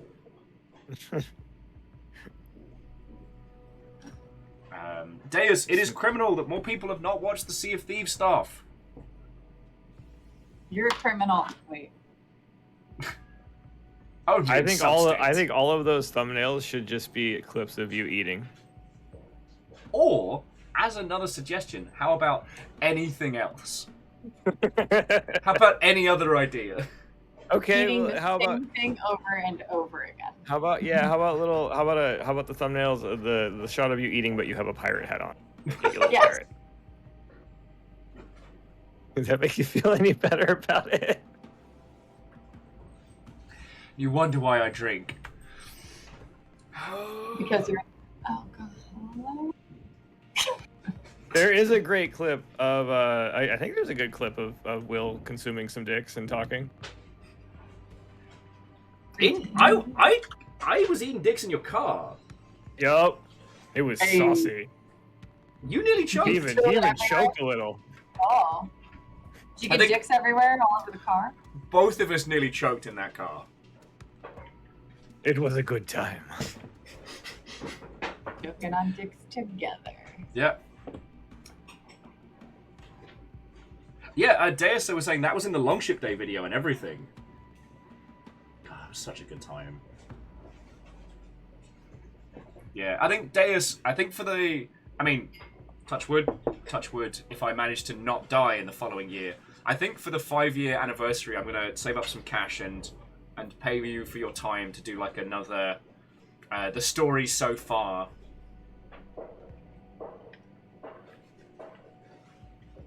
Fearless can confirm I did gobble dicks in your car after a drunken night.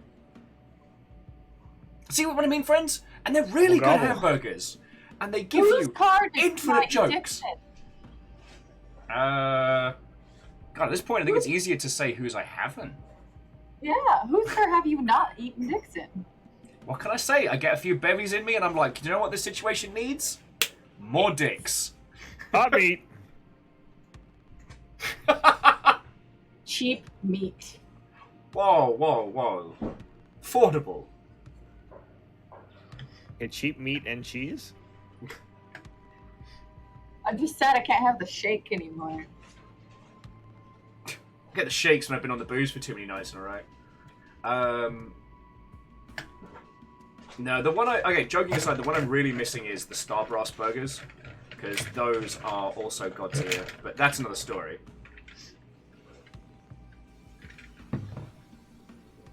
Meat for the discerning diner on a budget. Thank you, Earl Koenig. You get me. You get it.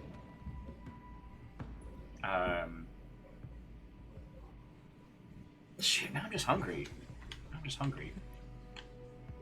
Eating stream time. No, I don't think I've got anything that, like... I killed the last of the... I guess I could... no, we're all good, Fiona could feed you a foot long from off screen. Don't threaten me with a good time. Sorry. I just want to see like a really long sandwich just slowly going into screen and being just and eventually it's just her hands squishing your face. Okay. Is it possible to attain a good sub-style sandwich? Around here? Yeah. I mean, depends on what you want from your sub sandwich. Fair. I just basically. Why are you like this? Why are you all like? Yeah, this? press it down. Such a terror. Basically, I have nostalgia for Subway, but now I have a little bit of respect for myself and taste. So it's like, can I emulate what a Subway sandwich tastes like when you're shit-faced? I think that's my goal. Well, I guess this is so like that leads into the important question of like, what is your sub of choice? Careful. Sage! You answer this question. See, here's the thing. I get 2 days of being like tortured by friendos because, like, so we have Sea of Thieves on Friday. Ems has realised that I will get flustered easily and has absolutely taken advantage of this. And Sage, you are no fucking exception. I never said I was. Bullying me on stream. Turning into the Anacrusis up in here. No, we've not done that shit again. Crucis. As part of the extended Uwuniverse.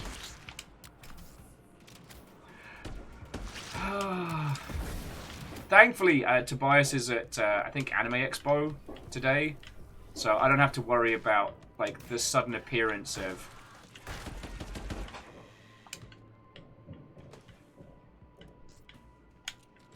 the Uwuniverse. Sorry. Tobias types in chat.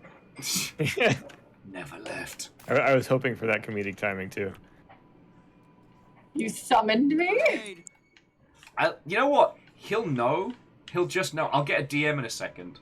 Got a message from him this morning. Was like, why are you afraid of sharks when hippos exist? I'm like, don't talk to me. Yeah, man, hippos are murderers. Oh, yeah. But then I had to inform him, like, look, you can't talk to me on the subject if you don't know about cocaine hippos. Healing stuff in the medical bay. Yo, when does that Cocaine Bear movie come out? Not soon enough. I gotta see what they're doing with that. Cocaine pigs, let's go. Oh. I just threw my grenade on accident. Let's go! And then Guwon blocked it and set everything on fire. Alright. Sound the alarm, let's go. Lock this down tight. Get ready, get ready, get ready! Alright, where are they coming from? Alright. Up the back. Up the back. Let's set them on fire up the back.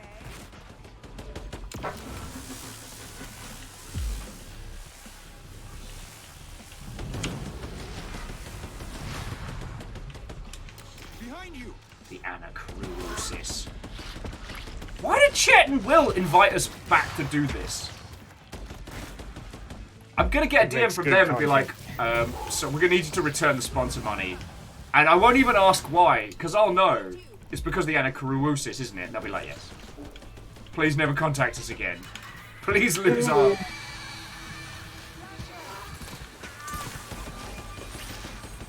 Everyone's dead. You'd have to respond with something like, "How could you woo do this to me?" Woo. God damn it! That's a pun that's going to stay in my brain now. And it's going to come out the worst time. At like a feckin' funeral or something, you know? Ooh. Yeah, is it when you're going to be doing your funeral unboxing?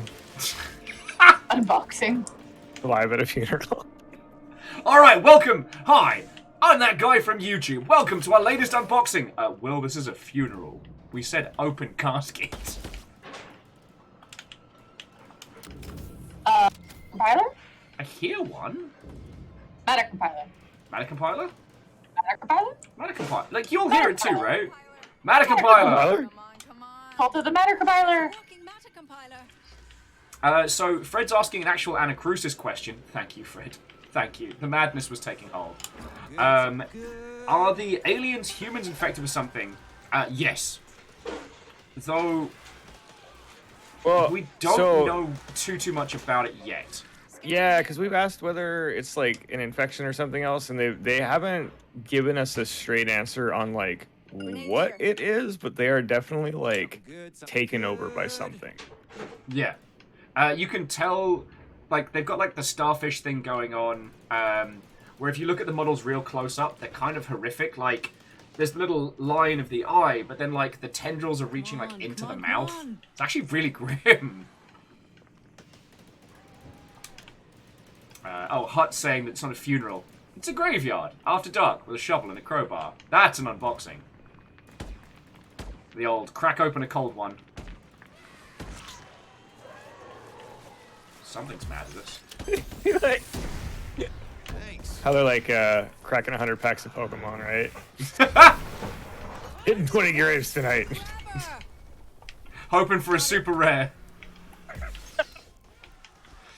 I'm in pain. It's going down. Pulled a shiny, it's teeth. Down. Pull the shiny. Down. Let's use this one on. Oh, thank you, Guan. This one's got 3 shin bones. It's ultra rare. Well, maybe you should heal. Maybe I should stop making jokes about digging up corpses, but yet here we are. Alright, I hope you die. Content. Hashtag content. We had to get into that YouTube mindset, you know? I guess I'm hearing another map compiler. It's got to be... Matter compiler. Is it here? My god, they explode so well. Yeah. Can't tell if I'm getting closer or further away. Not near me. Yeah, I don't hear it. It's probably nearer to where you are. Or I'm having some kind of nervous breakdown. Oh, hearing it. I am. Oh. Yeah, it's gotta be upstairs somewhere, right? It must be. I checked all through this. Yeah, this is the floor above. It's just like... It's gotta be like... Gotta be right up here. Yeah.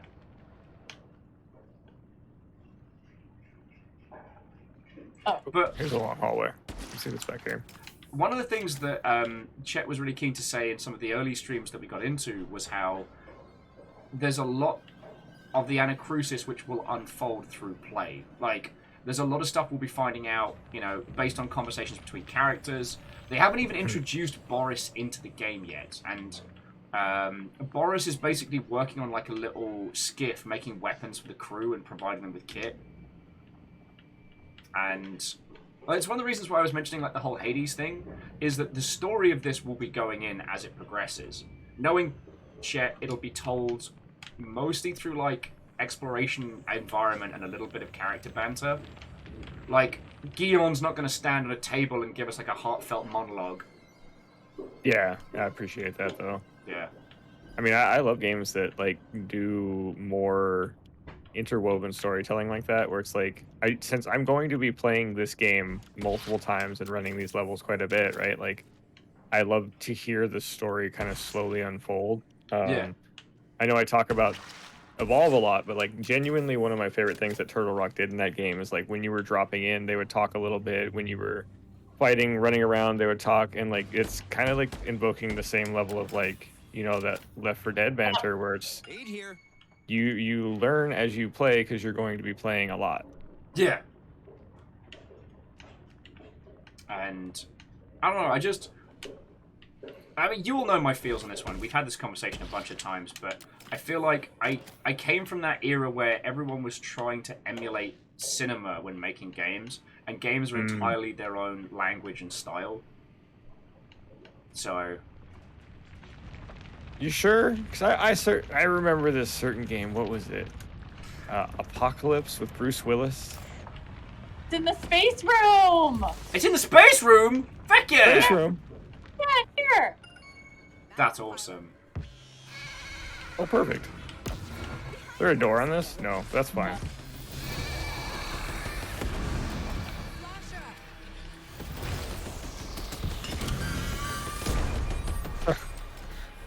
You blew off my feeties! I need these! I need these feeties! It also means I can mop up some of these pulse rifle kills I need. Oh, now I need to help people get up. Alright, so I need you all to fail enough that I can pick you up, but not so much that we lose. Gion! We just shoot Gion until we knock him down and then... Yeah, I need you to help me out, Gion. There we go. I am not getting good rolls today. Oh no, damn. We're getting some okay ones. They can't all be winners, right? Yeah. Oh, don't heal him. He needs to learn I'm picking up the health scanner. He needs to learn a valuable life lesson. Oh. And nobody cares? Nobody cares. Nobody cares. I see you're making where it friends. came from. We get turned around? No, we're in the right place. We're by the space room. The super space room. But if you could, fire. if you could go stand the fire so I can pick you up, that'd be great. Another health scanner here. Oh, this room. How many pickups do you need? I have to pick up 5 people. All right, I'm gonna go down right here. Throw fire on everybody. Good luck. Oh no, Gion's getting me! Go away, Gion, no! Well, Piece of too late. shit! Stop helping! Watch over me, please. I'm healing. I wish I had a fire grenade. Don't come to me. Before Gion does. All right, I'm with you. I'm with you.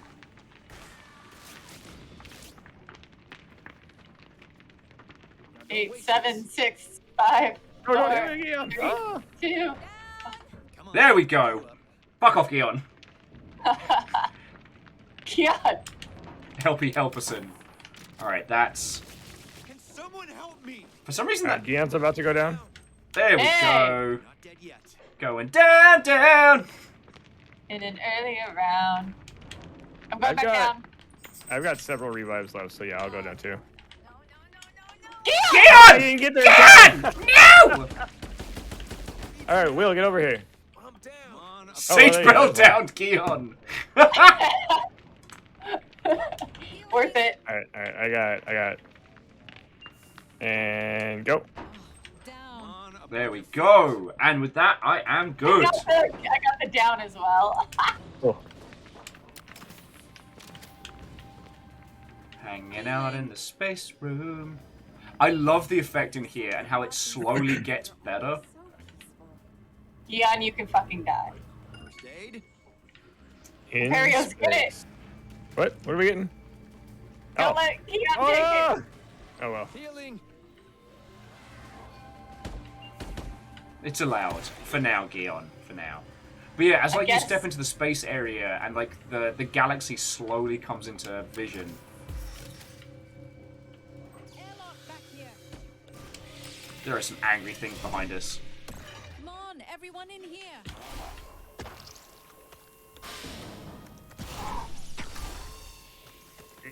Oh! Oh, let me... There we go. Got balls in the safe room. Dun dun dun dun dun. Hey. The door. Oh. No, you know what? The other food thing I'm dreaming about is the arcade bar near us does loaded teriyaki fries, and they are fucking nominal. Oh yeah, they are pretty good.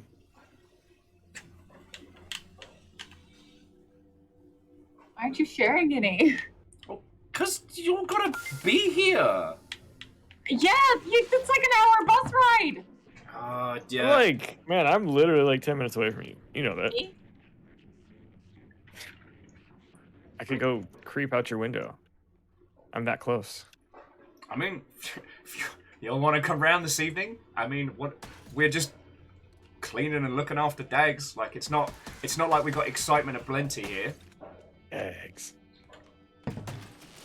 Work thing called Friday. Psh. What? Okay, in the UK, Thursday pub night is a tradition because everyone accepts Really? the fact that you're going to be hungover on a Friday. It's actually, the UK is more kind of like, at least in London, like Thursday, Friday are the busy pub nights. Saturdays, so-so. Interesting. Okay. And Sundays are usually like recovery pub and very quiet. Like, okay. So they don't expect people to come in drunk on a Monday? No. Well, and it's... You don't come into work drunk. You come into work hungover. The expectation... yeah, that's like one step removed, though.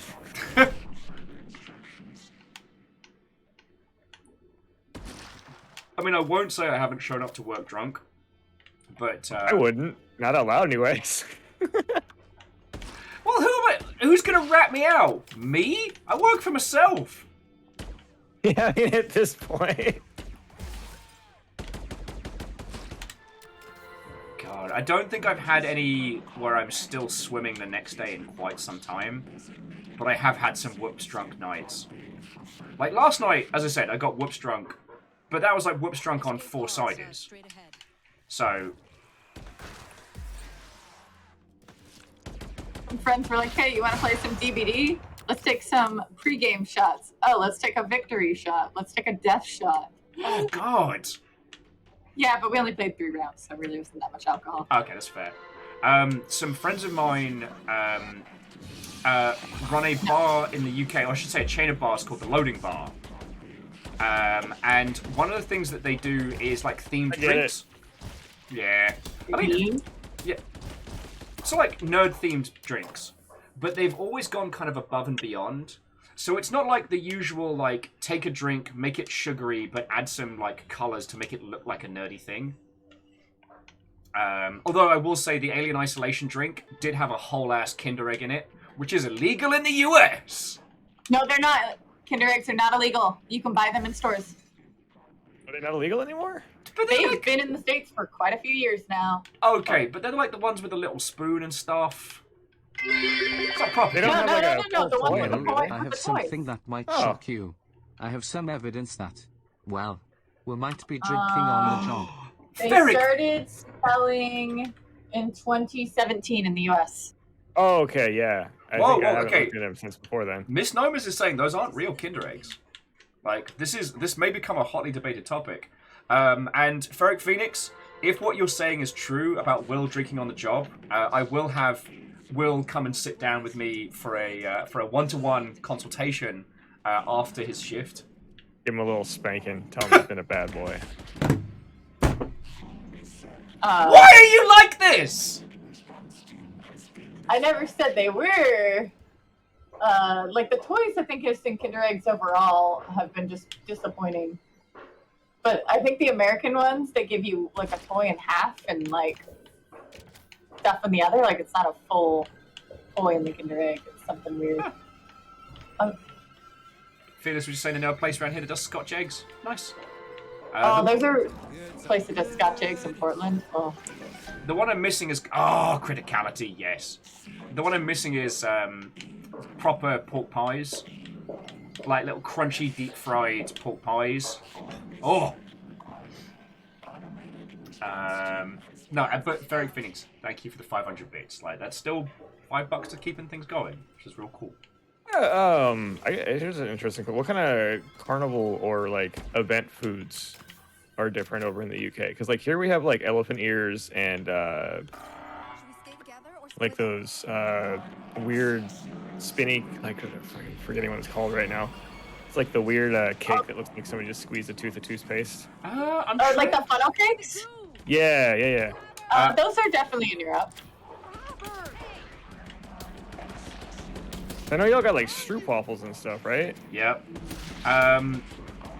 Grapes and stuff are pretty common, but I'm trying to think of a few.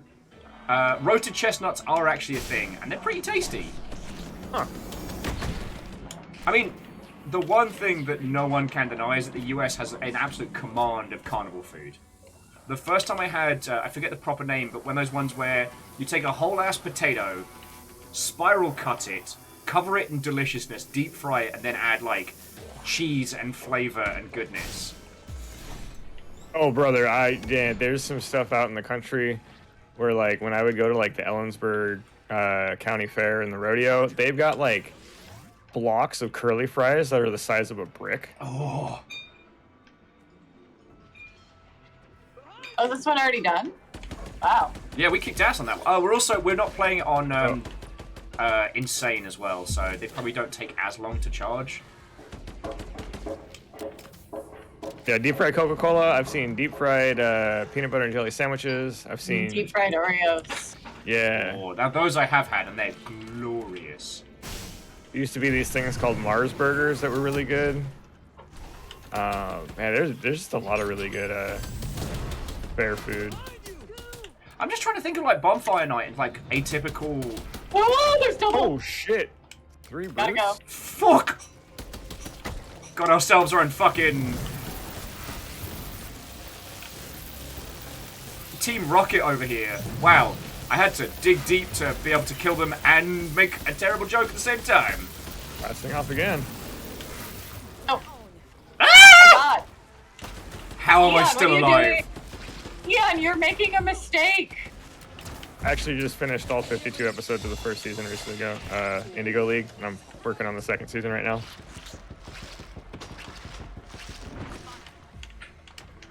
It's interesting to think anybody else has that watched Jesse all and of the James are Pokemon. probably a lot of people's awakenings. Yeah. I don't think Jesse and James get the rep for being the icons that they were.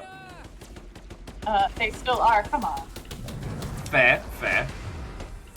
I'm down. I'm gonna die. Okay, I got thank knocked you, off the ledge. Gooey's got me. Dope. Again.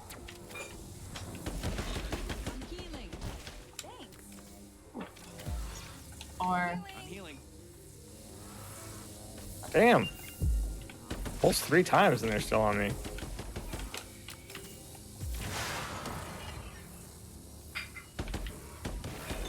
Oop. Alright, where's the next one we're doing? Me and Guon have got this one down, Pat, so if you want to grab whichever one's closest for you both. upstairs, Shit, looks like. bed. Alright.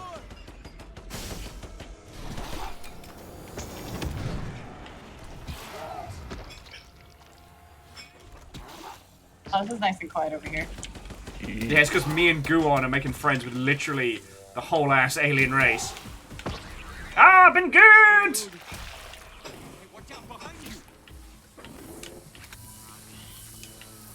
Good luck, you two. I've got one bullet left. Saving it for myself.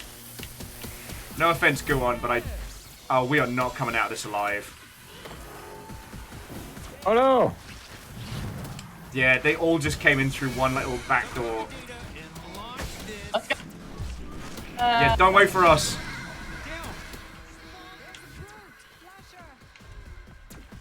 Because I am way far back in the hellscape. Perfect. Brute just jumped off. Oh, back up. I'll lead the Brute around. Brute's dead. Flasher's dead. What did I say? I said leave me behind. I could use some help. I'm not leaving that behind. Look at that juicy booty.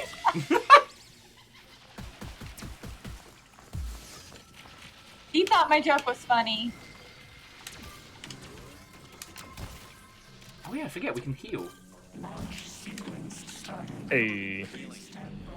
Oh, and let's see if we get any tasty good weapons as well. Come on, mannequin piling with the good guns. Zorbs of death! Zorb. Not as meaty as the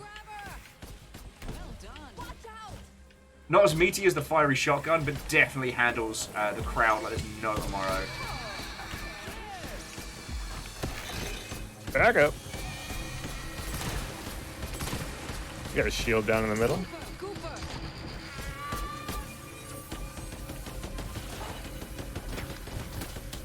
Get to feck! Oh, shield's down. Oh no! We're at the mercy of the locals. 69%. Nice, nice, nice, nice, nice.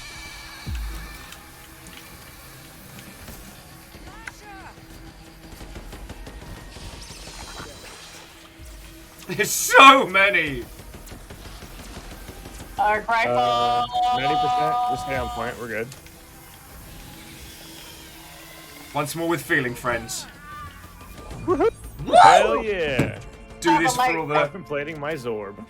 Zorb contemplated. Jumbo Tees Emmanuel Zorb. It's his full title. Killed aliens with a plasma rifle. Quest complete. Oh yeah, new quest. What do we got? Help incapacitated allies. Yeah! Complete episode 2. Oh. Oh well. The UI just shifted ever so slightly to the left, so it's like I've got the edge of someone's character looking at me going like, hello! It's bugs like that that I'll miss when this game hits version 1, you know? A friend of mine's been working on like a small 1-2 person project, and I've been telling them, like, just record stupid funny bugs on your phone. Like, just put them on TikTok or something, because you'll miss them when they're gone.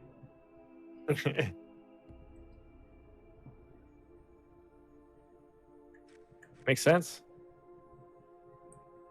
Oh shit, I'm all the way up to chapter 10. Right, friends, Damn. I think we're going to get the Infinity Pass cleared before launch. That would be cool. I do not know, though. The person who said they unlocked everything in like a day, I just want to be like, how? Like, the coordination and focus that must have taken.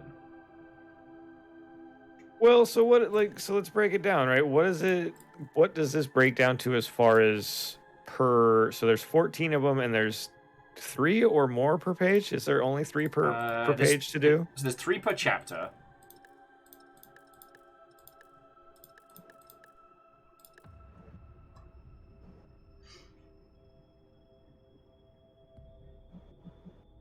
I know when you think, like, some of them are like finish a particular episode, which you might not be on. Yeah, like, but I mean, if you got that one, you just because like these all are things that there is no reason that you have to finish what you're doing. You get the achievement, you move on to the next thing. So like if it's a level thing and you just finished, kill a dozen eggs or whatever, just end the mission. Like like you said, it would require a real focus for sure. But like, that would be pretty cool. That's what 42 in total.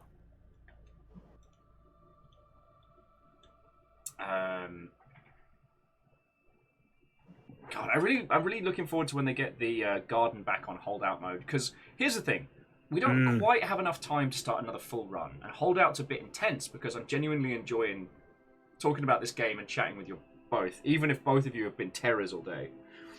You know what I'd love to do right now is start the gardens level on holdout and just hang out there. You know?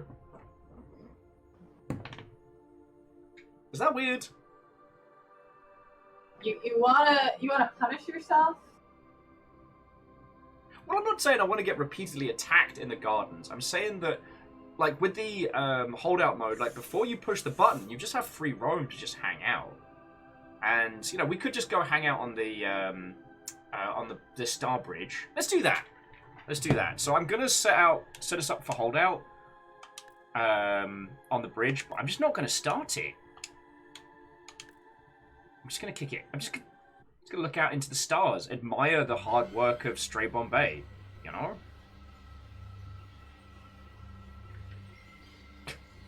Perrier saying, whoa, the nerd likes talking. Who'd have thought? Oh ho ho. Matter compiler? Matter compiler? Oh, first aid here. Compile that matter! There's a matter compiler. Let's set up. They're gonna sense us taking this. Extender. Oh, plasma. Special weapons come with more ammunition. Okay. Woohoo! Penetrating plasma, and we don't get specials for a while. So yeah, let's go have a Let's look go out. over here and look at it. Yeah, let's go and fucking look at the Look, there's a galaxy. purple planet. Oh, and the other one over there. yeah, it's a teeny tiny like either blue or deep purple one over that way. It's right pretty. First aid. Now I've been able to yeet some of the aliens out onto the balcony, so I want to see if I can get out there. I want to see Been if yoked. Yeah, see what we can break. the QA tester in me is like, all right, what can we find? Ah! Apparently the first thing I can break is my damn knees. Damn knees. Legit. Oh, there's not a run and jump. We don't have a sprint in this. Yeah. I have a very dumb idea, though. Ugh. Hell yeah, brother. I don't know if you lot are supposed to encourage me. Isn't that the point? Ah! Okay, didn't quite work. First aid. Oh, we'll get you if you jump off the ship. Ah. I broke my knees. You can't rocket jump using the barrels.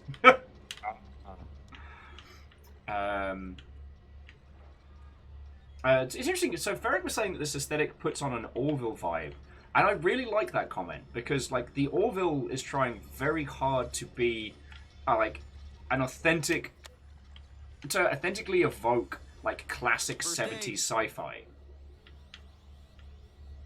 And so is this. Like, it takes a lot of inspiration from, like, Space 1999, Moon, fucking, you know, pick your pre-Thunderbirds puppet favorite.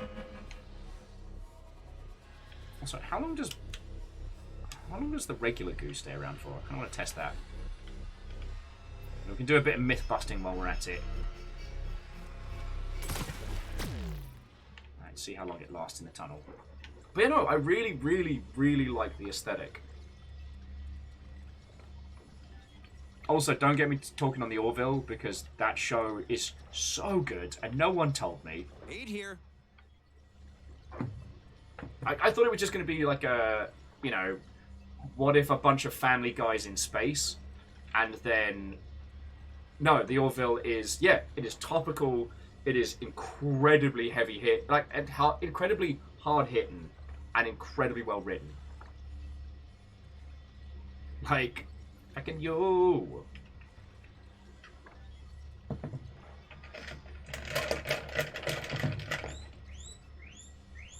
It's ice in a cup, guinea pigs. It doesn't even sound like salad. Getting heckled by the guinea pigs. Shit, I forget what it was I wanted to natter about, aside from how fucking good this game looks. I think that was it, wasn't it? You wanted to see if you could jump off. Oh, I want to see if I could get onto the other side, because I've yoked aliens past that point, but I've not been there. That's the point of yoke return. God damn it, dude. God damn it. See if I can jank any of the physics. Though if I was really trying to break it like QA testing wise, I'd be using mouse and keyboard because controller smoothing helps cover a lot of geometry when things go wrong. So yeah, I don't think we can get out there.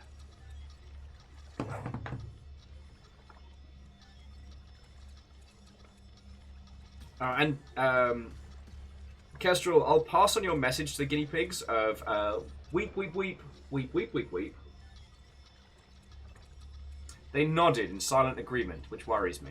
And Deus, I wholeheartedly agree that the Orville feels like a TNG sequel.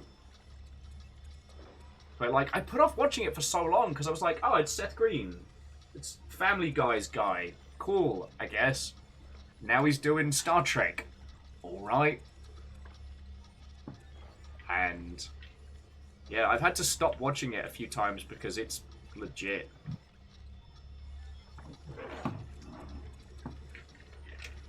Sorry, I don't mean to go off on random topics. I mean, that's literally what the show is. Hey, and showing off the Anacrusis. Speaking of which, this is where you plug the Anacrusis. Oh shit, yeah, okay. Hey! This is my reminder that the Anacrusis is 50% off on Steam right now! Oh, God. That was awkward and weird, and I'm sorry. Friends, I love this game. And as you can tell, like, I genuinely like just fucking hanging out in it, which is something I can't say for a lot of games. If you'd like to pick up a copy for yourself, it's 50% off on Steam. And that gets you the Infinity Pass, which is the thing that we've been working through today, which is an inordinate number of cosmetics and fancy outfits. Plus, if you get that, any like future cosmetic runs or what have you will be free to use. There we go. Kestrel gave me a B+, a plus for that plug. I'll take it.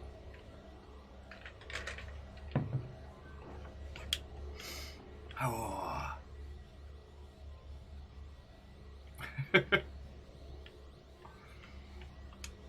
Well, maybe we could kill a few aliens. Just a few.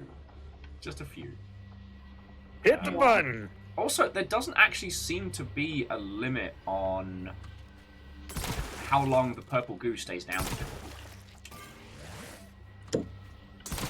Until it gets burnt? Yeah, until it gets set ablaze, but it does seem like it just stays I should there. actually pick up a real gun.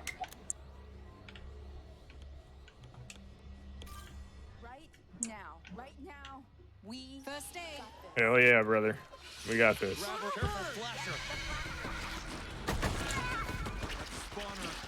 Sound the alarm. Oh, fuck you! Thank you. You were warned.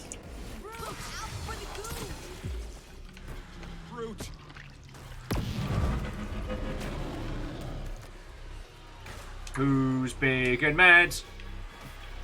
Lives in a bubble. This place is going to be a fiery hellscape once we get it going. Oh, no. Oh. That was shenanigans. I saw that. The brute was blocking the shot so we couldn't free you.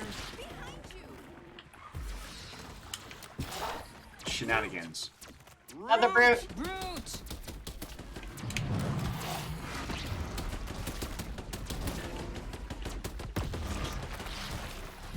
This is the thing, we've been playing on easy all day, we've gotten slack.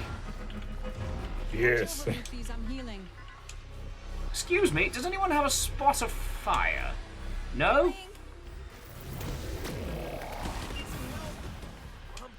Alright, come back to life, I'll go on.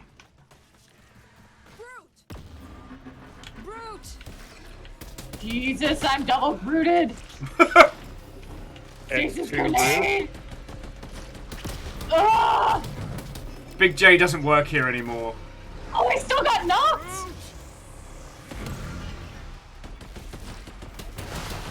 Oh, good throw.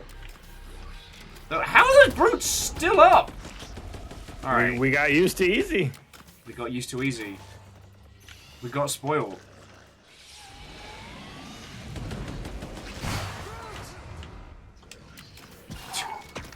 think a brute just threw another alien at me as a weapon. Oh, no! Oh, I'm in Murder Cave. I'm in Murder Cave and it's bad.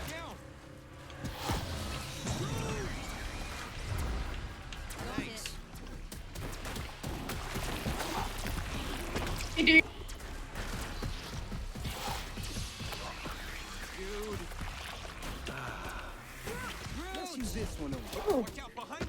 Ow. God damn it! Well done.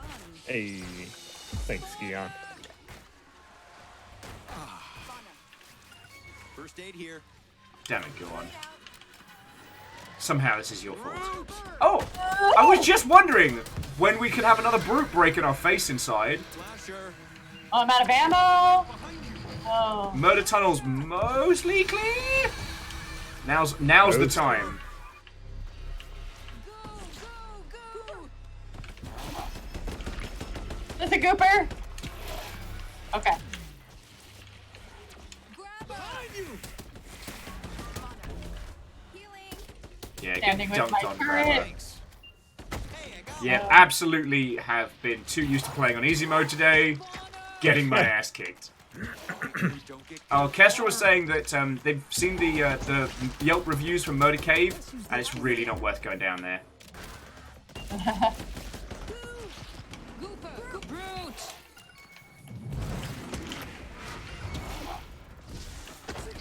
Oh. Dude. I see you're making friends.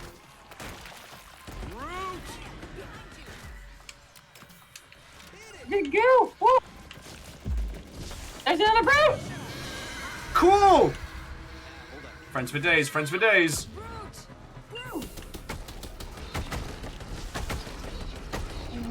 Yeah, back in handle. Got him. Matter compiler. Matter compiler? I hardly know her! Hey, had to do it at least Let once. me die. Your request for early parole has been denied. Hey, think I've been grabbed. Yeah, okay. Now I'm down. Got it. Man, Guwon's just given no hex.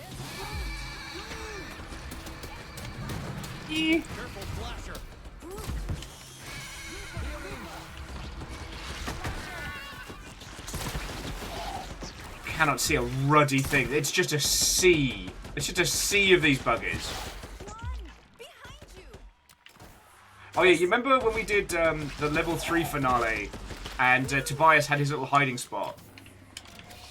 Yeah. They specifically patched that out. Now, I'm sure it wasn't just Tobias, but in my heart of hearts, I like to believe that they specifically went, no, Tobias, it's not allowed. It's got to go.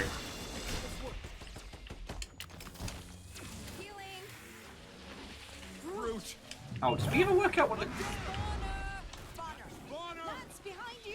Oh, this is bad. Did we ever work out what the capture zones look like? Here, I haven't seen one yet. Oh They shit, look there's one in the center. Like literally where my fucking corpse is. I only Oh, found it because yeah. I got knocked over. Standing in it. Come on, let's get you up. Grab her. Oh, Oh, I God. got knocked against the wall. We both just got our faces broken by a brute. We got knocked into separate corners, too. That was fantastic. Only 6 minutes. So I tell you what, dear friends, I think I'm going to bring our adventures to a close today, because I think we've hit everything pretty well. Hell yeah. But yeah, this is definitely one of those games where I could quite happily just go on one of those like tourist modes. Sings no highway to the capture zone. Ride into the capture zone. Sings note.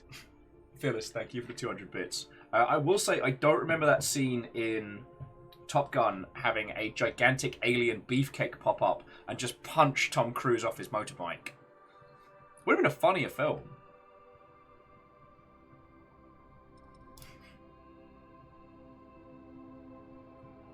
All right, you lovely, lovely Mother Hubbards. So thank you for coming with us for another very, very sponsored adventure around the Anacrusis. I have talked to Will and Chet about cool new stuff and things. They are still coming, but it's going to be a little while before you'll get to personally murder us. But that is on the way. I just can't wait till we get the rocket launcher on the regular. It's gonna wreck so much face. So yes, please. Well, the Steam sale is on. Pick up a copy for yourself. Get the Infinity Pass. It's bloody marvellous. Perios, Sagebell, thank you once again for joining us. It's been feckin' great. Wah, wah, wah, wah, wah, wah, wah. All right, then let's do our usual conclusions. So, Sagebell, where can people find you, and when will you be streaming next? If I have the energy, it will be tonight on my stream. Usually I stream Tuesday, Wednesdays, and potentially Thursdays, depending on motivation. This week was a little weird because my microphone decided to die, and I'm talking to you through a webcam. It's not been awful. The crispiness is gone, but it definitely sounds like you're yelling at us from the bathroom. Yeah. So normally it's Tuesday, Wednesday, potentially Thursday. I will not be with the crew next Thursday for the first time. Somehow we'll get through. But friends, if you do not mind throwing Sagebell a follow, that would be bloody marvellous. And Aperios, where can people find you, and when will you be streaming next? People can find me Tuesday on my channel, but also in a couple weeks we'll be doing the IGDA and Soba picnic. Yes. So you can find me there and say hi in person. Outside in the real. Yep. I'm looking forward to that. I need to add that to my calendar. It should be July 16th. July 16th. Right. Okay, friendos. Well, again, thank you all feckin' so much for coming. I will find us a willing target to crash on into.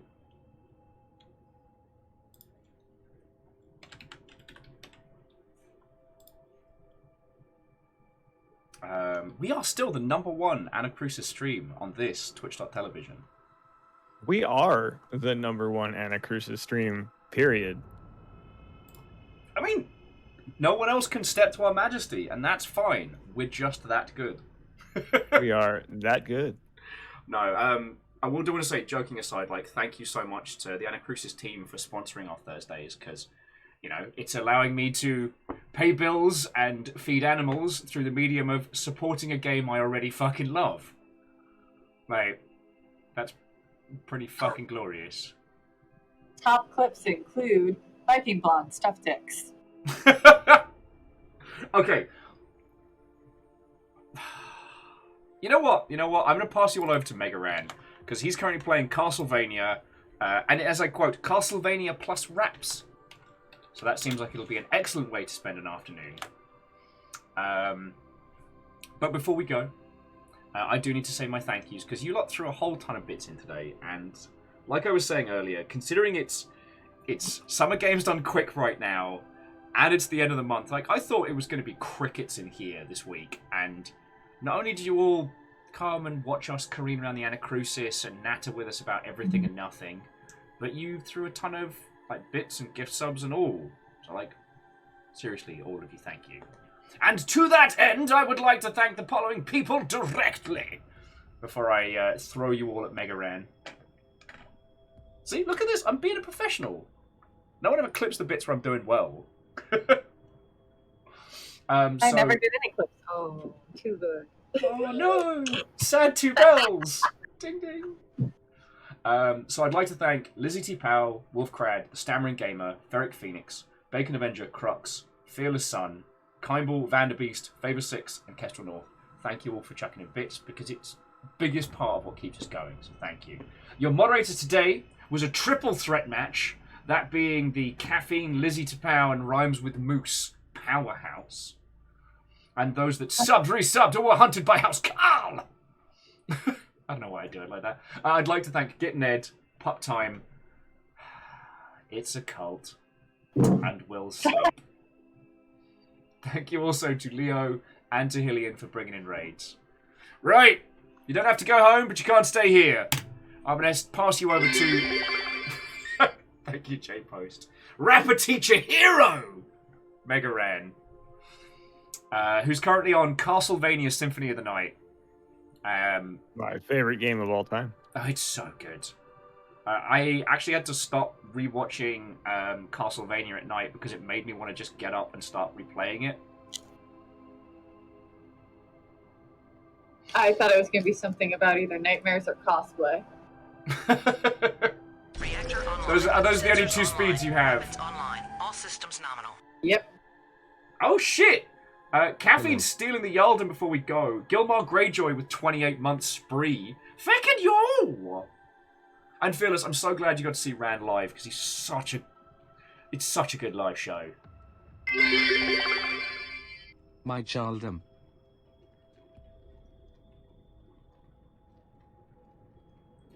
So yeah, Caffeine, the Yaldum is yours on the way out. Anyway, as either the raid or the train takes you, friends. Alright, still here.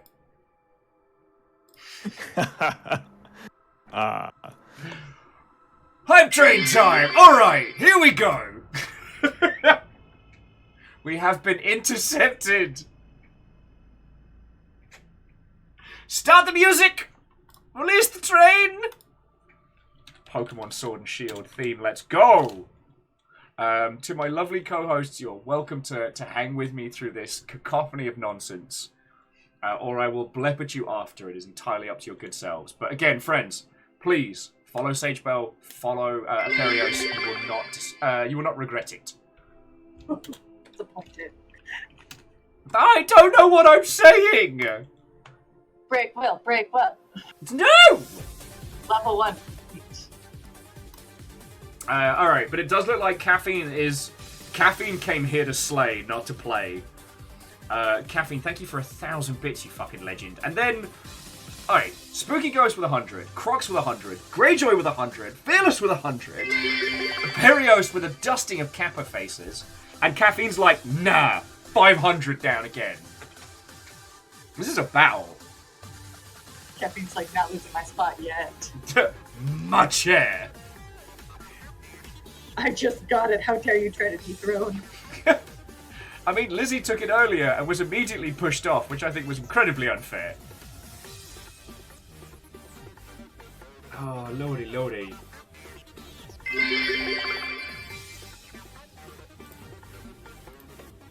I'm so stupid.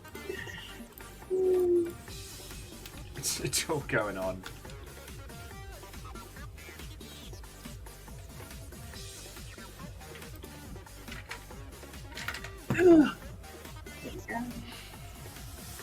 And yeah, Perios, what is your evening looking like? Oh, I don't know. It's all gonna depend on when the missus gets home. Probably dinner. I live an exciting life. No, I'm fairly happy with where I'm at. No, it's honestly probably cook dinner. Maybe have a drink or something. I don't have anything planned for tonight. Tomorrow's looking pretty open. Esther has a 4-day weekend, so yeah. Whoop whoop. Pretty chill. 4-day weekend is lucky. The alerts are just barely keeping up.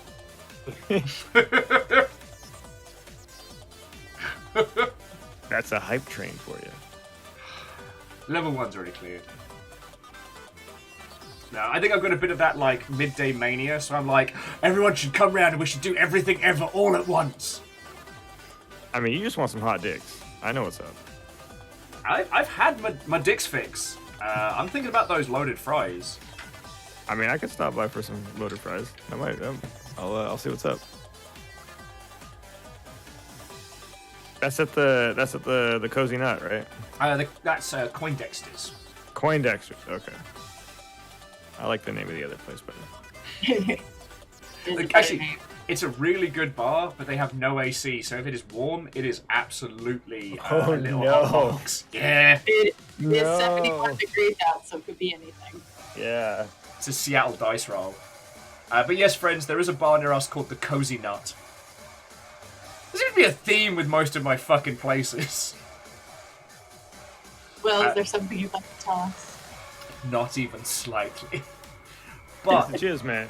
He likes the jizz. He goes there for the smooth jizz. No! And the free jizz. I was a professional! It's... Billy took some jizz to the knee. God damn it!